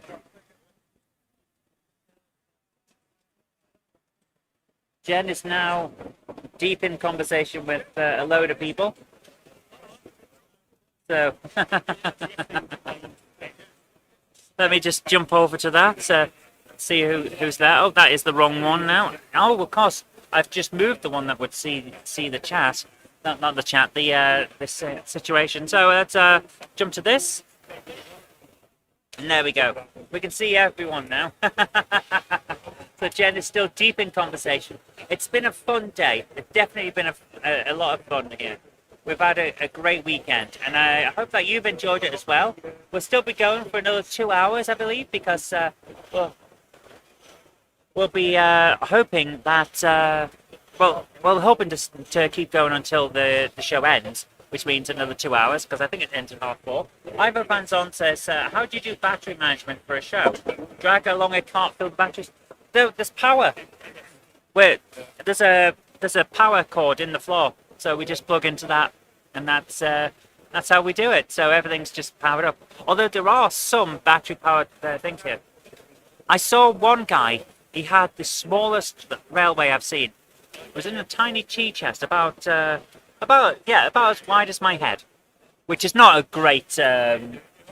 Okay, all right. That's about a 7-inch screen. From there to there, that's about the size of the tea chest. And he had a railway going on it. And it's running on AA batteries. And he used this, it's a Japanese, it's not Kato, it was a slightly smaller one, Tomitech or something like that, or Tomitech or something like that. Their chassis, because it's slightly smaller than the Kato one, so it got round the tiny curves better. And he was running a model railway in a tea chest, and it was very clever. It had these magnets to lock it in place, and then you can raise and lower it as needed to be able to open and close it. So he had a railway in a tea chest. And apparently it was because he doesn't have a huge amount of space in his house, but where there's a will, there's a way. And he managed to do a railway. I thought that was just so cool. So I had a nice conversation with him. That's here. Well worth having a look at. And a load of stuff like that. So it's so good, man. But Engage. If you have a bit more space than a tea chest, look at that. That's Engage, and it looks so good. Engage is the best. I'm sorry to other scales. I do like my TT120. It's very, very nice. But Engage. This is St. John's Town of Fartree. How good is that? So good, man. So that's in the Engage Journal. I did today join the Engage Society. I've been looking at the possibility of joining for a while. Now I'm going to go off and bargain hunt. Jen's off to bargain hunt. Yeah. See you later. Fine, Have fun. I've got half an hour. Eloise is due at 3. So you better run then. You've got less than half an hour. I know. Jen is off with a big net. She's going bargain hunting. Guys, oh, it's been great today. Yeah, it really has. Hello to James Pets, who says, Engage. Engage is the best. Should be on a t-shirt and a mug and a pencil. Yes, absolutely. Well, we'll see what we can do. Actually, I might do a range of them. We'll see which one sells best. And now finally put the seal of officiality onto which gauge is best. Oh, that would be hilarious. Oh dear, what am I looking at? There you are. There you go. Just added James Pets as a moderator because I didn't realise he wasn't. I thought you were. There you go. Oh, you're a moderator on my channel, aren't you? On Gamehammer, yes. So there, remedied the problem. So, we're going to be, like I say, another 2 hours. I'm glad to say I finally joined the English site. I've been looking at joining for a couple of years now. Never got round to it. Oh my goodness! Oh. Okay. The September-October 24 issue. You need to see this. Ancient Sekisui Mainline by Hiroshi Kato. Oh my goodness. How good does that look? That is the power of Engage. That is what Engage can do. Oh my goodness. Oh my god. I'm blown away by that.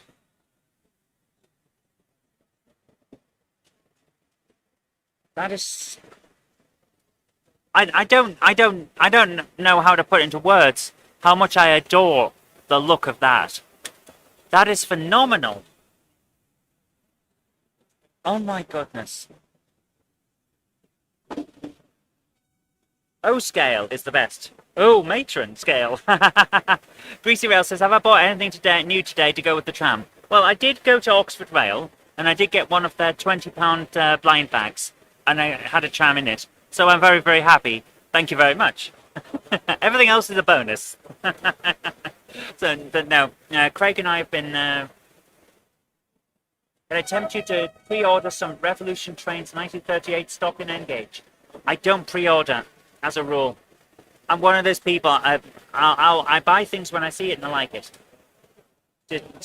Richard Gruder says, sorry, couldn't make it due to gastric issues. Dude, real life comes first. Your health comes first. Never apologize for having to take time for health reasons. Because anyone who says that you shouldn't is wrong. And that's just how it is. Take time for you. Make sure you're fine. Make sure you're healthy. That is the most important. Absolutely. In which case, can I tempt you to buy some Revolution Trains 1938 stock in Engage when it comes out? It's possible. It's a possibility. Oh, you might be able to tempt me. Although I would have to divert funds from my Warhammer collection, which, oof. You see, competing hobbies is, oof, it can get quite significant, man. I nearly picked up one of those bags. Got a nice little classic Range Rover model from Oxford yesterday. Yeah, the bags are incredible. I've had some good stuff out of those, but oh my goodness. When I picked up that one earlier, if you watch early on in the show, in today's live stream, I opened the bag next to Craig, and he was like, ooh, that's nice, ooh, that's nice, ooh, that's nice.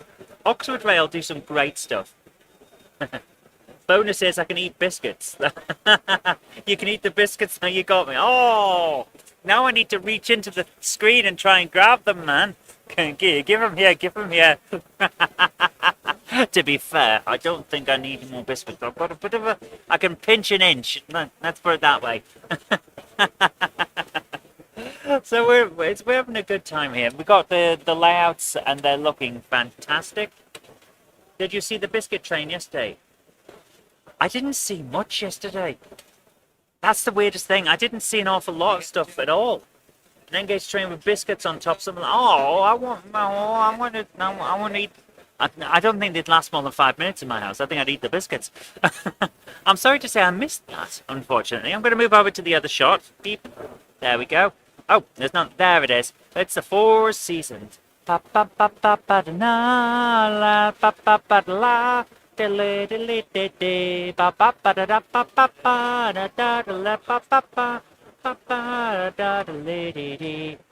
Engage layout with a rubber duck train. There's a what? A rubber duck train? Oh my goodness. I did not see that. I did see the rubber duck that's on the ride-on train. That was pretty cool. The duck train. Duck trains. Woohoo! I should stop cracking. Oh, it's been a great run. Have you been tempted by a Coca-Cola die-cast vehicle? I have not been tempted for a Coca-Cola die-cast vehicle. I have been tempted for a Coca-Cola locomotive, which was pretty cool. I do like that. Now I've got a fun story about that. One time, the Coca-Cola, you know, the holidays are coming Coke truck that goes round in the old adverts. You know, the advert that it's officially Christmas when you see it. I did see that was coming to Bolton. Wasn't quite in Bolton. It was actually in a little estate just outside. So I got the train over there specifically to go and have my photo taken next to the Coca-Cola truck, just so I could say holidays are coming. So yeah, I would pick something up like that. Jen's not a fan of that sort of thing, which I find strange because it's a nice bit of fun, and I think we need more fun and games in model railways. Like, I get when people do a picture perfect, completely photorealistic depiction of a station or a piece of track and all of that. I get it. I get all the time and the effort and the love and care that go into that. But I like a bit of fun with my stuff. So I like to model quirky things. So I would have a Coke one, and I would probably do it if I was going to make a scene of it, like a diorama scenario type thing. I would probably try and get as much in reds and whites to go with the Coke thing as possible.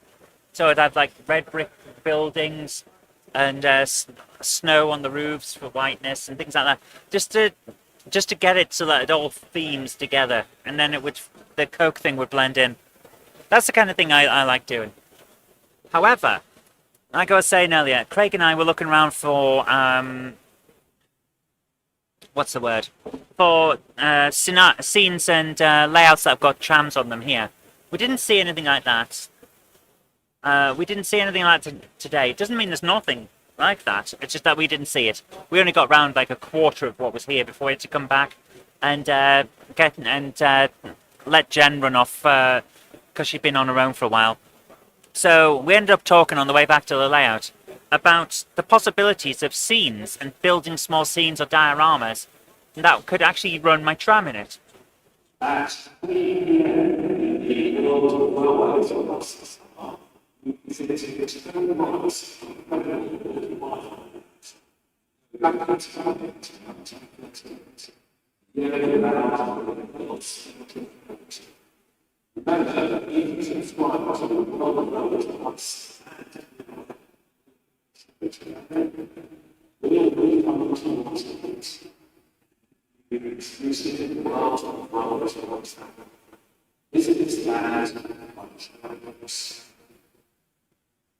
There we go. So that is a big announcement that I still have no idea what he said. I've been here all weekend. I have understood like 5 words. So if any of you know what that what they were saying there, well done, because I don't. So, but like I was saying, we're thinking about how to do a little diorama that I can use my little trams on. And what I came up with is like a small scene in a town, like a small town scene. But I'm going to do it in like a portrait style. So, portrait photo frame style. So it'll be a proper nice frame, which will sit on a wall, hang on a wall, but it could also be sat independently at a model railway convention and things like that, which would just depict like the end of a town, at the end of a street in a town. There'll be like a corner shop, a load of buildings, and it'll look like it goes off and continues in a similar style to how, if you've ever seen those book nooks, where between books on a bookshelf you'll have a small scenario, like a couple of buildings or a TARDIS or something like that, in a little scene. I'm thinking of something like that, only a bit bigger, so like a portrait or something like that. Basically an art piece, and have the tram able to run around that, which I think will be fun. So that's the scenario I'm going for with that. Might take a while because I've still got to finish the N-Gage box file out. Like, seriously, the only thing that's holding me back on the N-Gage box file layout is the fact that I keep forgetting to get the soldering iron and solder out of the attic for doing it, which I think would be fun. You could do something like the Monnikendam Kerkstraat, that one major street running trams in the Netherlands. Yeah, something like that. That sounds pretty good. And we'll see how it goes, because I've still got to get the box file layout done, but then I can move on to other stuff. Richard Gruder says that the guy in the tannoy said, no, parking on the upper field. James Pett says, I think enjoying whimsical and impressionistic railway models involves a totally different mindset to enjoying realistic model railways. Yes, I think you're right. It's seeing the world in different ways. Both can be entertaining, but in different ways. Absolutely right. Absolutely right. There is a tram layout, Croydon Tram Link. Look for the small, bright red box stand. Oh. You see, this is the thing. I've been here 2 days and I haven't seen that. Absolutely haven't seen that. If one's expecting realism, whimsy can grate, so I suspect the whimsical layouts are more enjoyable if they make obvious that they're whimsical before someone starts looking at them. Yes. Yes, I think that's true. The announcer's saying, a child has become wedged in the tunnel of ghosts. Oh my goodness.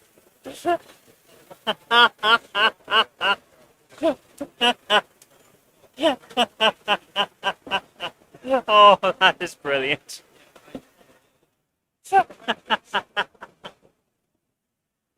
Oh, I don't think I can top that.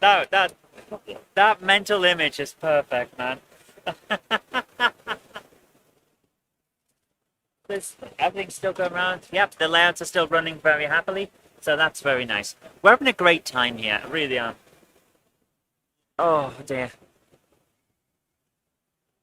So, Jen's disappeared because she's gone for bargain hunts, which means I probably won't see her for the rest of the show, although I am hoping she will be back in time for the interview at 3 that she's got coming up. Meanwhile, Iron Horse has disappeared without trace. No doubt he's still hunting for bargains as well. Because why wouldn't you when you're at this sort of event? Apparently, several people have met Craig Ironhorse today and thought he was Tom from Buggleskelly. So, so he popped over to Buggleskelly. So, has people been mistaken you? And they said, it's funny you should mention that. I've had a few people come up to my stand, which clearly says Buggleskelly Station, and said, hey, Ironhorse. So apparently they look alike. So there's that. Is New Junction coming? New Junction is here. We saw him earlier on. I don't think he's coming back though. He is here for work purposes. He's with a Cura scale. So you never know. You never know.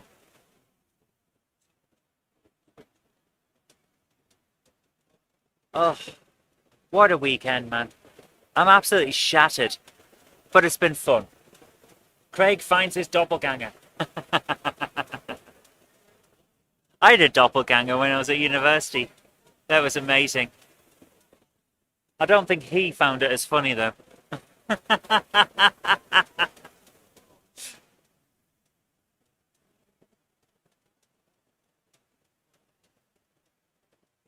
I'm going to switch over to the other view, see what's going on in the main area. There we go. So Stedham Mill over the... oh, I found a Jenny Kirk. Jenny, what have you found? Oh, here we go. We're going to find out what Jenny's found. So, Oh, sorry. No, right. activate the Genomatic. Oh, give me a chance to breathe. Now you've had a chance to breathe. You should have breathed before you got here. I've rushed over. What time is it? It is 2:45. Oh, I thought it was 3. We've got hopefully Eloise from Oxford Rail coming back. No, this is a locomotive. I wished actually I'd have taken some of the cash I had, and I wouldn't have had to have put it on card. But it's a locomotive that I've been meaning to get for a while. It's 42XX. I have the 72XX. And it reminded me actually, somebody came and showed us that they got an amazing bargain from Clark Railworks, the 72XX and BR livery. And it reminded me that I wanted either a 42XX or a 52XX. So I've got a really good deal. Sticker says 60, let me have it for 55. I think it's 55. Nice. Pass me the receipt and I will tell you what I paid. 400,000. What? What? 55. So 55. Can't say fairer than that. I can say fairer than that. Fairer than that. See? I can do it. Richard Gruder says, oh, I wanted one of them. Yeah. I can see why. It's quite a nice one. Has Richard Brighton been round? I can't find him. No, Richard Brighton disappeared without trace. He does that sometimes. 55 for a working locomotive is a bargain. Absolutely, it's a bargain. Yes. Yeah. Yes, apparently there is one. It's red. Small one. Yeah. Not very thoughtful. Ladies and gentlemen, I will see you later. Bye. Where's me? Oh, my bargains. Oh, my tramsies. So.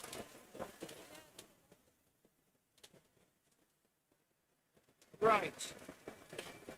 Let me shuffle in and who we got in the chat. So, Jeffrey Risner says, hello from Athens, Ohio. Excellent. Great to see you. Hope you are well. Greasy Rails. Dominic Z, our Kickline correspondent. It is great to see you. Not seen you in a while, says Jenny. Hot Wheels even made the Action Comics Action Sedan from the first Superman comic. Boom. I didn't know. I'm not a Hot Wheels expert. Aaronville says, are you going to use DCC HM7000 that or an old standard DCC decoder? At the moment, I will be perfectly honest with you, I have struggled They've just come back into stock, according to Hornby, but that obviously they're still getting them into stockists. Let me try and find the view from the top of Minithtatus Tower. Ivor Banson, great to see you. And I believe that James Petts has been in. I don't know, I'm doing the hand actions and nobody can see me here. Ivor Banson says, I once paid €35 for a working locomotive with DCC plugs for. Yeah, actually, sometimes if you buy from a smaller shop that doesn't do DCC, I have heard of cases where people have bought a locomotive cheap as a non-runner and found the reason it was a non-runner was because the shop didn't check it on DCC because they didn't believe in such things, and it actually had a sound decoder in. And if switch to Jenny Cam, please, says Aaronville. So this is Jenny Cam. Dominic Z, our Kickline correspondent, says Johnny Lightning even released the AMC Pacer from Wayne's World. Excellent bargain time. Woo, woo, woo. Yeah, the Mirthmobile, and they had a Simpsons and Kickline range as well. Cool. Aaronville says, I'm happy to wait for HM7000 chips. We did speak to Martin Weaver from Hornby earlier on, and he was telling us that the 6-pin decoder, they are working very hard on that. But obviously size is incredibly important with 6-pin, so they are making sure that they can bring it to the market and it actually work and fit the models it's intended for. So, James Petts, we do approve. Says, somebody in the Model Railway Club bought an old 1980s Hornby Class 86 for £20 as an odd runner. It worked fine. Don't lean, no. I was just going to lean in and say, are you looking for tickets? To where? Oh, what, are you going to do the train sim thing? Yeah, go on then. Don't get too carried away, because I do have Eloise coming. Can we find a bag and fill it with rubbish? What about this? Make this the rubbish bag. Okay. That's where that went. So, could you do a round robin? Because I'm mindful that we're getting quite a full of a rubbish vibe.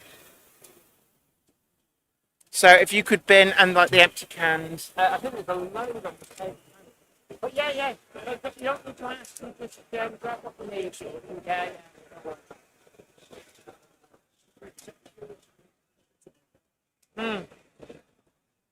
So we're just waiting for Eloise from Oxford Rail. I know it's so easy to get lost in here. I keep trying to find Clark Railworks, and for some reason I keep forgetting where in the hall Clark Railworks are. So I end up wandering aimlessly up and down aisles looking for Clark Railworks. But I haven't, and they've been doing a roaring trade. We're going to speak to Callum later on, I think 3:30, from TMC, our sponsor. Oh, you just knocked the camera and it went weird. So, is that a chocolate orange? Is that our chocolate orange? Oh, there's a tax, leaving a chocolate orange unattended tax. So this is, unfortunately, there's a very, very strange taxation system here. So leading a chocolate orange unattended tax is a bad one. So open wide. Nope. No. I told you before. If I have some, I'll want more.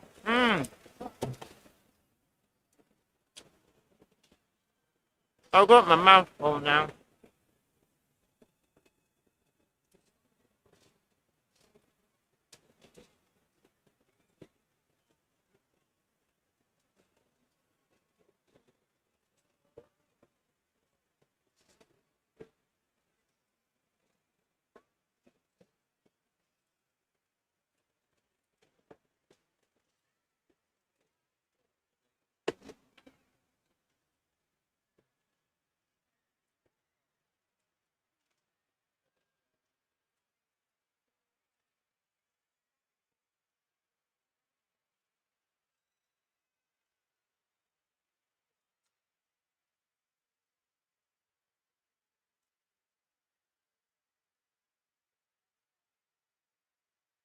we're just going to leave you with the view for a moment. I'm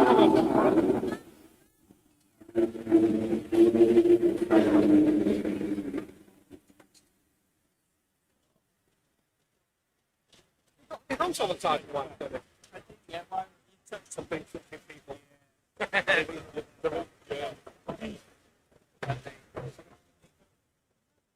I'm sorry, there was a leaving a chocolate orange unattended tax. I did. It's a little bit left from there. I need to make myself smell nice.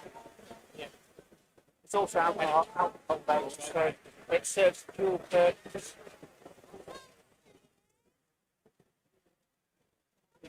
Yeah, I do mine as well. So where you been? Problem? I still haven't got over to him properly.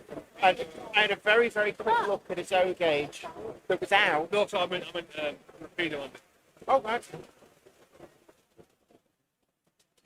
Are you on their happy list now?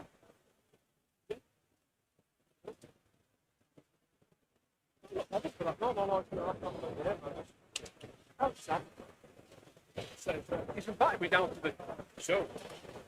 Yeah, it's a long way though. I'll tell you what, we'd have to both go together and make her Might be a doer. Yeah.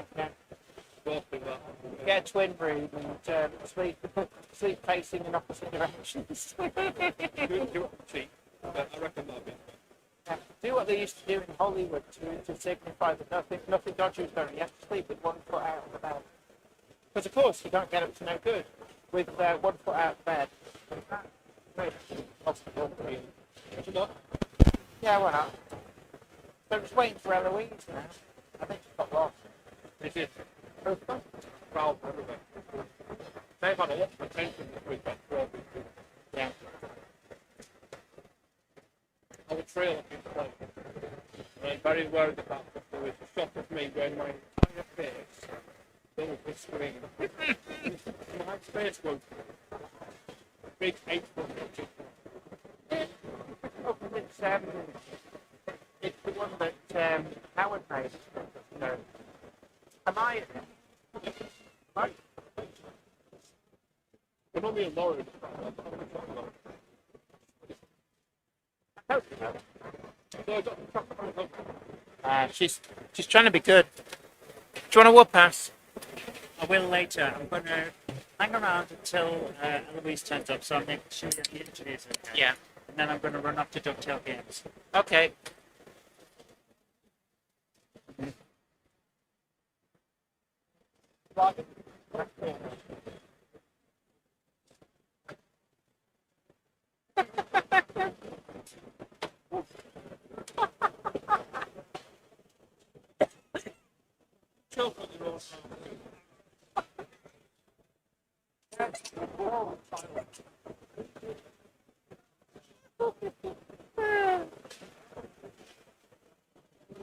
So let's take a look at the crowd. It's starting to thin out a little bit, but still plenty going on.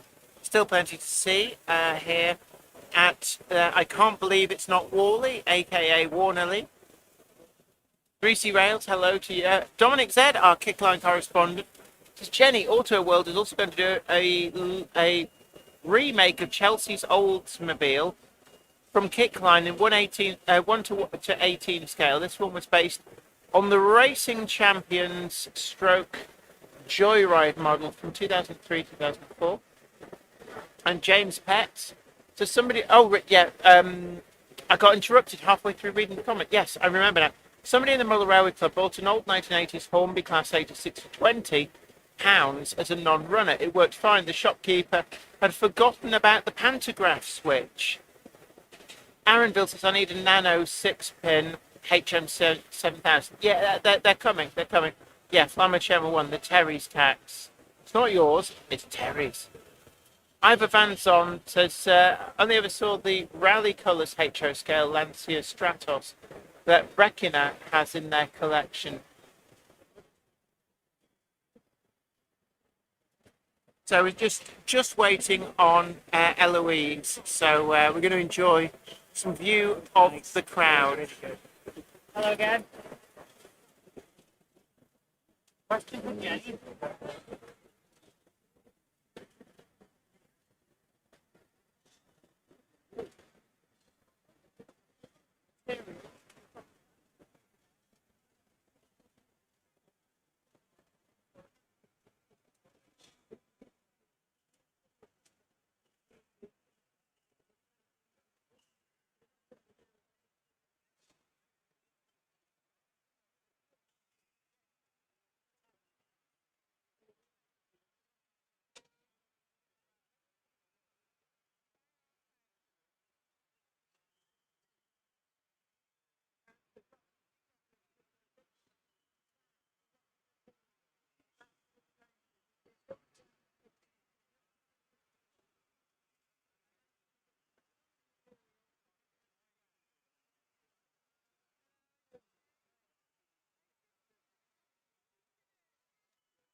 Through.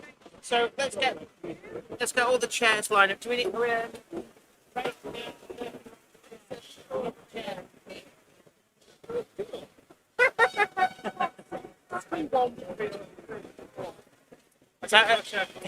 Thank you. I do Want me to apologize. sit by here? Yeah, yeah. Yeah. Fab. Oh, it's like my grandma's in the yeah, yeah. So, Oh yeah. so, oh right, yeah, no worries. So we got I'm here with Eloise. So I'm sort of hiding behind the microphone. So let me just move that a little bit. There we go.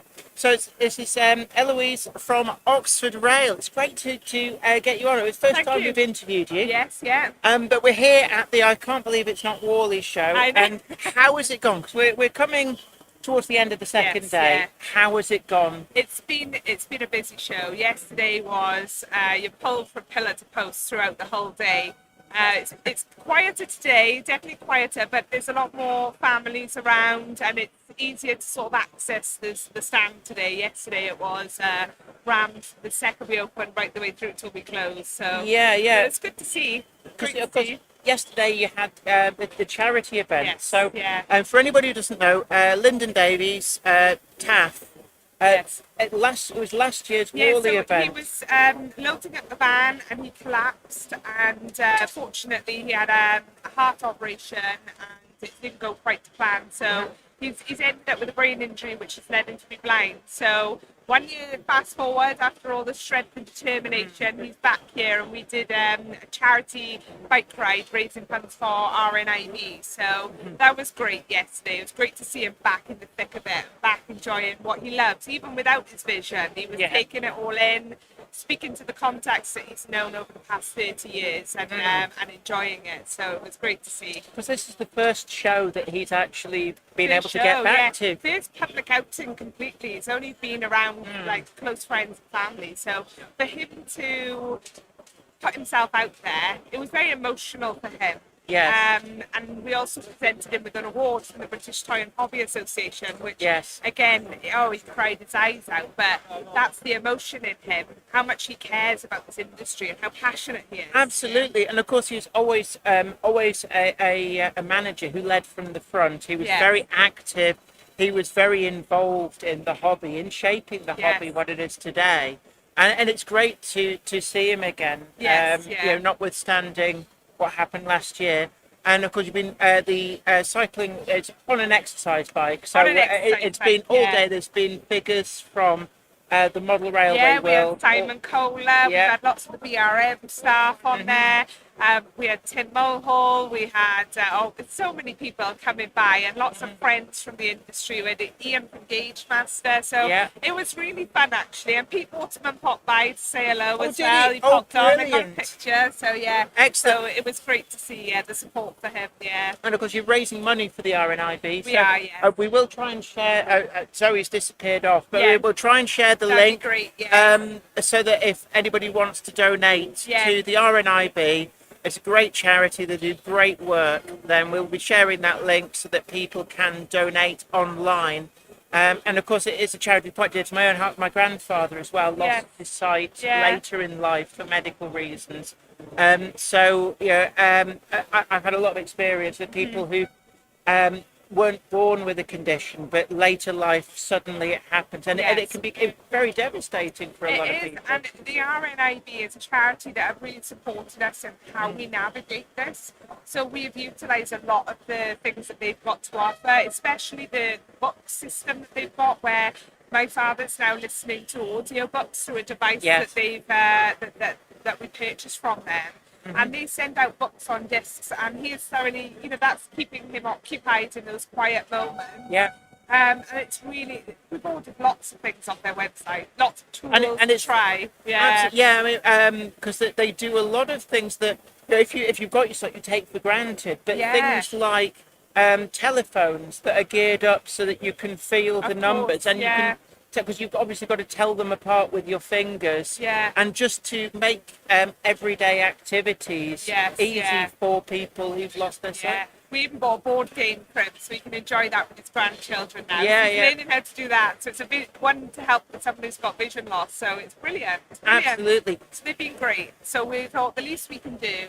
My dad's always been a charity man, but more behind the scenes. So this is new for him to be out there. He normally does a lot of anonymous donations. So this is very new for him. Yes. To do something so forward facing and to raise funds for a cause, but he's been slightly pushed by us. It was all his idea, but I don't think he expected us to make it as big as it was. The stand was packed yesterday, and the cheer that went through the hall as we revealed him was brilliant. Yeah, because he had no inkling he was getting that award. That was a complete surprise. Lovely, So the reaction, and there's some great videos being taken of that reaction is absolutely genuine. And there's such emotion there that it's seeing how much shows how much he really does love this industry and this hobby as a whole. He absolutely adores it. So, absolutely, yes.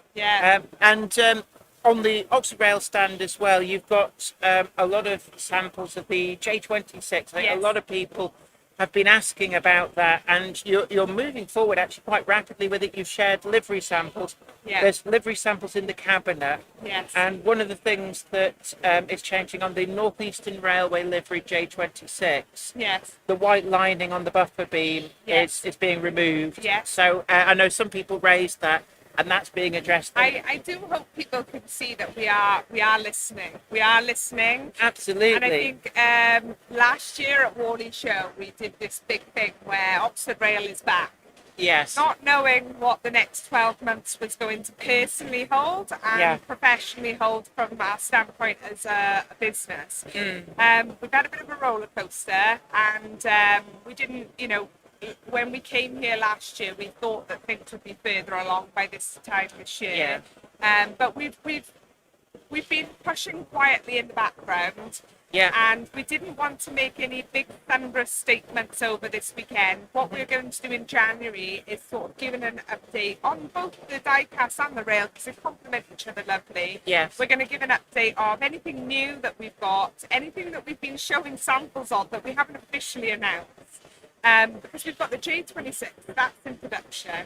We've got 3 new 12-ton tank wagons, which are new liveries. They're, I think, almost in production. But we've received painted samples. We've got 4 new 7-plank wagons, which were announced in 2020 that we never went through. Because they're the railway company wagons. So there's Great Western, Southern Railway, LNER, and LMS. That's right, So they were announced, but never actually never picked up. So we're pushing forward with that. They're in production now.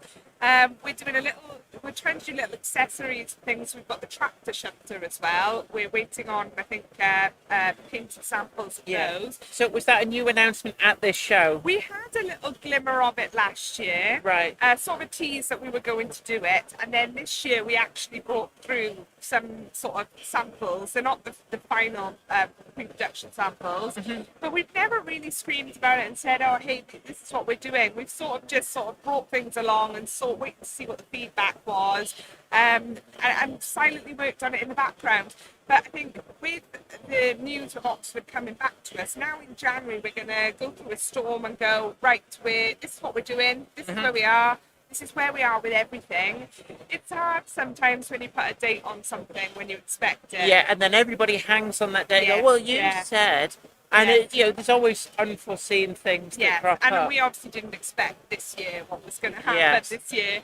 And that really has. Paul Guion, he would come into the office sometimes to talk to me about projects, and I'd sort of say, I backed up on a lot of things. We're going to have to wait. So we're getting there. But and I do know it's hard when someone announces something, and 3 years down the line, 4 years down the line, you still haven't got anywhere with it. Yes, yeah. But with the most talked about, the most anticipated project is the crane, which we've had to rework quite a lot of it and how we're going to present it. So we aren't going to do it with a match truck. Yes.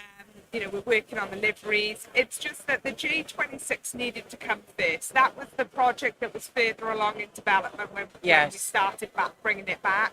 The crane's taking time. We have in no way, shape or form stopped it, but we just need a bit of time to relook at it, which we are actively doing. So. Yeah, I think it's nice it's coming with a suitable match truck, because that was one of the things when it was first announced. Yes. It kind of felt like it needed something at the front, and so you've addressed that. And it's one of the things as well, when it was an incredibly keen price point. Yes.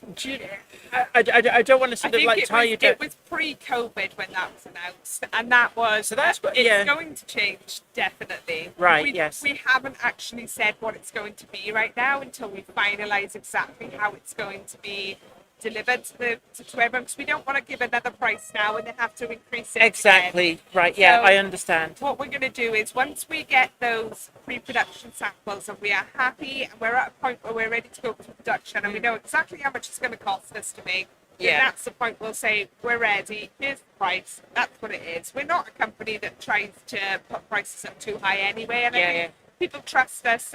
We're not greedy at all. I think Oxford Rail has built a great reputation as being great value, because things like the freight wagons that you're doing, a lot of those, I think you've got a load you're selling on your stand today at sort of £12 brand new. Yeah. So they're really well priced, and definitely very much catering towards the people who might be on a smaller budget.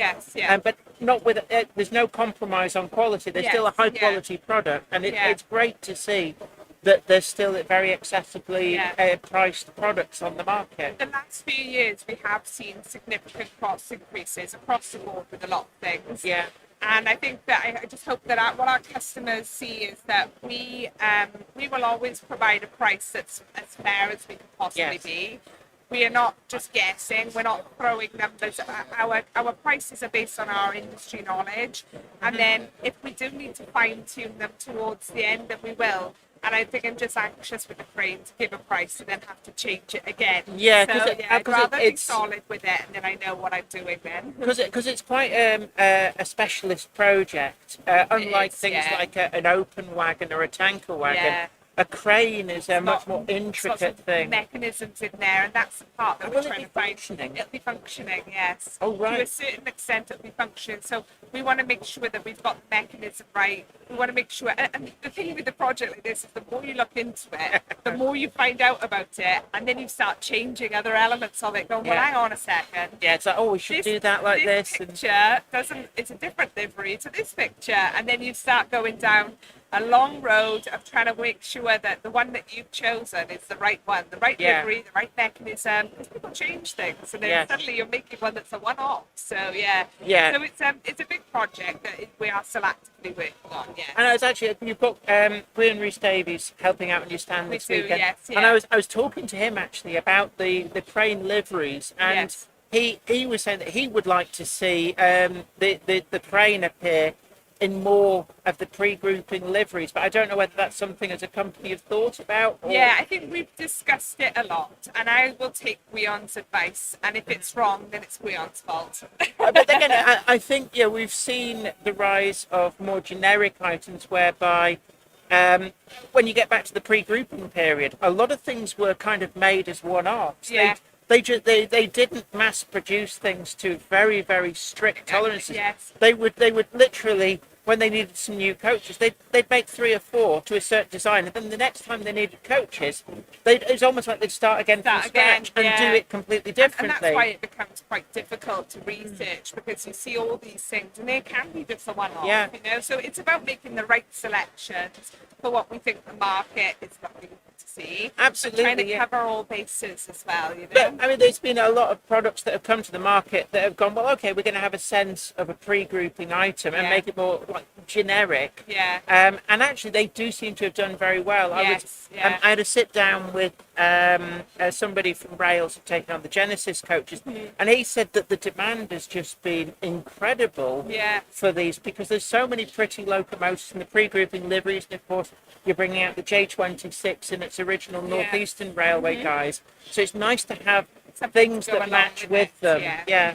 Yeah, that's definitely something that we're taking into consideration. And when we fine tune those, we're trying to think of all those elements. And we do look at what other people do and take their feedback and see Yeah. what works. And we want to complement this whole industry. We don't want to be competitive Yeah, and yeah. making things, and we're all making the same things. We want us all to work together and have Yeah. things that people enjoy. It's a That's what very we want. broad ecosystem. I was talking with Martin from Hornby about this. Yeah. That actually, rather than thinking, no, we're with this one company, we're not even going to look at what everybody else is doing, but rather to think, well, actually, they've got a product that complements this product that we do, and actually, the hobby and the market is stronger because both the products exist. They actually enhance sales for each other. Exactly. And that's where I think that we, as an industry, need to be looking at is that, you know, to make sure that we're not all fighting with each other Yeah. on who's making what, but complementing each other. It'd be Yeah. a much lovelier world, wouldn't it? If there's just more product out there for people to buy and to enjoy. Yeah. So that's where I think that's where my mindset is. So Yeah, it is a very, very friendly industry by and It large. is. I mean, no more so that yesterday on the stand there was so many different people I saw Yes. from different companies. it was lovely, and it's lovely to engage with some Yeah. companies that I may not have engaged with before.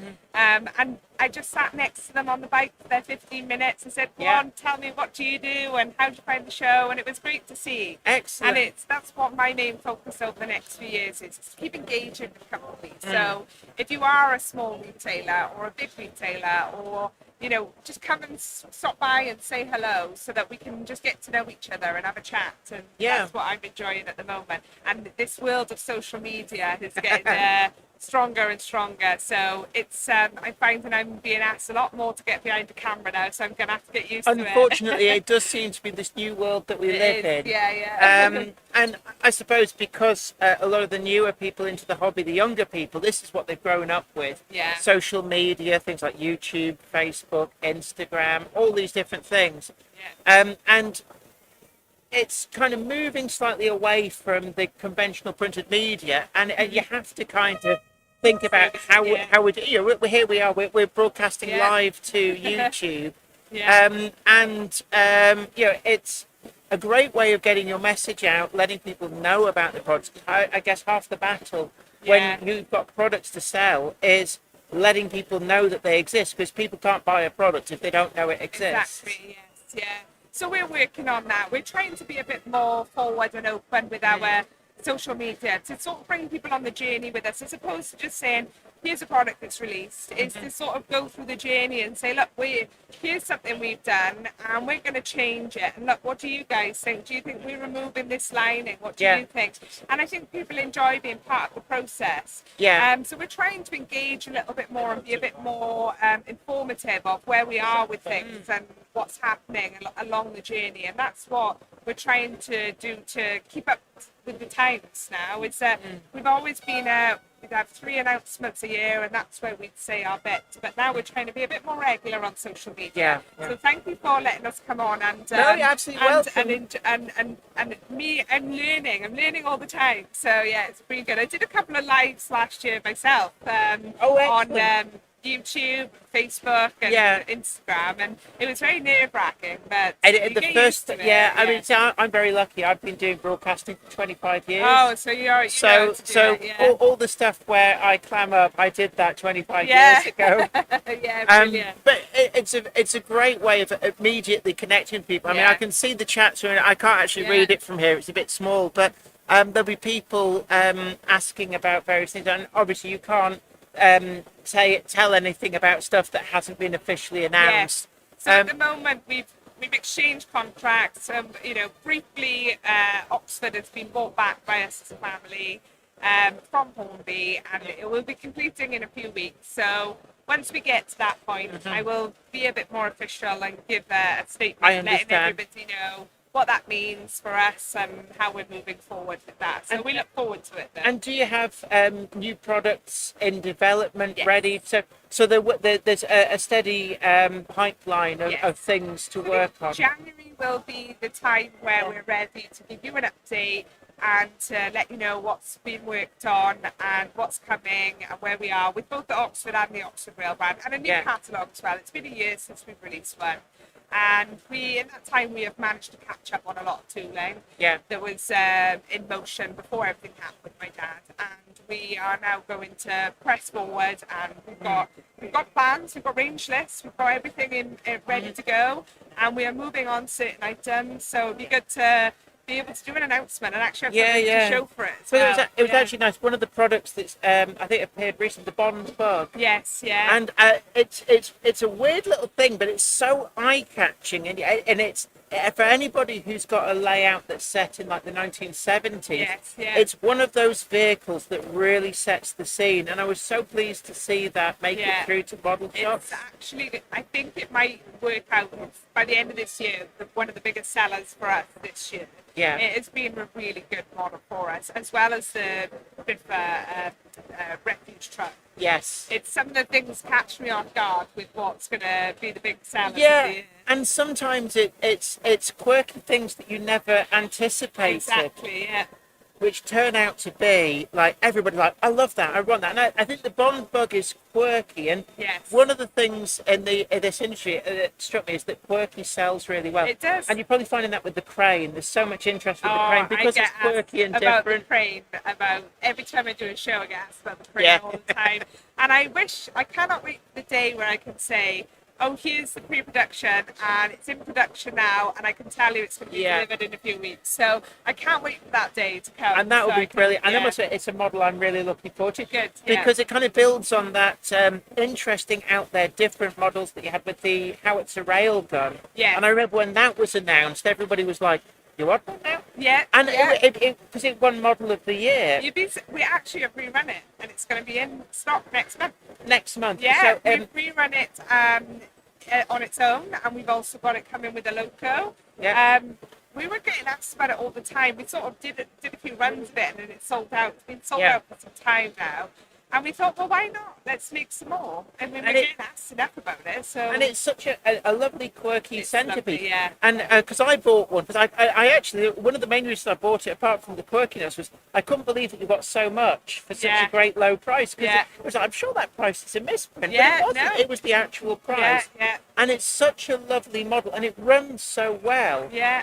Because you would look at it and think, there's so many wheels. Oh yeah, that's going to cause a nuisance. But actually, it sticks to the track like glue. We quite like finding those little niche products that Yeah. that someone would go, really? And then they go, actually, quite like that. So, yeah, we're going to continue looking for those. Yeah. Yeah, and I'm really looking forward to seeing what comes, and of course, obviously, not forgetting reruns, hopefully of some of the previous models. I know the N7's Yeah. done quite well. So be nice to see some We delivery. definitely recognised that we needed to utilise some of the old tooling, the pilchards, the banana bands. Yes. You know, there's things that we could do so much more with. So we're going to utilise some of those toolings that we feel like there's a demand for new product with that tooling. So Absolutely. we're racking our brains through all our tooling bank and going, what can we do with that? Is that worth rerunning Yeah. now? Is it been a long enough gap? Is there something new we can do on it? So we're trying to, so hopefully next year you'll start seeing a lot more. Our range has gone, over the past years we haven't released much. It's gone quite small, so we need to bulk it out a bit. Yeah. Well, one suggestion I would make is with a lot of Northeastern Railway locomotives like the J26, Yeah. the J27, a Northeastern Railway brake van, something to go on the other end of the train. Got it. I'll So, bear that one in mind. And people are probably now screaming and going, well, it looked like X, Y, and Z. It's but it's one of the things I always like to push for is brake vans. Don't forget the brake vans, because you've got the lovely locomotive, the private owner wagons in between. There needs to be something on the other end of the train. Got it. I will bear that one in mind. But you know, don't feel that I need to press you. No. But look, anyway, it's been absolutely great sitting down having a chat with you. I actually, because I didn't know whether Oxford Rail would be at the Great Electric Train Show or not. So I was actually hoping there, if you'd been there, that we would try and get you in for an interview there. So it's lovely to finally be able to sit down and have a chat. Yeah. It's new for me, this is being behind the camera, but you get used to it. Yeah. And of course, and you're based in Swansea, which is actually where half my family's from. That area. So when you're next down, we can do another interview.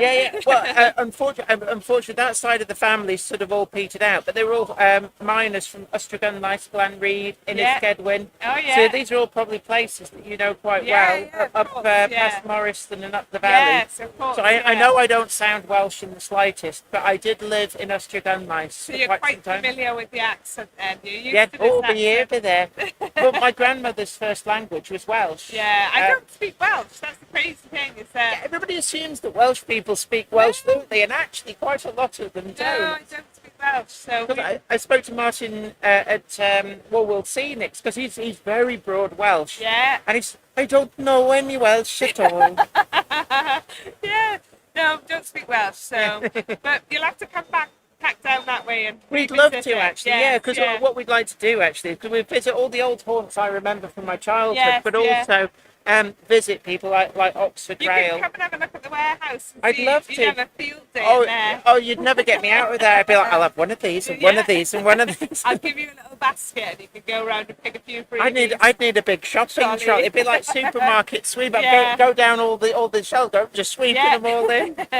Brilliant. Well, thank you so much for inviting us. And thank you so much. It's been absolutely wonderful. Thank you. Would you like a can of Coke or anything before No, you? I've got one on my stand. We stopped it before we came, but thank you so much. So did we. It's great. You won't believe the number of people, they come for an interview and at the end they say, do you want a can of Coke? It's like, oh, thank God. And yes, I almost forgot. We always give our guests, we have our Monday Club pin badge. Oh, perfect. So I will always say, wear with pride. Just a little pin badge. And if you do want to go shopping, it does actually get you discounts at various places. Oh, I didn't know that. But I wonder if anyone will buy this off me then. well, How much? Put it on eBay. Well, we sell them for £5. Oh, brilliant. But they access discounts at various retailers. Brilliant. Thank you so much. So you can get to the Wonderworks. It gets you into the Wonderworks for free. Oh, brilliant. That's perfect. But Thank you. I didn't actually ask you. So do you do railway modelling yourself? No, so me and my dad have always said that our passion is seeing something and getting it through all the motions and seeing that finished product in front of you. Everyone seems to think that my dad has got some terrific layouts, or some sort of railway track going up the stairs and round his room, but we don't. Our passion is seeing something and getting it through all the stages. My dad's mind was very engineering mind. Yeah. So that's our passion. But we utilise the people in our business, like Adrienne Fuller, Guion, who are more of the consumer side. So they can guide us with what people want to see. Yeah. And then we make the business decisions of whether we think that that's right. I mean, I completely understand that. In a way, it's like people are like making models, but once it's made, it's like, right, the challenge, I've completed the challenge. Yes. And I can see it's like an aspect of that. And it's like, it's the actual process of saying, I will take this real thing and I will make a perfect model of it. Yeah. And that's the enjoyment, is that My process. dad would spend hours walking around fields at shows, photographing things, saying, I want to make that, I want to make that, how am I going to make it? And then when you get that first shot of it at the pre-production sample and the excitement builds, and then you release it and you see the excitement in the market. Yeah. And that's what does it for us, Yeah. And I think sometimes as well, when you're when you're not a railway modeler, you're not a collector, you can make smarter decisions sometimes. Yeah, because you're not end up being biased by your own personal interest. Exactly. And that because So- obviously sometimes you then find that nobody else wanted the model that you That wanted. you really but, wanted, But you yeah. just put it, you just invested £300,000 in tooling, Yeah. and it becomes one very expensive model. Exactly. So I think it works well. My dad always used to say, the right people, the right products in the right places, and that's Absolutely. the key. That's the key. Yeah. Absolutely. Well, look, thank you Thank so you so much. much. I shall Thank let you. you get on, but Thank it's been you. absolutely amazing chatting Thank with you. you. Thank you And at so some point, much. we do need to get right down and visit you. I need to go and Definitely. visit my childhood horse. Absolutely. Yeah. Yeah. Okay. Have a great day now. You Rest of too. your day. It's only an hour to go. I So- know, and then it's the wacky And then it races, begins, everybody trying to pack up and Yeah. go. Thank you so much. Look, Lovely take care. to see everyone. No Bye-bye. worries. So that's Bye. Eloise from Oxford Rail. Thank you so much for coming to chat with us. Just out there. Thank you. Take care. See you later. So there we are. You heard it here first. Right. I'm going to take a little break. So I'm going to show you the. Oh yes, Callum, come on in. Concepts. Not DCC Concepts, TMC. Read the TMC. T-shirt. I am so sorry. Yeah, look, I saw look, blue. I thought look. DC. TMC, the model centre, I- which I apologise. I will. you met him when we went and filmed up at TMC. It doesn't mean that I'm on the ball today.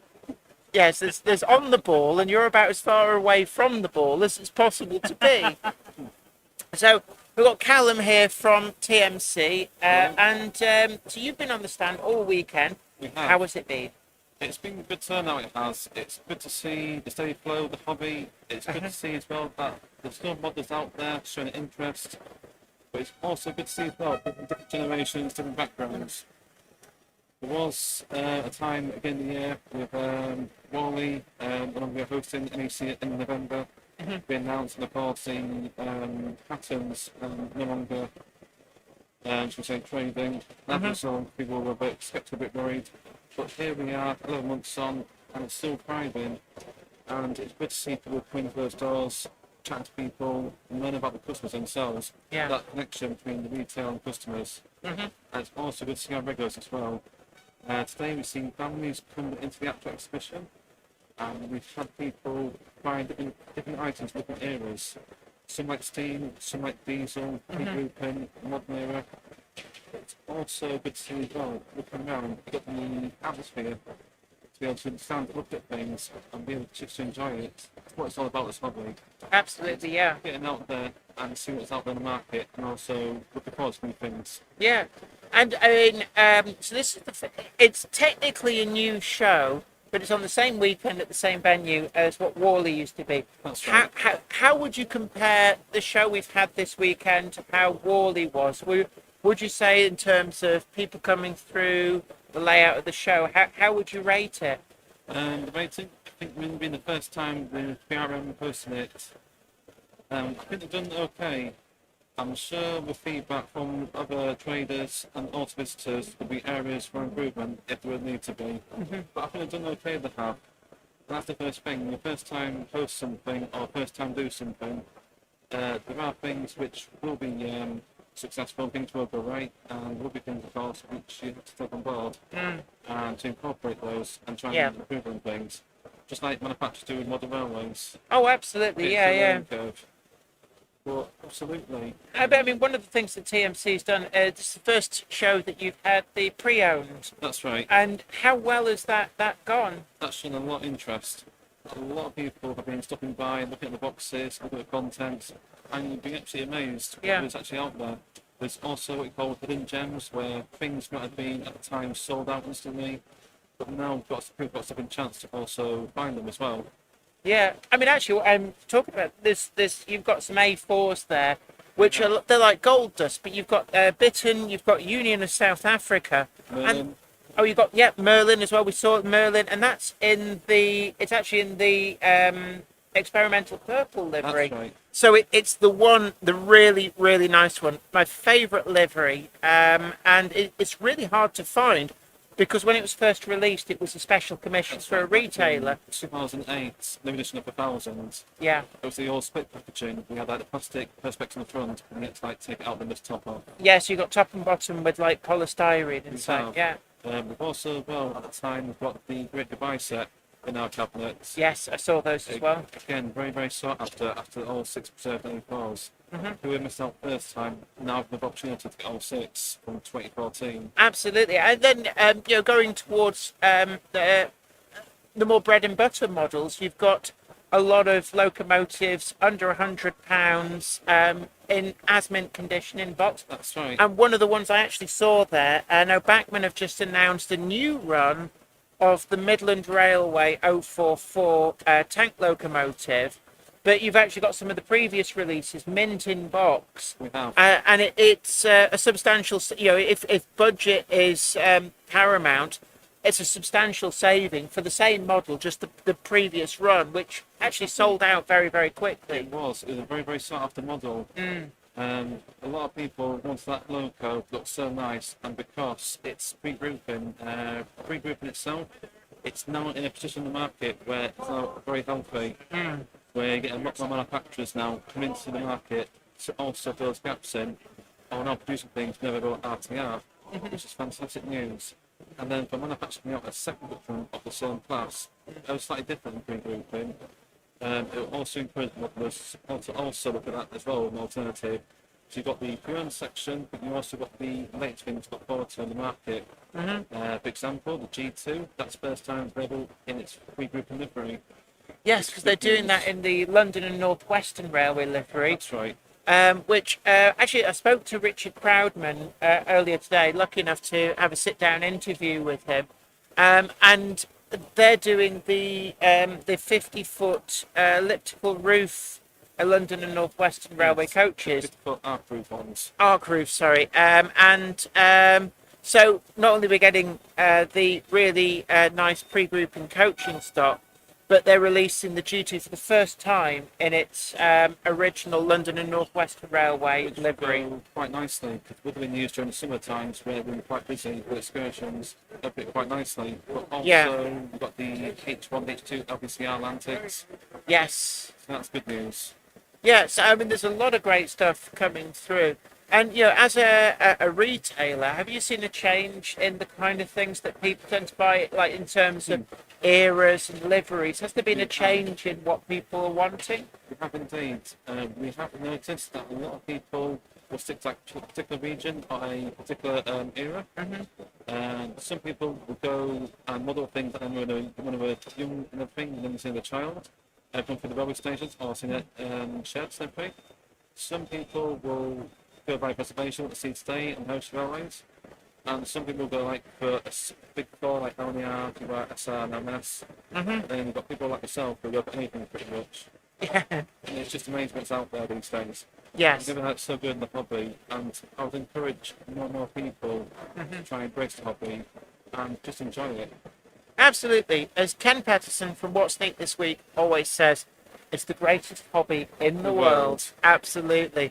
Well, look, it's been great having a quick chat with you, and I personally enjoyed the show an awful lot, and of course, we must remember that the TMC YouTube challenge is coming up soon. So the trailers have already gone out. They've actually been showing the trailers in the cinema here as well, and also have the showroom as well on base at TMC, which is also worth a visit.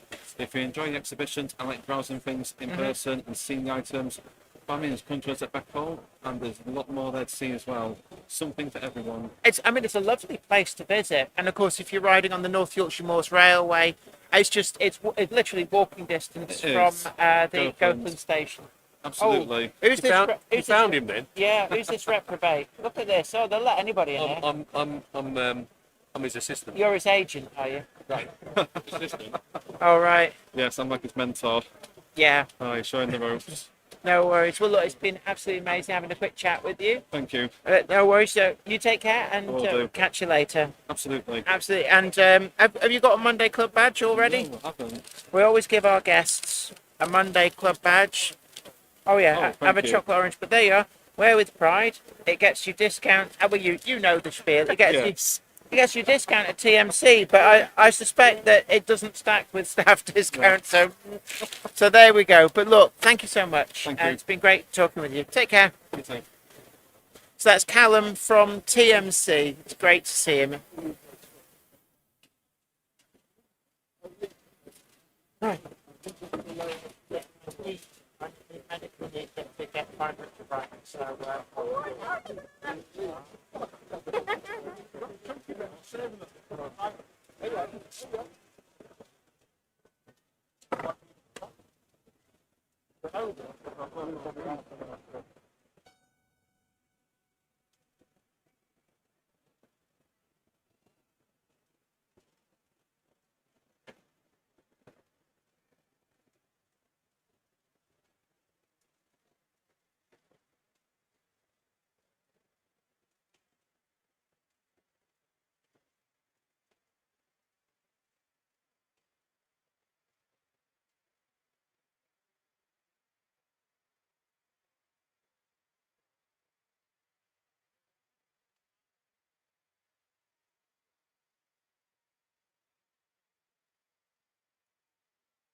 Well, ladies and gentlemen, I think it's 4:30.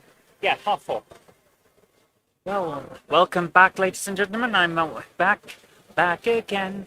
Engage Society VR snowplow with the little stag on and the wasp stripes. So we're gonna have a live unboxing. Yeah, made by Daypole. Very nice. Let's try and slide it out. There we go. There. So it's got its extras. A little bag of extras at the back there. Now, I know they go in pairs because they did try to sell me two, but I only want one for sitting on my little layout because it's only a small box file layout. There we go. Does it actually function in the snow? Most likely, yeah. I could probably put a Gronk behind it and push it. Oh, that is so nice. Runs really nicely as well. Just slide it along and there you go. How good is that? Oh, I'm very happy. So that's my final purchase for the event. Joined the Engage Society, bought a little snowplow, picked up a thing from a mystery bag from Oxford Rail, and grabbed a apparently working. All we need to do is fix one small solder issue, and then there we go. I think I put a class 37 in between two snowplows. Yes. Oh, but there is one more thing I want to talk about. So I got to have a proper go this time at the VR game, the Train Sim World VR. It's set in New York. I drove on the Harlem line, and it felt real. It's not finished yet. It's still a beta, but it was so good. Oh my goodness, it was so good. It felt like I was there. And you get to press the horn. It's very arcadey. You have to try and match the correct speeds for the certain points. If you're at the right point at a certain point on the track, you get points and all of this. Oh, excuse me. So it's been a long weekend. And the best part, if you do certain things, like you find a hidden item on one of the stations or something like that, or you hit the right amount of points because you've done the certain things that are on the track that you have to do, it unlocks extras, such as a few carriages, or a locomotive, or the track in your little flat in the game where you have a model railway that unlocks as you go through it. It's like, oh my goodness, I need this right now. So this is day one purchase for me, I'm pretty sure of that. Oh my goodness, it was that good. They're going to see about getting footage for us. So if it comes through, then I'll show it on Game Hammer, but I'll also show it on the Monday Club. I think you'll enjoy it. I really do think you'll enjoy it. Richard Gruder says, did it look real? It looked real enough to be very convincing. It's not 100%. The thing about VR is that it's not quite at the level where you think it's going to be photorealistic. There are some scenarios where it is, but it's not quite at that level for the most part. So it's good. It's very good, and you feel like you're there. It's not 100% photorealistic, but you feel like you're there. It's really good. The train game is a symbiosis of Jenny and Zoe's hobbies. Pretty much, yes. So I'm looking forward to this. Seriously, day one purchase for me. Need to get that. I'll need a better PC. Yeah. I think it's only on the VR systems at the moment, but I don't know whether it's coming to PC or not. But the VR thing, oh my goodness. Wow, that's getting louder as we go on. So good. I really am looking forward to it. If they can send us footage, we will show it. Because, my goodness, that was good. I really did like it.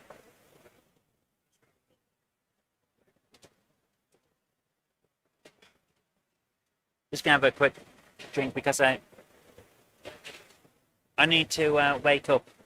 It's been a long weekend with a lot of stress because even a well-designed show requires a lot of setup and pre-production and things like that. So it takes a lot out of you, but it's definitely been worth it. It's that VR thing alone. Oh my goodness. New model variants. It doesn't need Windows 11. I think Train Sim World 5 probably needs a high-spec machine. What I saw of that looks state-of-the-art. It looks really good. Like proper, full-on simulator. That probably needs a modern PC. The VR one, that needs like a Meta Quest 2 or 3. The two, I have the Quest 2 from a couple of years ago now. I use it mostly to play golf. But yeah. But if it runs on the Quest 2, then you don't need high-end stuff. So your 486 is out there. It's a little bit more advanced than a 486. But you know, that's the march of technology. But oh my goodness. The experience. Craig, you saw the size of the grin on my face on that game, didn't you? On that VR game. I was in my element. It was so good. And yeah, I think if I played too long, it would probably make me feel a little travel sick. But surprisingly, it wasn't as bad as it usually is. So I think they've done something. And I think it's the fact that you expect, from the point of view of playing the game, your brain is expecting to be sat down and moving. So when you're sat down playing it, it doesn't have the same effect as usual. And because you're in control, it kind of works. It's a very interesting experience. They've done something and they've done it very well to make it work like that. Oh. Guys, what a weekend. It has been so good. I don't know where Jenny is. Greg, do you know where Jenny is? Ah, fair enough. So she's off to find Richard Brighton from DCC Concepts. They seek him here, they seek him there. RB cannot be found anywhere. We'll see him around some point. He'll be around.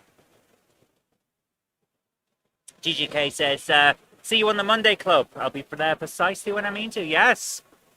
Because, as we know, Gandalf? The Monday Clubber is never late to the wagons, nor are they early. They arrive precisely when they mean to. Thanks, Gandalf. Totally wasn't me doing a Gandalf impression, honest. Gandalf is here. He's just not visible. He's behind the camera. Let's have a look at the place. As you can see, it's starting to clear down. I think people are starting to head off. It is coming up to the end. Yeah, go and enjoy it. Iron Horse is off to the cinema. I'm going to stay here and hold the fort. I'm going to hold it with both hands. The train driving game I tried was 18 to 20 years ago. No, Gandalf is real. He's behind the camera. I was just doing an impression because he wasn't here precisely at the time that I needed him to be. But yeah, oh man, the train driving games I've had. I've got Train Sim Classic on my PC here. We were gronking it yesterday, which was a lot of fun. What else? I have Train Sim 3 as well. 4 on Xbox. So I do play a fair amount of the Sims, the Train Sim stuff. But when it comes to VR, that's going to be something special. Because he was late, yeah. Like last day at any festival, parting in such sweet sorrow, or glad to be out. A bit of both. I mean, I've enjoyed it, but I don't want to have to pack up and go home. I'll be happy once I get home, and I was happy while I was here. It's the in-between bit that I don't like. I've said this to people before. I don't like travel. I will go places, and I like being places, but I don't like travel. So if I could beam myself, like on Star Trek, I would go anywhere. Because I like being places, I just don't like going places. Let's move over to the layouts. And it has been knocked.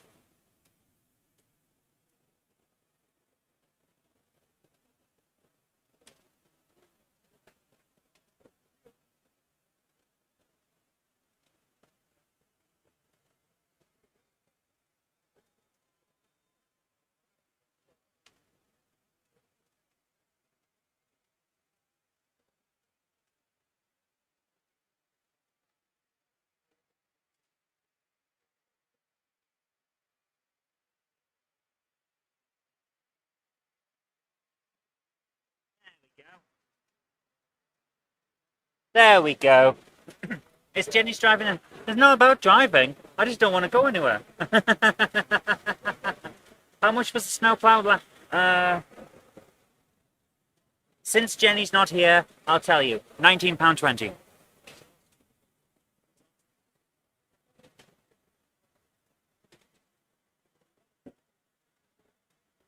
Sorry, no, £19.05.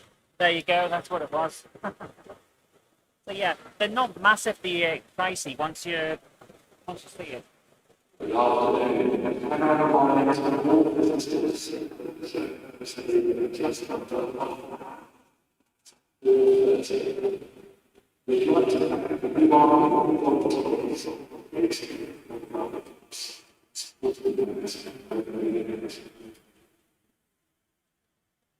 So there we go.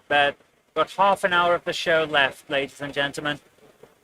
Half price, yeah. Coming to shows pays. It really does. Oh man, what a weekend we've had. Where is my...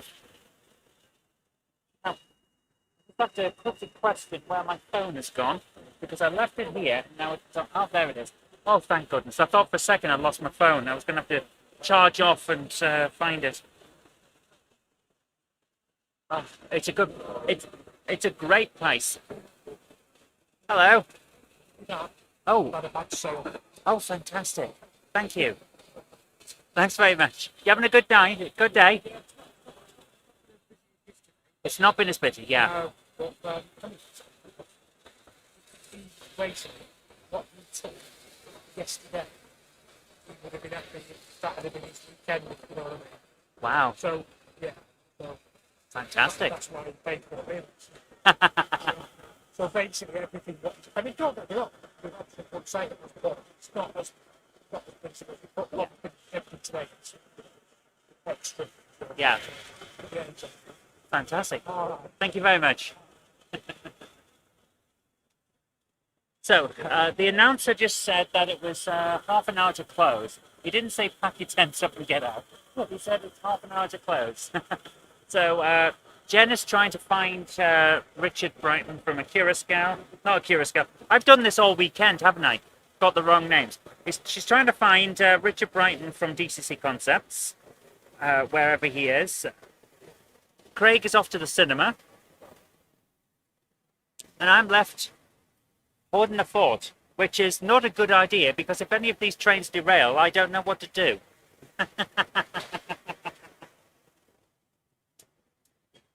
Oh, what a weekend we've had, though. Oh, man.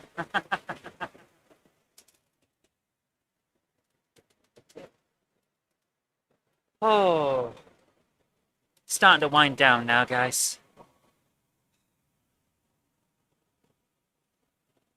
Just got to quickly check some information on my phone, and then we can ease into the final stretch. Done great, all of you. Oh, thank you so much, man. And thank you for being here. Seriously, guys, we really couldn't have done this without you. And we really do appreciate it. Thank you so much.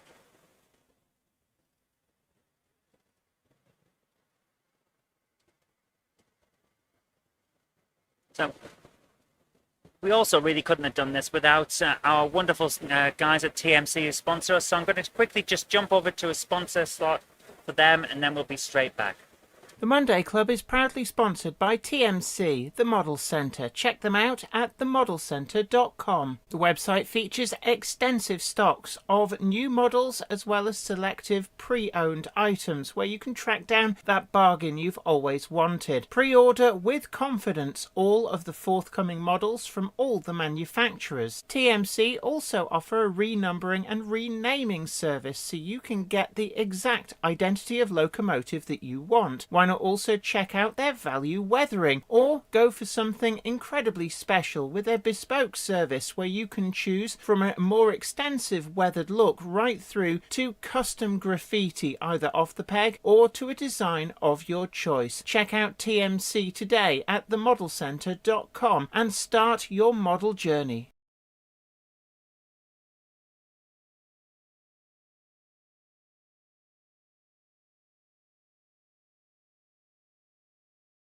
I turned off the microphone so we didn't talk over it.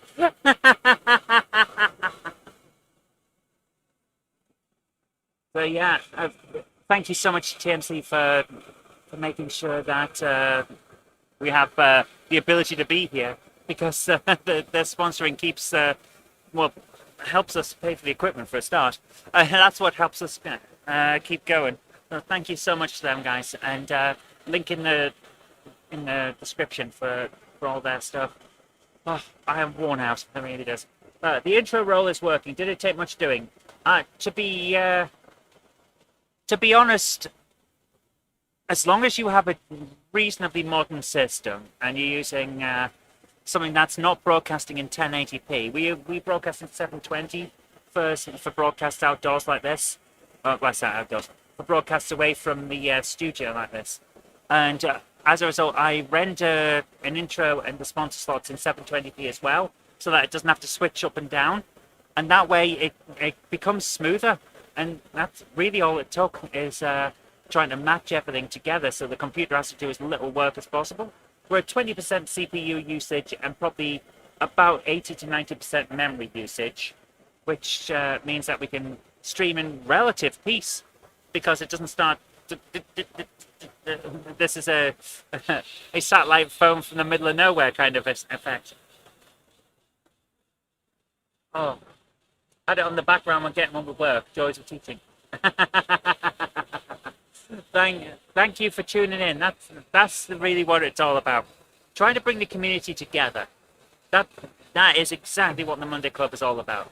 Keeping us all happy and together, and having a bit of fun and enjoying our hobby. Because it is a great hobby, and we should enjoy it. So we do. Right. Oh my goodness. So we're trying to zoom over to this other one so we can see the layouts. There we go. They're all still going round, so I don't have to jump up. Well, it's fine. There we go. The 4 seasons. Ba-ba-ba-ba-ba-da-da. Oh, what are we getting? And these locomotives have just happily run round all this time. It's amazing. It really is. Ah.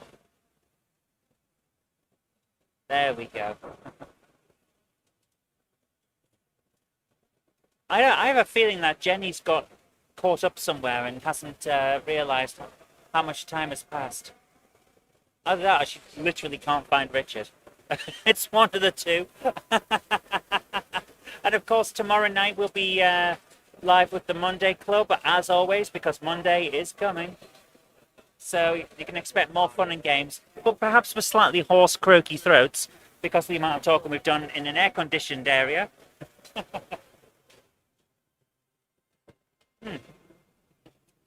Wow, what a weekend, man.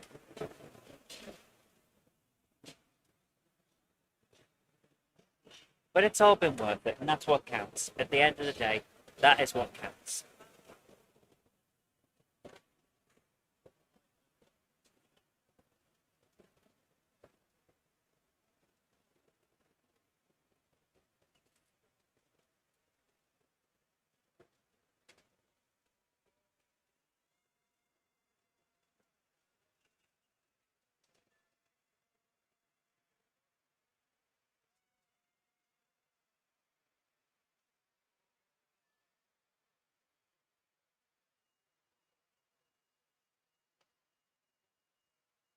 Oh. So.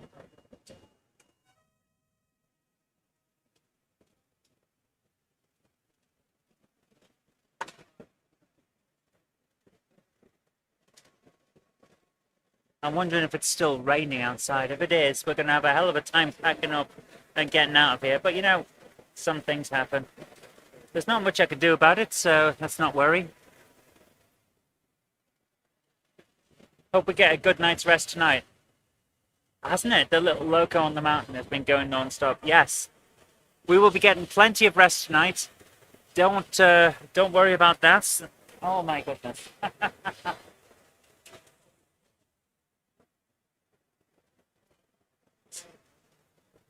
Actually, I think some people are starting to pack up now. It's 10 past 2. 10 past 4 even. 10 past 2. We've gone back in time. Back in time. Ba ba ba ba da ba ba ba da da da dee dee da da da da. I'm gonna start putting away some stuff, but not the stream and not the layouts. Just making it easier on ourselves when we get going. And the Four Seasons, yeah. It's a shame that the turntable doesn't work anymore in Four Seasons, because that would have been fun to have just go and keep going, wouldn't it?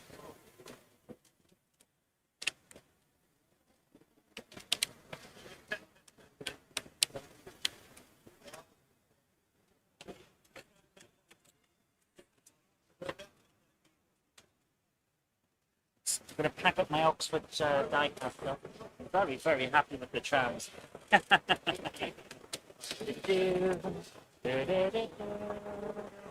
And I think Craig was very happy with that little. What even was it? It was an ex-military flatbed truck or something. I think he was happy with that.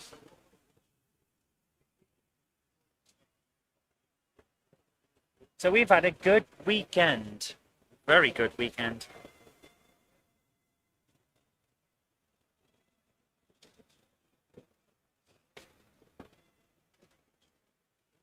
Although I hope a few people got some videos of all the layouts, because we didn't see them.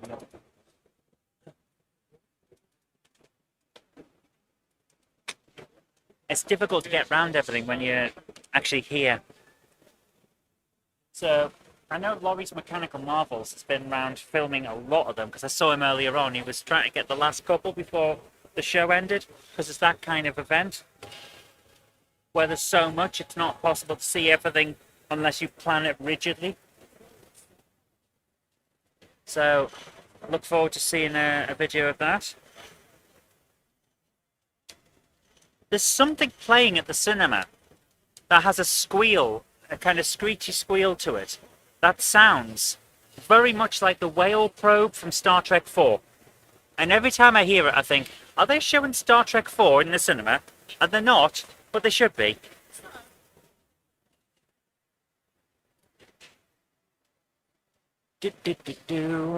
Right. So that's my trams. And my die-cast. And my goods shed. Pico goods shed. From the Engage Society. Very nice.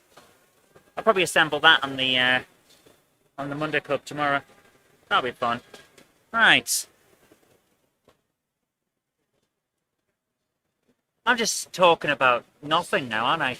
That's what we do sometimes. Did I see the tram layout? I did, and it was wonderful. I loved the way that the articulation was hidden like the real thing, and it worked really well. I was very impressed. Take care, Jordan. Thank you so much for coming along, and have a great night, man.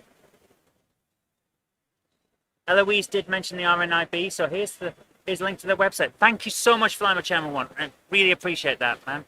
Thank you so much. Oh. So now, ladies and gentlemen, we're on the wind down.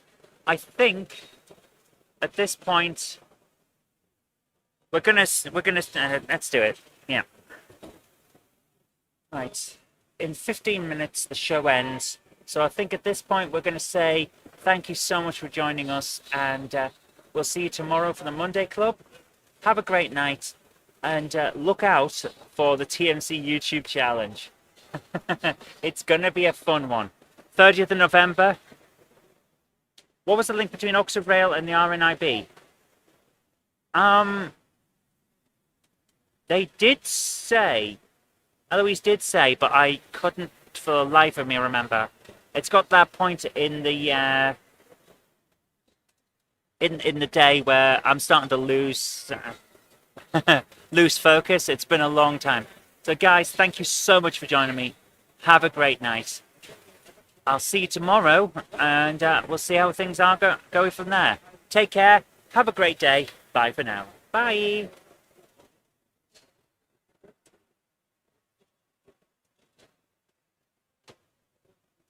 I've forgotten where the button is. Take care. Bye for now. Oh, hang on.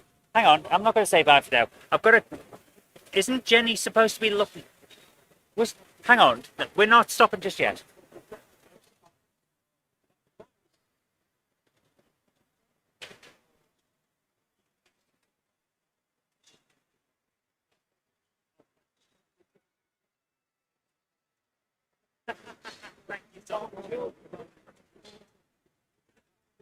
Yeah, it's okay.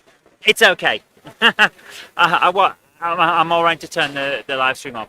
I thought for a second Jen was going to find Richard so that she could interview him. But no, we interviewed him yesterday. So of course not. Right, guys, take care. Have a great night. We'll see you tomorrow for the Monday Club at 7 p.m. UK time. Take care. Bye for now. Bye.